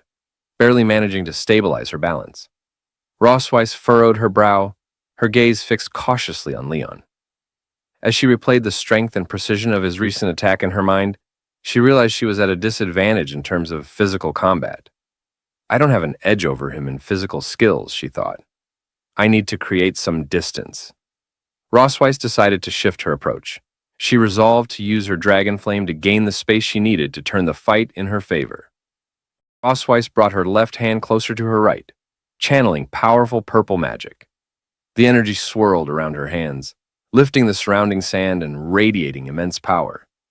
Leon chuckled softly as he observed her preparation. It seems the queen doesn't want to fight me up close anymore, he remarked. Rosweiss ignored his comment, her focus unwavering. As long as I can beat you, nothing else matters. She divided the gathered dragon flame into several smaller portions, then waved her hands outward, sending all the flames hurtling toward Leon. Leon noticed the approaching flames and quickly sprinted to his right, doing his best to avoid it. But when Rosweiss's dragon flame struck the ground, it erupted with a deafening roar, creating several deep craters in the training field. The force of the impact lifted sand into the air, scattering it violently. Rosweiss kept a sharp eye on the direction Leon was moving, quickly waving several dragon flames toward him to block his path. Meanwhile, Noah and Muan sat nearby, watching intently. They could tell that the current situation seemed unfavorable for their father. Muan stopped eating her popcorn, worry evident on her face as she stared at Leon. Is Dad going to lose? He's been running away this whole time, she asked, her voice filled with concern. Noah picked up a piece of popcorn, her expression calm. Using what she had learned in school, she began to analyze the combat methods their parents were using. Not necessarily, she replied. Dad is using simple physical techniques to attack and evade Mom's attacks, while Mom is relying on dragon flames to keep her distance and create sudden opportunities. This shows that, in close combat, Mom doesn't seem confident in defeating him. She popped the popcorn into her mouth, finishing her analysis while chewing. Hearing Noah's explanation, Muan's worry shifted to admiration. A bright smile spread across her face as she leaned closer to Noah, looking at her with sparkling eyes. Noah, you know so much! Noah's cheeks turned slightly red at the praise, and she looked away shyly. These are just things the teacher taught us in class, she mumbled. Back in the training ground, Rosweiss continued to pursue Leon. She extended her right hand, sending more dragon flames flying toward him with practiced precision. It seemed she had already realized that Leon couldn't fully unleash his strength while dodging her magical attacks. A sly smile played on her lips. Leon, aren't you supposed to be so fast? Show me, Rosweiss taunted, her tone light yet challenging. She continued launching the dragon flames, each one flying toward Leon with incredible speed. The flames exploded behind him as he narrowly dodged them. A few even came dangerously close, grazing him as they passed. The explosion sent sand and debris flying, some of which hit Leon's back. Leon continued dodging the dragon flames, occasionally glancing back. Not only am I fast, but I'm also tough, he said with confidence. Rosweiss responded with a disdainful smile, clearly unimpressed. She knew his words were nothing more than empty bravado. Let's see how tough you really are, she muttered under her breath. A new strategy quickly formed in her mind as she prepared to strike again. Gathering the dragon flames in her hands, she pressed them together, focusing her energy as if condensing the flames into something more powerful. The dragon flames chasing Leon from behind suddenly merged into two massive, blazing forms. The two large flames moved with purpose, wrapping around Leon from both sides, cutting off any escape route. Leon's eyes widened as he noticed the enormous flames closing in on him. He scanned his surroundings desperately, but no clear path of escape presented itself. Both Leon and Rosweiss used their strengths, fighting evenly against each other. At the most thrilling stage of the duel, Leon discovered a flaw Rosweiss' defense. He seized the opportunity and prepared to use his final move against her. Could he defeat her in this fight? After the warm-up, Leon and Rosweiss locked eyes, their gazes firm and resolute. They studied each other carefully, unwilling to miss even the slightest movement. Both awaited the signal to begin the duel. A gentle breeze swept across the training ground, lifting the sand into the air, as if transforming it into a battlefield. Meanwhile, Noah and Muan sat on a bench nearby, eating popcorn as they eagerly watched their parents' impending duel. Muan happily swung her legs, savoring the sweet taste of the popcorn. Inwardly, she praised how delicious it was. Just as she was enjoying her treat, her swinging leg accidentally knocked over a bottle of pineapple juice sitting next to her. She let out a surprised exclamation, reaching out in an attempt to catch it. But it was already too late. The pineapple juice toppled and spilled onto the ground. Leon and Rossweiss, already on edge, turned their wary gazes toward the fallen bottle, mistaking it for the signal to start the fight. The instant the paper cup of juice hit the ground, Leon and Rossweiss rushed toward each other like lightning. Muan stared at the spilled drink with deep regret. "Ah, my pineapple juice," she murmured. Noah, however, kept his eyes on the duel, calmly remarking, "The fight has started." Leon was the first to launch an attack. His expression was serious, showing how much he respected the duel. With a powerful stomp, he propelled himself into the air. Clenching his right fist, he gathered energy before swinging a charged punch toward Rossweiss. Rossweiss quickly noticed Leon's move. She crossed her arms in front of her chest to defend herself, planting her feet firmly to stabilize her stance. Leon's punch, charged with immense energy, slammed into her crossed arms. Though Rossweiss successfully blocked the blow, the impact cracked the ground beneath her feet, revealing the sheer power of Leon's attack. Rossweiss seized the moment when Leon left an opening. With precision, she extended her tail from below, aiming to sweep it toward his chin. Leon, sensing the danger from below, braced himself, gritted his teeth, and leaned back with all his strength, narrowly dodging Rossweiss's attack. When she saw that her strike had missed, she immediately swung her tail again, launching another attack at him. Leon leaned back further, supporting himself on the ground with both hands. With a swift motion, he performed a backflip, once again evading her attack. As Rossweiss's assault ended and before she could react, Leon shifted his position. He transitioned from supporting himself with both hands to balancing on one hand and quickly changed his direction. In one fluid motion, he extended his left foot, channeling magic into it, and kicked Rossweiss with all his might. Rossweiss reacted quickly, raising her arms to block his attack. However, this strike was much more forceful than Leon's initial assault.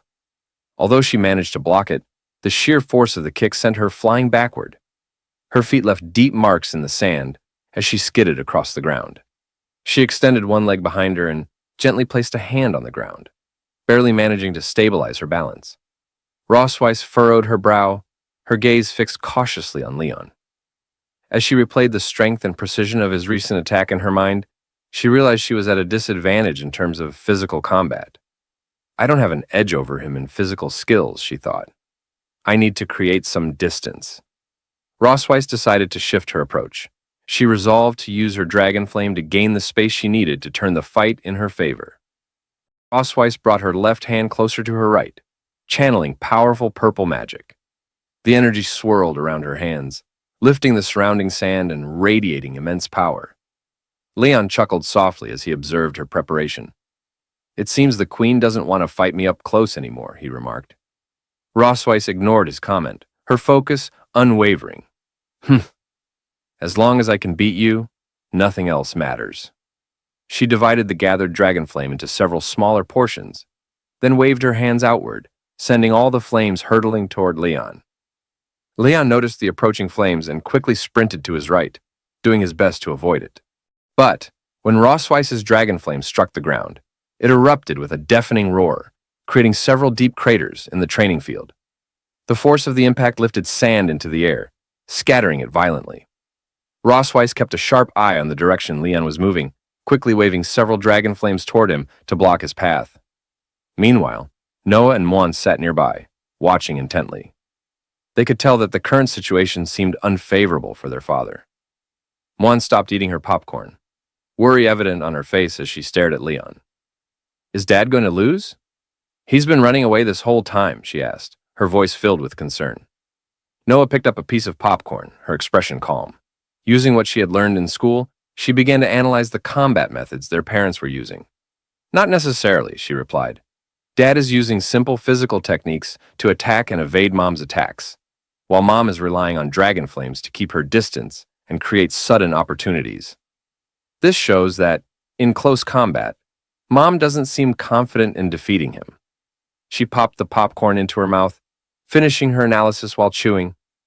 Hearing Noah's explanation, Muan's worry shifted to admiration. A bright smile spread across her face as she leaned closer to Noah, looking at her with sparkling eyes. Noah, you know so much! Noah's cheeks turned slightly red at the praise, and she looked away shyly. These are just things the teacher taught us in class, she mumbled. Back in the training ground, Rossweiss continued to pursue Leon. She extended her right hand, sending more dragon flames flying toward him with practiced precision. It seemed she had already realized that Leon couldn't fully unleash his strength while dodging her magical attacks. A sly smile played on her lips. Leon, aren't you supposed to be so fast? Show me, Rossweiss taunted, her tone light yet challenging.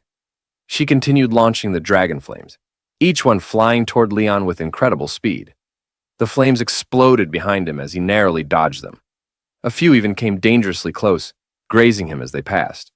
The explosion sent sand and debris flying, some of which hit Leon's back. Leon continued dodging the dragon flames, occasionally glancing back.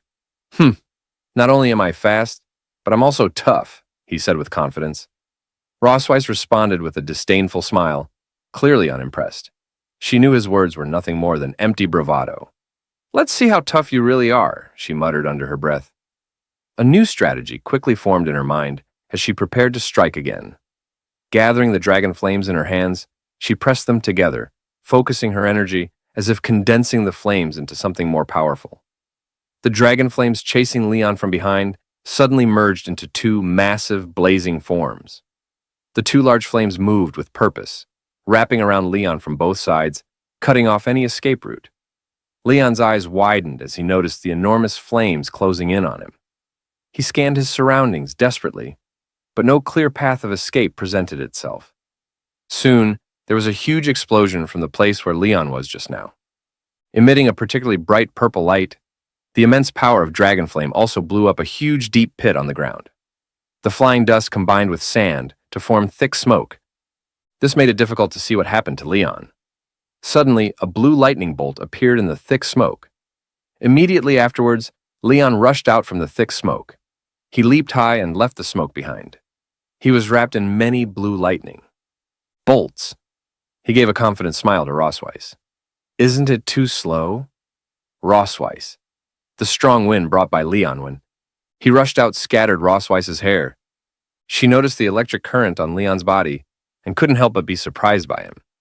She knew Leon was using magic to force himself to get stronger again. This guy strengthened his body with thunder magic. And then Leon stomped heavily on the ground with his right foot, adjusted his direction, and prepared to attack in the direction of her. No one can. Take away my 1-month holiday. His right foot stomped hard on the ground, and he flew in the direction of Rossweiss with a serious expression. There was even more lightning on his body than just a moment ago. It was obvious that Leon had strengthened his body with thunder magic again. For the sake of this hard 1-month's holiday, Leon decided that he was going to go out on a limb. Leon threw a few quick punches at Rossweiss. His punches were so fast, almost like lightning, and it's almost impossible to see his fist and the direction of his fist. Rossweiss gritted her teeth, carefully observing while quickly blocking Leon's fist with both hands. However, due to Leon's speed being too fast, she was now slightly feeling the strain. She frowned tightly, stopping Leon's attack, while feeling a little worried about Leon's current use of magic to strengthen his body. After all, Leon's body hadn't fully recovered yet, even though his current body cannot withstand the strengthening of thunder magic. He still behaves so recklessly. I need to end the fight quickly. She began to think about ways to quickly end this duel. She's exposed, Leon thought with a soft smile. He saw the strained expression on Rossweiss's face and knew that she was now somewhat unable to carry his attack. He noticed that her mind was somewhat elsewhere. He had a chance to give her the final blow. He stopped his attack and extended his left foot, sweeping towards Rossweiss's feet. At this moment, Rossweiss realized that Leon had attacked her in a different way. She didn't expect him to attack from under her feet. She wanted to dodge, but it was already too late.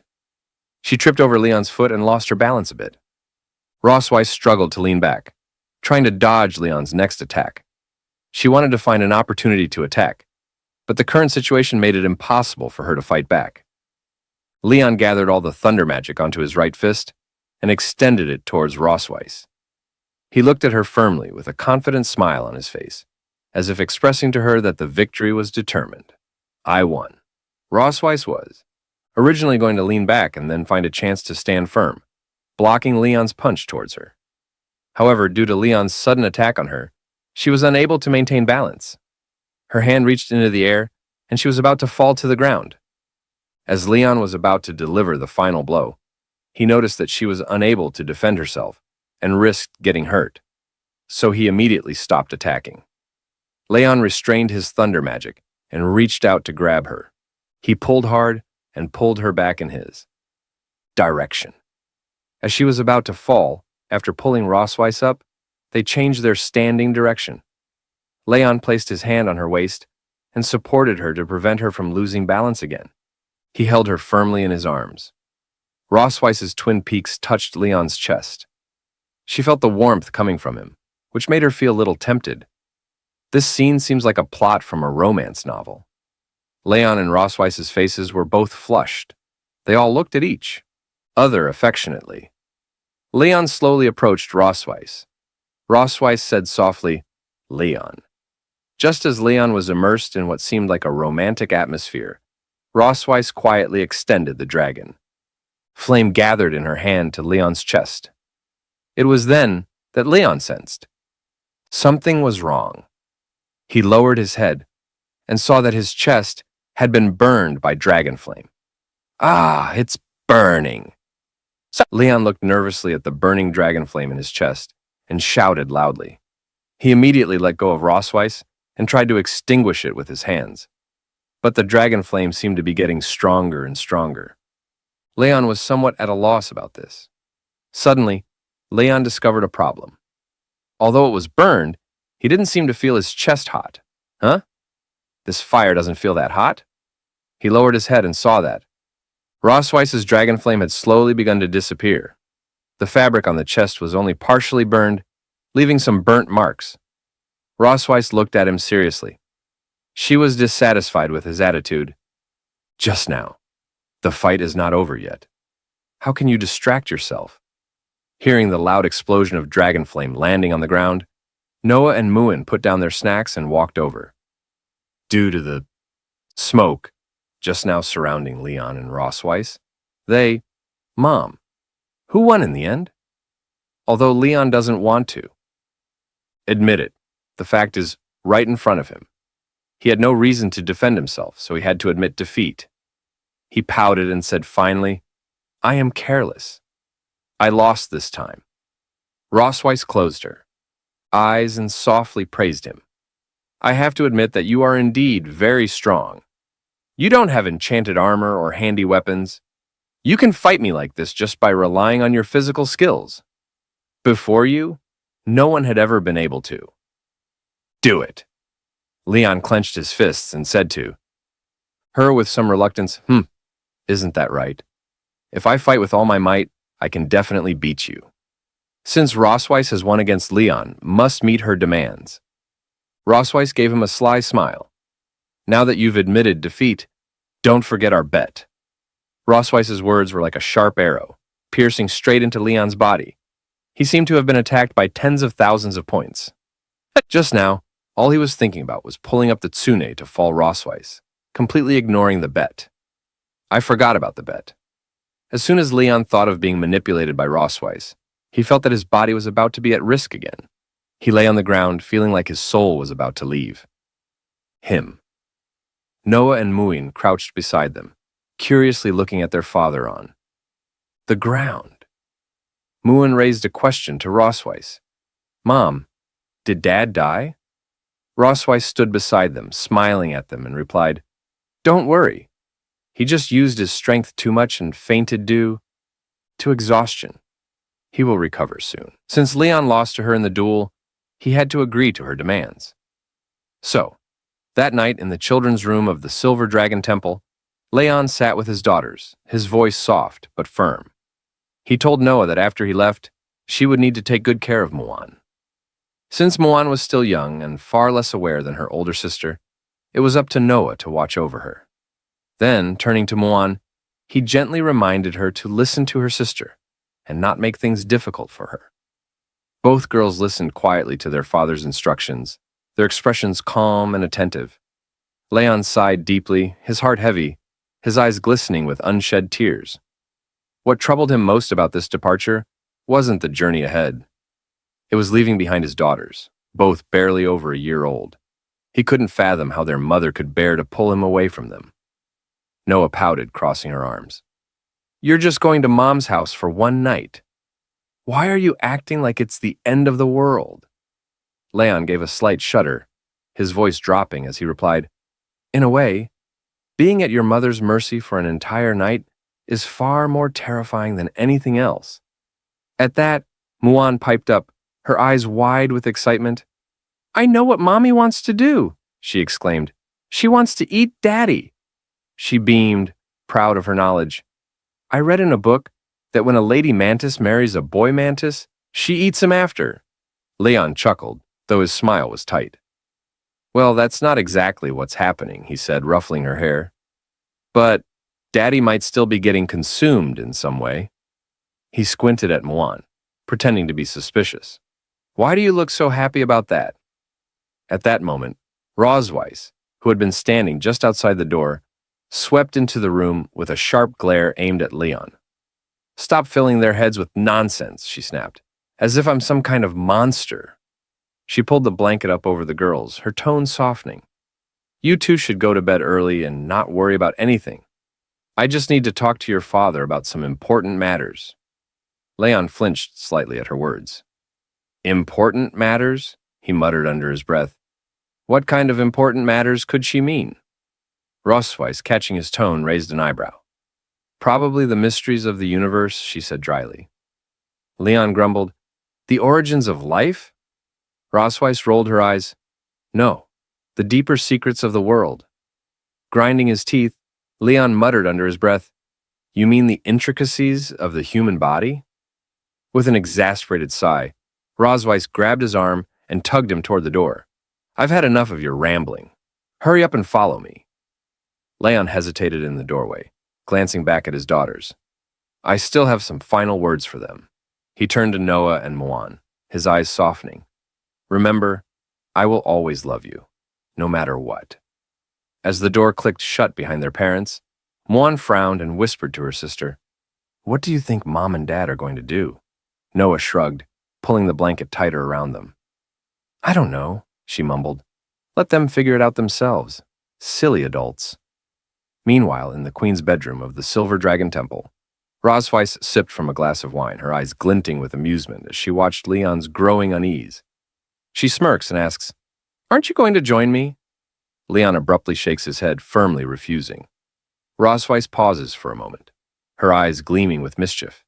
Then she says, I remember you once promised to fulfill any request of mine if you lost to me. Her voice is smooth, almost teasing. But now, not only do you refuse to drink, you seem reluctant. Leon replies curtly, I don't feel like drinking. But inside, his thoughts are racing. I need to keep my composure. I won't let her dictate the night. Before he can finish the thought, Rosweiss cuts in, her voice soft but deliberate. Actually, I was hoping you'd win. Leon narrows his eyes, suspicion flickering in his gaze. Why? Rosweiss chuckles, the sound low and knowing. Because if you had won, I'd owe you a month off. You could have used that time to recover and everything would have been much more enjoyable. She teases him with a sly smile, her words hanging in the air. Leon huffs, his frustration bubbling to the surface. Then why didn't you just let me win today? Rosweiss shakes her head slowly, her gaze never leaving his. Because, she murmurs, I thought of a more interesting way to spend the evening. Without breaking eye contact, she lifts the bottle and slowly pours the dream wine onto her chest. The crimson liquid slides down her skin in delicate, shimmering trails. Leon stiffens, his breath catching, his mind momentarily blank as he watches the red liquid trickle down her skin. Rosweiss tilts her head, a smirk playing on her lips. "What I like most," she murmurs, "is how you refuse to give in, even after losing to me." Leon swallows hard, unable to tear his eyes away from her. What is happening right now, he wonders, his thoughts racing. Narrowing his gaze, he asks, "What are you trying to do, Rosweiss?" Instead of answering, she steps closer, her voice low and commanding. "Drink it!" Leon struggles, his mind a whirlwind of resistance, but the intoxicating blend of her natural scent, mingling with the sweet aroma of the wine, overwhelms his senses. The scene before him is so mesmerizing, so irresistible, that his will begins to crumble. Slowly, almost against his own volition, he leans in, pressing his face to her skin, drinking from the crimson trail of wine cascading down her chest. Rosweiss gasps softly, her cheeks flushing a delicate red. After a lingering moment, Leon pulls away, his face equally flushed, his breath uneven. "Is that enough?" he mutters. But Rosweiss only chuckles, shaking her head. Nowhere near sufficient. With a teasing glint in her eye, she lifts her hand to her lips and gently bites down, drawing a small drop of blood. "Open your mouth," she commands. Leon hesitates, but before he can react, she leans forward, letting the droplet fall onto his tongue. His eyes widen in shock as the taste spreads across his mouth. The sensation is immediate and foreign. Instinctively, he recoils, trying to shake her off. "What are you doing?" he growls. "Did you just use a forbidden technique on me?" Rosweiss licks the remaining blood from her lips, her expression unapologetic. "I did," she admits, her voice silky. "It's the blood curse. You should be quite familiar with it." Leon's pupils dilate as a strange, warm sensation floods his body. His mind spins and an unnatural heat begins to pulse through his veins. He grits his teeth, trying to fight it, but Rosweiss leans in closer, her breath hot against his skin. "Ever since you used this forbidden technique on me 2 years ago," she whispers, "I've been longing for that feeling." Leon's heart pounds. "Do you even know the consequences of using this technique?" he demands, his voice strained. Rosweiss nods, her eyes gleaming with confidence. "Of course I do. But I've modified it, just a little. I minimized its harmful effects on a dragon's body," she explains, her tone almost casual. "Now, it only keeps its enchanting properties." Leon stumbles backward, his body betraying him. His breath comes in ragged gasps, his skin burning, his thoughts clouded beyond recognition. Rosweiss watches his struggle with a soft sigh, tracing a finger along his chest. "You've always resisted me," she murmurs. "I had to coax you, challenge you. And yet, you always acted like you had no choice." But Leon barely hears her. The heat coursing through him is too intense, drowning out everything else. Rosweiss leans in, her lips grazing his ear. "Let go," she whispers, her voice like velvet. "Embrace the moment." Leon gasps as his knees buckle beneath him, collapsing onto the bed.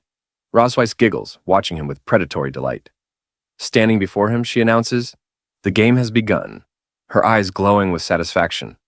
Leon trembles under her gaze, as Rosweiss licks her lips, her voice dripping with playful affection. "My captive," she purrs. As Leon struggles to breathe through the suffocating heat of the curse, Rosweiss smirks, her eyes shining with wicked amusement. "You're almost losing control," she teases, tilting her head slightly. "Do you even know what you look like right now?" Leon furrows his brow in pain, shaking his head in denial. But Rosweiss only chuckles, her amusement evident. With a smug expression, she summons a mirror, its surface gleaming with an unnatural light. "This," she says, her voice dripping with satisfaction, "is a magic prop I bought in Sky City. It records images and voices for a short time." She places the mirror before him, its reflective surface casting back his strained expression. With a knowing smile, she leans in slightly. "Now, Leon," she purrs, "tell me, right here in front of the mirror, what you truly want to do." Leon stares at his own reflection, his breath shallow. Suddenly, his eyes widen in shock, as his own voice, unbidden and betraying him, escapes his lips. "I want to kiss you." His heart pounds violently in his chest. That's not true, he screams inwardly, his mind recoiling from the words. His face flushes hot with embarrassment, but Rosweiss, catching the flicker of panic in his eyes, only presses further. With a mischievous grin, she steps closer, her tone playful and taunting. Say it again, she urges, her eyes gleaming, but louder this time. This time, Leon doesn't hesitate. The words tumble from his mouth, louder, more desperate. I want to kiss Rosweiss. The moment the confession leaves his lips, Leon's breath hitches. His fists clench at his sides, his knuckles white. I didn't mean that, he insists to himself, his mind a storm of denial and confusion. I didn't mean to say that. Rosweiss takes another step forward, her smirk deepening as she watches him struggle. The satisfaction in her eyes is undeniable. She playfully remarks that he looks absolutely mortified, as if he's completely abandoned his dignity, and is now shamelessly begging for a kiss from his sworn enemy. Leon quickly turns his face away, his voice sharp with defiance, as he adamantly declares, I won't kiss you. But before he can even process what's happening, his body betrays him. In the very next moment, he moves on instinct, unconsciously lunging toward Rosweiss. She catches him effortlessly, her smirk deepening as a soft chuckle escapes her lips. Well, well, she teases, her voice dripping with amusement. It's truly unlike you to be this impatient. Leon braces himself against her hands, his mind growing hazy, the fog of the blood curse clouding his thoughts. His lips part slightly, and before he can stop himself, he murmurs words he can no longer suppress. He wants to kiss her, to hold her, to be one with her. Rosweiss's eyes flash with recognition. She remembers this feeling all too well. The irresistible pull, the burning desire, the loss of control. This is exactly how she felt when the blood curse took hold of her. So, she thinks to herself, Leon has finally reached this stage. A faint smile plays on her lips. She knows there's no turning back now. You asked for this, she whispers, her breath warm against his ear. She leans in, her voice low and filled with promise. Now, let's see your true self. Let's see what you become once you completely fall. The night unfolds in a blur of heat and shadows, their wills entangled, their pride stripped away. By the time morning arrives, Leon groans, his body aching as he slowly blinks awake. His head throbs with the weight of what transpired. He clenches his fists, his mind clouded with fragmented memories of the night before. A wave of frustration crashes over him as the realization settles in. I fell for it again. He grits his teeth, cursing the blood curse for forcing him to discard his pride, his dignity as a dragon slayer, and making him succumb to Rosweiss's control once more. The shame coils tightly in his chest, heavier and more suffocating than ever before. Beside him, Rosweiss, the very culprit behind his downfall, sleeps soundly, her breathing steady, her posture relaxed, as if she doesn't have a single care in the world. She looks completely defenseless, a stark contrast to the chaos she left in her wake. Leon's hand moves unconsciously toward her face, his fingertips brushing against her cheek. But the moment his skin meets hers, he snaps back to reality, jerking his hand away. What am I doing? He questions, his heart pounding. Why did I touch her? He convinces himself. I only wanted to wake her up. Nothing more. But even as he repeats the thought, doubt gnaws at the edges of his mind. Then he pauses. Why hasn't she reacted?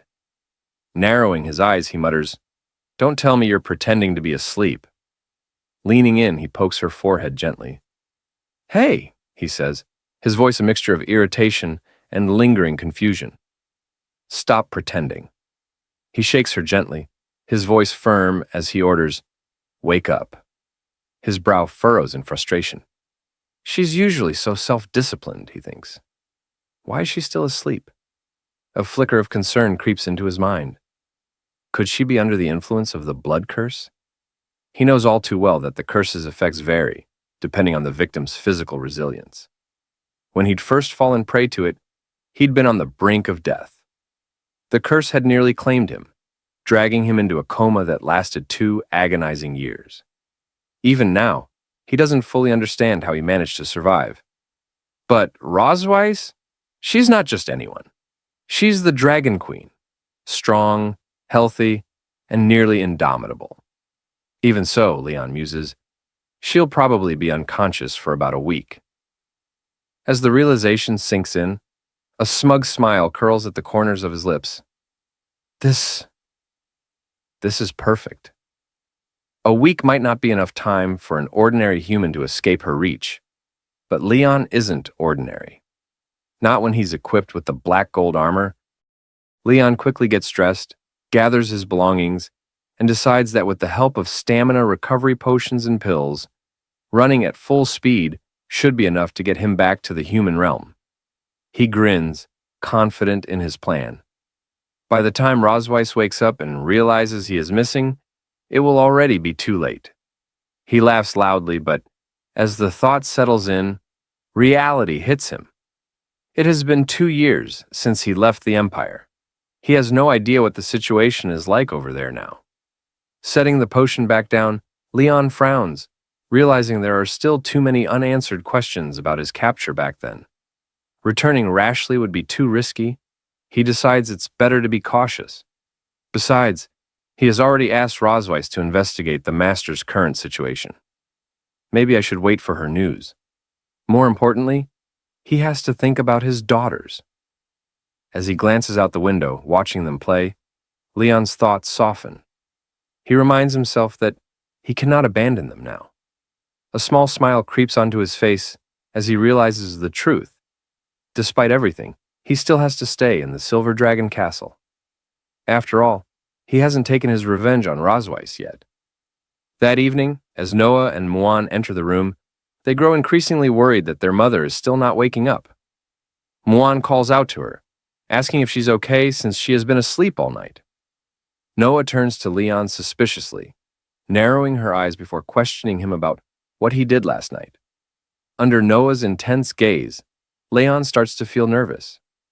Quickly, he tries to excuse himself, saying that they were simply chatting on the balcony. He hurriedly adds that the cold wind must have made her sick, attempting to shift the blame onto the weather rather than raising any suspicions. Turning to Anna, he asks, "It's not that big of a deal, is it?" hoping for reassurance. Anna responds calmly, telling them not to worry. She explains that the temple physician has just examined Her Majesty and confirmed that aside from being slightly weak, everything else appears normal. She then states that she will handle the clan's affairs in Her Majesty's stead for the time being. If His Majesty has nothing else to address, she continues, I will take my leave and begin my work. Leon, seemingly relieved by her words, nods and tells her to proceed. After Anna exits the room, Muan approaches Rosweiss, gently placing her hand on her mother. With a soft voice, she pleads for her to get better soon, promising that she will never make her angry again. Muan gazes at her mother's sleeping face, guilt shimmering in her eyes. She regrets every moment she might have upset her. Meanwhile, Leon stands quietly by Rosweiss's bedside, his eyes scanning her body. He notices the sheen of sweat glistening on her skin and realizes he'll need to wipe it off later. As this thought crosses his mind, Noah, who has been silently observing him, frowns. She catches the strange flicker in his expression and immediately feels something is off. Her voice sharp with suspicion, she confronts him. Are you planning something? She asks bluntly, narrowing her eyes. Are you trying to do something to Mom while she's unconscious? Leon straightens slightly, his lips twitching into an uneasy smile. You're overthinking it, he replies calmly. I just want to take good care of her. Noah studies him intently for a moment, her sharp gaze not easing. After a tense pause, she sighs. If that's really the case, then fine. She turns to Muan, her tone softening. Come on, Muan, let's go. We'll come back and see Mom again tomorrow. Muan glances back at Rosweiss one last time, her small voice filled with quiet affection. I'll come see you again tomorrow, Mom. Then, with a final wave to their father, both girls leave the room, their footsteps fading down the hall. Now alone, Leon remains by Rosweiss's side, his gaze lingering on her peaceful, vulnerable figure. After a brief pause, he exhales and starts pondering his next move.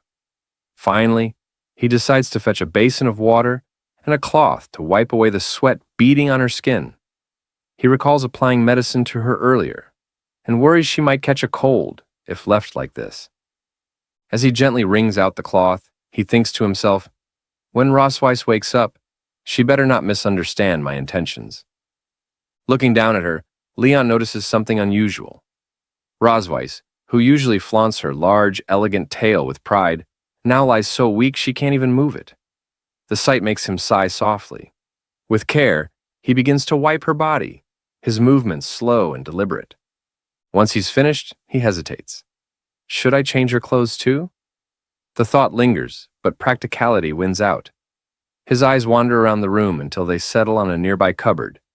Curious, he opens it, and is immediately taken aback by the sheer number of outfits crammed inside.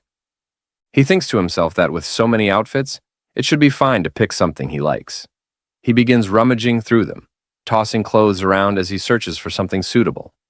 Eventually, he selects a few outfits, off-shoulder dresses, boat-neck tops, and elegant gowns. But as he looks at them, he frowns, realizing he has a problem. How should he deal with her ears? Suddenly, he has an idea. Maybe I can use Rosweiss's hair to shape something resembling ears. He proceeds with this thought, but as he finishes, he finds himself feeling oddly embarrassed. Before him, Rosweiss is now dressed in a bunny girl cosplay outfit. He hadn't expected it to suit her so well, and yet, here she was. Seeing her like this, he feels an unfamiliar heat rise within him. Just then, the dragon mark on his body suddenly activates, sending a jolt through him. Startled, Leon stares down at the glowing mark and mutters in disbelief, "Why did the dragon pattern suddenly light up?" A memory flashes in his mind. Rosweiss had once explained that if one of the two people with the dragon seal had that kind of desire for the other, the dragon pattern would react. Realizing the implication, Leon's face turns bright red. He screams internally, trying to suppress the turmoil within him. How could I have such thoughts about Rosweiss while I'm completely sober? He desperately convinces himself that it must be the revealing outfit's fault. In an attempt to calm down, he decides to recite the 3 honors and 3 shames of a dragon slayer in his mind. Pride and loyalty to the Empire, pride in fighting on the battlefield, pride in upholding justice. He takes a deep breath before recalling the shames, repeating these lines over and over until he finally manages to clear his thoughts. However, as he reflects on what just happened, he sighs, realizing something dangerous almost occurred. Yet, as he glances at Rosweiss's current appearance, he hesitates. It would be a shame not to document this rare sight. A sly grin crosses his face as he suddenly remembers that Rosweiss owns a home camera. With newfound excitement, he rummages through her belongings until he finds it. He then begins taking photos from various angles, chuckling mischievously as he goes. Looking at the captured images, he mutters, "Even she has days like this." As he continues, he gently moves her lips into a slight smile to take a picture of her smiling face. Seeing this, he instinctively takes another picture. Thinking to himself that this moment is truly priceless, he decides he will make sure to preserve these historic photos properly. Suddenly, Rosweiss lets out a small noise. Hearing this, Leon nearly jumps out of his skin, screaming internally, "Is she going to wake up so soon?" His heartbeat quickens as he waits in silence. Seconds pass, but Rosweiss doesn't move again. Leon lets out a deep sigh of relief, realizing it was just a false alarm. Deciding not to take any more chances, he quickly changes her back into her normal pajamas and tidies up the room. He decides that tomorrow, he will proceed with the next step of his revenge plan, before finally calling it a night. Later that night at the Dragon Temple, Muan comes running toward Noah, her face filled with panic. She calls out for her sister. Noah turns to her, concerned, and asks what happened. Seeing Muan huffing and out of breath, Noah gently tells her to calm down and speak slowly. Muan takes a deep breath before explaining that her Rubik's Cube broke, and she wanted to ask Dad to fix it, but there's a problem. She can't find him anywhere. Noah's frown deepens. A suspicious feeling creeps over her. Did he escape while Mom was unconscious? She gently grabs Muan's hand, reassuring her. "Don't worry," she says firmly. "I'll go with you to find him." and then they go to seek their father. As they go, Muan calls out for their father, asking where he is. The scene shifts as no, and Muan continue their search, calling out and questioning where he could be. Finding no sign of him in the bedroom, they decide to check the other rooms. Moving from one to another, Muan remarks that it doesn't seem like he's here. They keep searching, only to realize he isn't in any of the other rooms either. In desperation, Muan even peers into the trash bin. Seeing this absurd action, Noah mutters, questioning how their father could possibly be in the trash can. Muan, however, insists she can't find him anywhere, and wonders if he might be lost. Noah states firmly that some people are kind, but sooner or later they leave, just like last time. Muan, confused, asks about last time. Noah responds, saying she guesses that man is gone. She has always felt that there was something different about their family. On the surface, it appears harmonious. But in reality, many things feel false. For as long as she can remember, that man had been sleeping in the room, and their mother told them he was their father. One day he finally woke up and immediately tried to run away, but their mother caught him without any explanation. Since then, he hasn't tried to escape again, but Noah doesn't believe he truly wants to stay. Later, he began deliberately approaching them, trying to please them, teaching her things, acting like a good father. But she questions whether this is truly out of love or merely part of his plan, a way to secretly find a chance to escape when they let their guard down. She shares that if love carries hidden motives, she would rather not have such impure love at all than become a tool for someone else's escape. She is convinced he doesn't belong here, and that sooner or later he will abandon them. Muan, with tears in her eyes, cries out that their mother won't wake up and their father is gone. Desperately, she asks Noah what they are going to do now. Noah reassures her sister that she will protect her, and they embrace each other. Muan sobs loudly as Noah firmly states that they should prepare a farewell ceremony for that man. The scene shifts to the back hill of the Silver Dragon Temple, near the Plum Blossom Forest. Leon strolls along the path, admiring the scenery and commenting that the servant wasn't lying. This place is indeed beautiful. He recalls how a maid had asked if he wanted to know where Her Majesty the Queen liked to go. Leon confirmed that he wanted to take a walk, and the maid offered to send someone to accompany him. However, Leon declined, asking only for a map marking the location.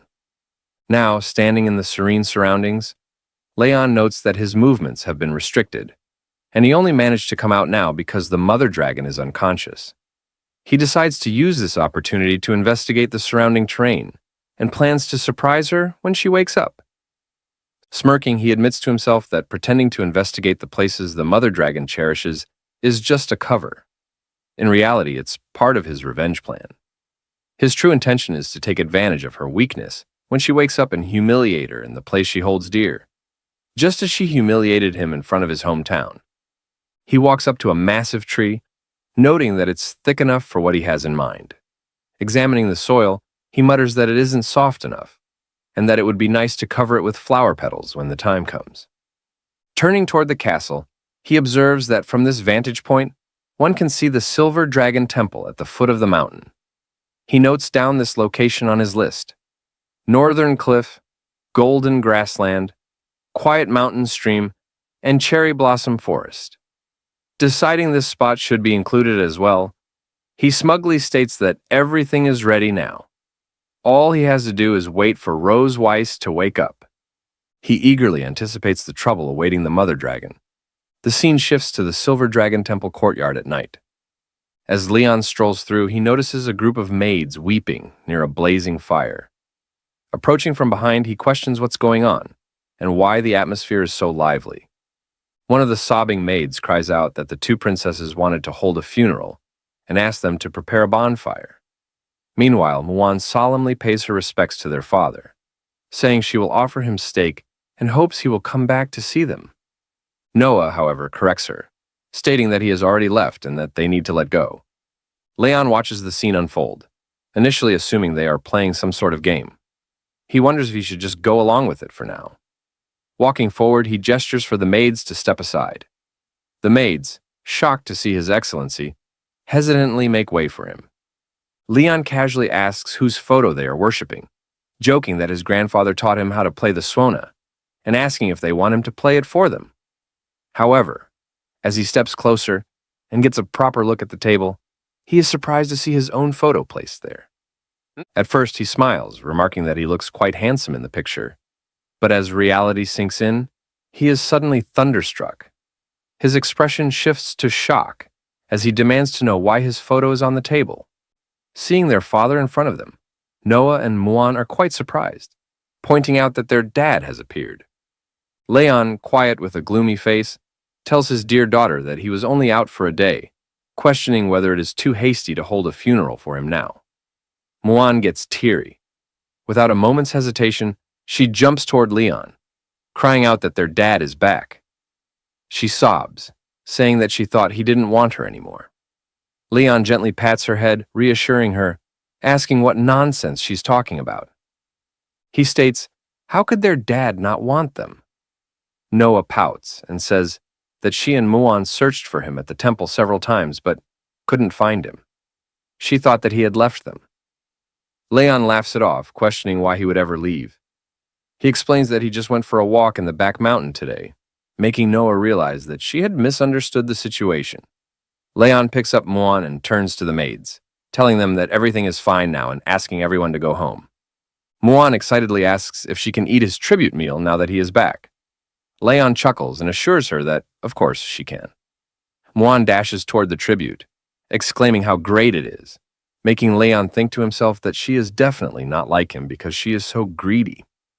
Meanwhile, Noah calls out to Leon, reminding him that next time he goes out alone, he should at least inform them.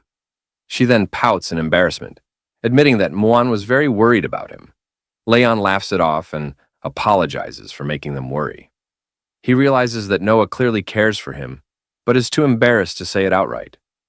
Noah then lowers her head and admits that this entire situation is her fault for not trusting him. She bows and sincerely apologizes. Leon, quite surprised, thinks inwardly whether his entire farewell ceremony was due to her misunderstanding. He notes that no one would have known if she hadn't said anything. He realizes that special children will always take their share of responsibility for mistakes, even when they aren't entirely at fault. However, he acknowledges that this misunderstanding ultimately stems from his failure to provide Noah with a sense of security. He understands that Noah longs for affection and love, but won't take the initiative to seek it. Even if he promises her something now, she probably won't believe him easily. As her father, the best he can do is prove his love and presence through consistent actions. Leon sits down beside Noah, gently patting her head, telling her it's okay. He warmly states that they should go have dinner together. He adds that she has school tomorrow after all.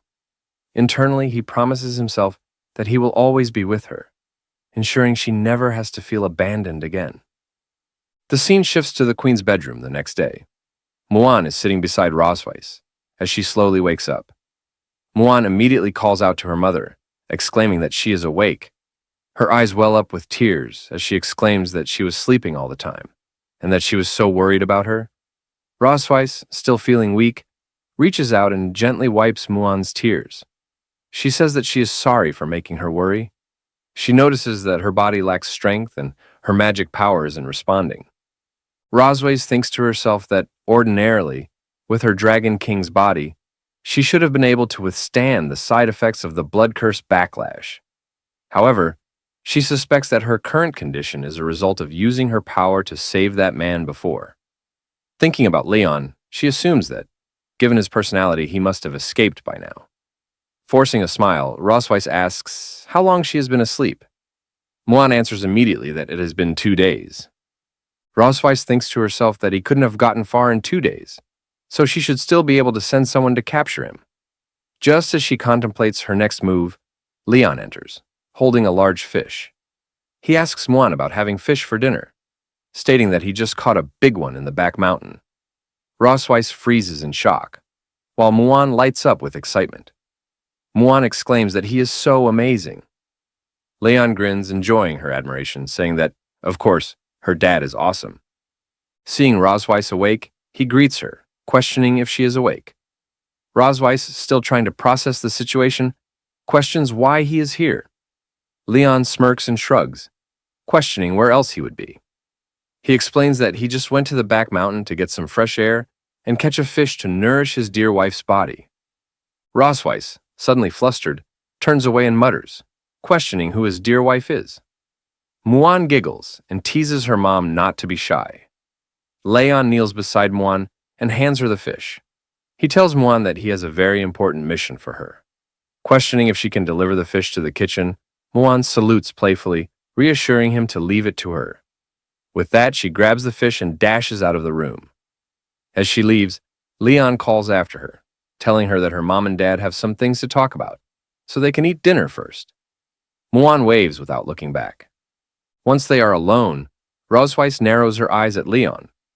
She tells Leon that she thought he would abandon his daughter and run away while she was unconscious. Leon chuckles, saying that there are still many things between them that they haven't settled yet. So why would he run away? Rosweiss, quite puzzled, questions what's going on between them. Leon's smile turns mischievous, questioning if she remembers what she did to him when he woke up more than a month ago. Rosweiss, caught off guard, blinks in confusion, asking what she did before. Suddenly, realization dawns on her, and she gasps in shock, asking if he is thinking about that. Leon's smirk widens into an evil grin. He reveals it's exactly that. As Rosweiss furiously warned Leon not to assume he could do anything to her just because she was weak, she advised him not to act rashly. However, instead of being intimidated, Leon smirked at her, amusement dancing in his eyes. Smiling, he questioned whether he had truly been the weak one back then. He continued, pointing out that when he had first woken up, he hadn't even taken a sip of water before she had cast the dragon pattern on him and pushed him down. With a hint of sarcasm, he asked whether she had ever given him a chance to refuse. Rosweiss's expression darkened as she warned him to understand what would happen once she fully recovered. There was a clear threat in her tone, making it evident that he would regret his actions if he did not stop now. She did not hold back, ensuring he understood the consequences. Yet, instead of backing down, Leon only taunted her further. Dismissing her warning, he mockingly addressed her as his dear wife. Without hesitation, he picked her up, holding her firmly in his grasp. Then, with unwavering confidence, he declared that this was the best decision he had ever made in his life. He added that this time, the tables had turned. She was now the prisoner of war. His words struck a nerve, but Rosweiss was in no position to argue against him. Later, in the cherry blossom forest in the back hills, Rosweiss continued to struggle against him, trying to push him away. She demanded that he release her, frustration growing with each passing second.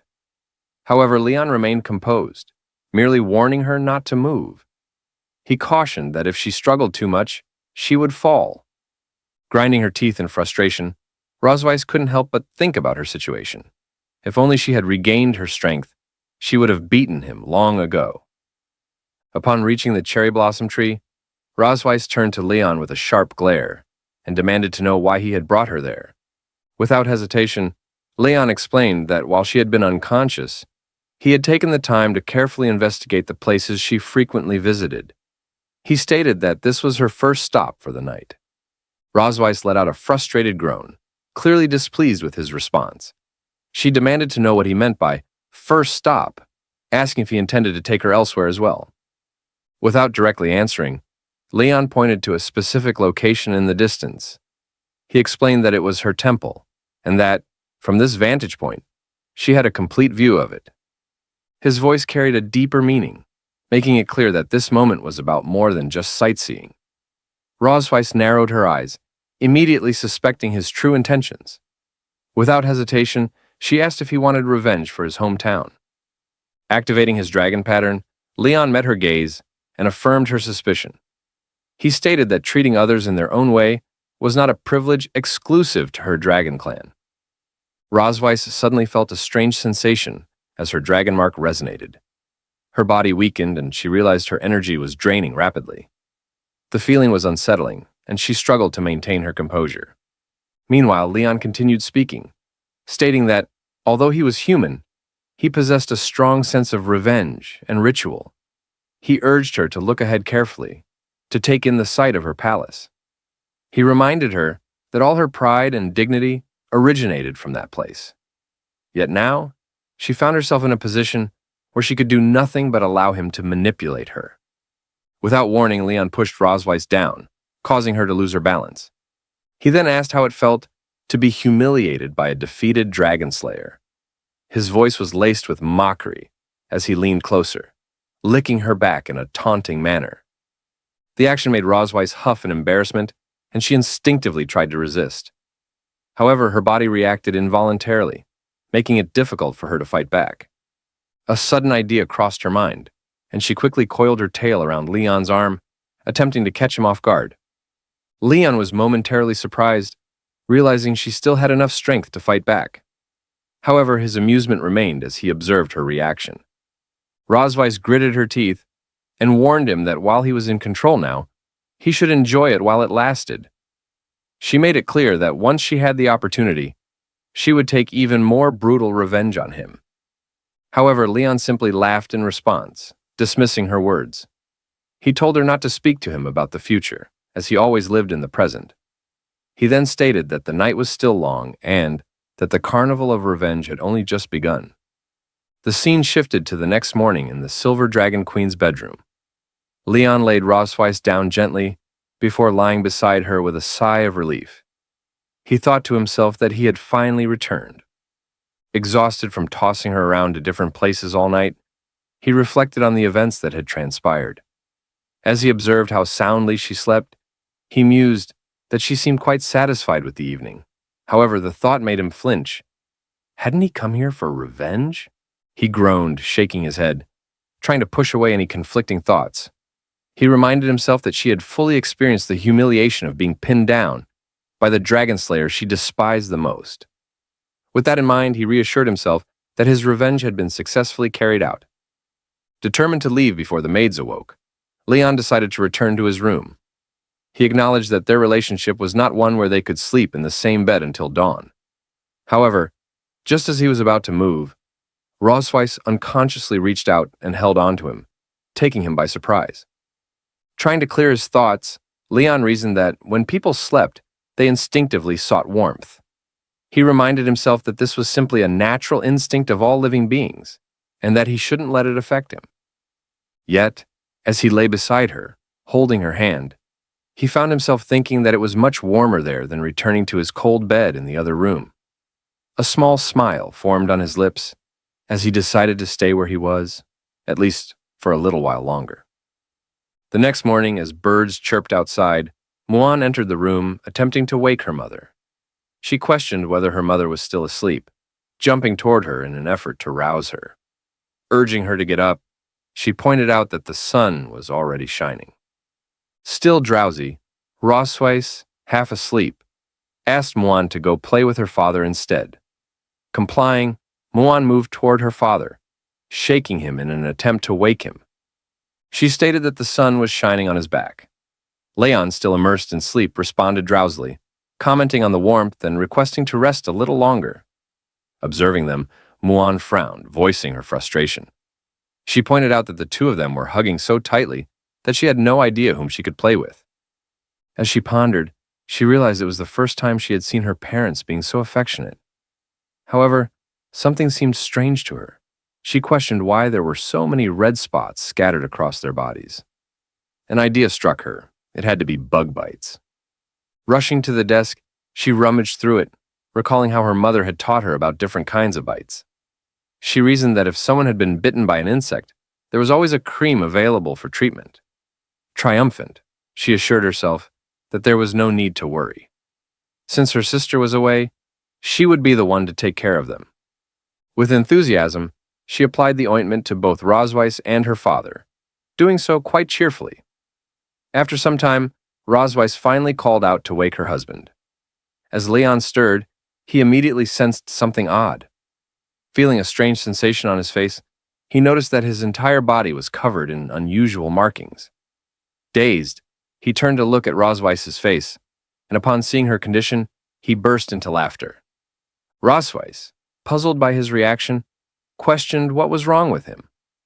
At that moment, Muan excitedly admitted that she was responsible. She explained that, after seeing the numerous red marks on both of them, she had assumed they had been bitten by bugs, prompting her to apply medicine. Both Rosweiss and her husband were left speechless, feeling a mix of embarrassment and disbelief. He reflected on the situation, concluding that some things were indeed better left unknown. However, Muan remained cheerful, proudly claiming that she had done an excellent job. Her father, playing along, praised her efforts, agreeing that she had done well. Muan, feeling even more confident, promised that next time she would help apply the medicine again. At that realization, both Rosweiss and her husband exchanged a glance, silently vowing to ensure the door remained locked in the future. Sometime later, as Rosweiss was resting, Leon attempted to feed her. Startled, she pulled away, questioning his intentions. However, he simply pushed the spoon into her mouth, explaining that since she had not eaten for several days, she needed to regain her strength. Reminding her that dragons could go without food or water during their dormant state, he insisted that she must be hungry. Rosweiss, reluctant, argued that she was fully capable of eating on her own. However, after tasting the food, she hesitantly admitted that it wasn't bad. Observing her reaction, Leon smiled and took a bite himself. He proudly stated that it was fried rice made with love. Rosweiss, confused, pointed out that the meal had been made for her, questioning why he was eating it as well. In response, he reached for the bowl, claiming that he was merely assisting her, since he doubted she could finish it all. His words, however, sparked irritation in Rosweiss, who immediately challenged his assumption. With determination, she declared that she would finish the entire portion and that he would not get another bite. After consuming the entire bowl, Leon found himself reflecting on recent events. He had been taking care of her, helping her bathe, cooking for her, and even feeding her. Though she recognized his efforts, she couldn't help but feel conflicted. Sarcastically, she questioned whether he had done all of it just to torment her. In response, he feigned innocence, asking how any of his actions could be considered torture. Instead, he insisted that it was all loving care from a devoted husband. His words, however, only fueled her frustration. As he exited the room laughing, he called out, reminding her to see him in the morning. Rosweiss, clenching her fists, cursed under her breath. She muttered that he truly lived up to his reputation as a damned dragon slayer, always finding ways to irritate her. In frustration, she slammed her fist down beside the bed with all her strength. However, as her hand collided with the surface, an unexpected force surged through her body. Startled, she noticed something strange. As she examined her surroundings, realization dawned upon her. Her strength had returned. Meanwhile, in the kitchen, her husband hummed to himself, feeling content. He delighted in the fact that Mother Dragon had yet to recover fully. With a mischievous grin, he mused that he still wanted to play around with her for a few more days. However, at that moment, he remained blissfully unaware of the seriousness of the situation that was about to unfold. In the castle, as Anna entered Rosweiss's room, she called out to Her Majesty, informing her that the liquid medicine prescribed by the doctor would help her regain her strength. As she placed it down, Rosweiss responded that her body had already recovered, making the medicine unnecessary. Anna attempted to convince Rosweiss otherwise, but her attention was drawn to the broken wall. Noticing her gaze, Rosweiss explained that she had failed to control her strength earlier and planned to have someone repair it the next day. Anna acknowledged this with a nod and turned to leave, but before she could step out, Rosweiss called out to her again. With a slightly embarrassed expression, she hesitated before asking Anna not to inform Leon that she was still recovering. Hiding her face behind a book, Rosweiss admitted that she wanted him to take care of her a little while longer. Anna, surprised by the request, giggled before assuring Rosweiss that she understood. Meanwhile, Rosweiss smirked smugly, remarking that Leon's peaceful days would soon be over. 2 days later, in the garden, Muan eagerly called out to her father, expressing her desire to learn the sparkly technique that made his body shine. Leon, slightly puzzled, asked if she was referring to the sparkly effect, wondering if she meant magic. Muan, her eyes gleaming with excitement, confirmed, explaining that it was the same ability he and her mother had demonstrated at the training grounds. Curious about her sudden interest, Leon asked why she wanted to learn magic. Muan explained that her sister had been learning many things at school, and she didn't want to be left behind. Leon, understanding her determination, asked if there was something specific she wanted to learn. Muan nodded firmly. He then remarked that having two children at home naturally created a sense of competition, which could be beneficial. He noted that Muan admired her sister a lot and naturally didn't want to feel distant from her. With a warm smile, Leon reassured Muan that he would definitely teach her magic and that they would start with basic training. Overjoyed, Muan eagerly thanked her father. Later, as Muan diligently practiced her magic, Leon observed her progress and realized that, in just a few hours, she had successfully guided magical energy through her body. He speculated that she might soon reach magic enlightenment and begin working with original magical power. Watching her closely, he wondered if she might be a genius. Suddenly, Muan's stomach growled, interrupting their session. With an innocent expression, she admitted that she was starving and had no strength left. Leon sighed quietly, realizing that they couldn't rush the training. He patted Muan's head, declaring that the session was over for the day, and that they should return home to eat. Muan, delighted by his words, cheered and declared that her father was the best. That night, as Anna entered the room, she presented an item to Her Majesty, stating that it was what she had requested. Rosways accepted it and instructed Anna to set it aside. Just then, Leon entered enthusiastically, greeting his wife with excitement. Rosways thanked Anna for her hard work and told her she could leave. Leon recalled that, according to Anna's earlier statement, Rosways would need 5 days to fully recover. With a mischievous glint in his eyes, he thought to himself that he still had time to torture her. Smirking playfully, he wiggled his fingers and teasingly offered Rosways a massage if she felt any discomfort. Rosways, wearing a taunting expression, questioned why he didn't simply prove the might of the Empire's strongest dragon slayer that very night. She mockingly pointed out that only 2 days had passed, yet he already seemed exhausted, wondering if that was all he could manage. Annoyed by her remarks, Leon demanded clarification on what she had just said. Without hesitation, he grabbed Rosways, commenting on how exhausted she looked and stating that he had intended to let her rest for the night. However, seeing her arrogance, he decided otherwise. Holding on to her, he remarked that if her words were so bold, then her body must be just as tough. As he removed his upper garments, he warned her that she would regret her taunts. However, to his surprise, Rosways smirked confidently and stated that she had never once regretted anything. In an instant, she wrapped her tail around Leon's body, catching him off guard. Leon let out a startled cry as he was suddenly slammed onto the bed, left completely vulnerable. As Rosways climbed on top of him, he was stunned by her overwhelming strength. Bewildered, he asked if she had already recovered. With an amused tone, Rosways silenced him, playfully calling him her dear dragon slayer. She then retrieved the item Anna had brought, a pair of handcuffs and a whip. Realizing the situation fully, Leon's expression grew visibly nervous. He hesitated before questioning when she had prepared such things. But before he could react, his wrists were bound and a blindfold was placed over his eyes. Muttering to himself, he wondered if he had just walked straight into a trap. With a mischievous smile, Rosways warned him not to even think about struggling. Still in disbelief, Leon demanded to know what exactly she was planning.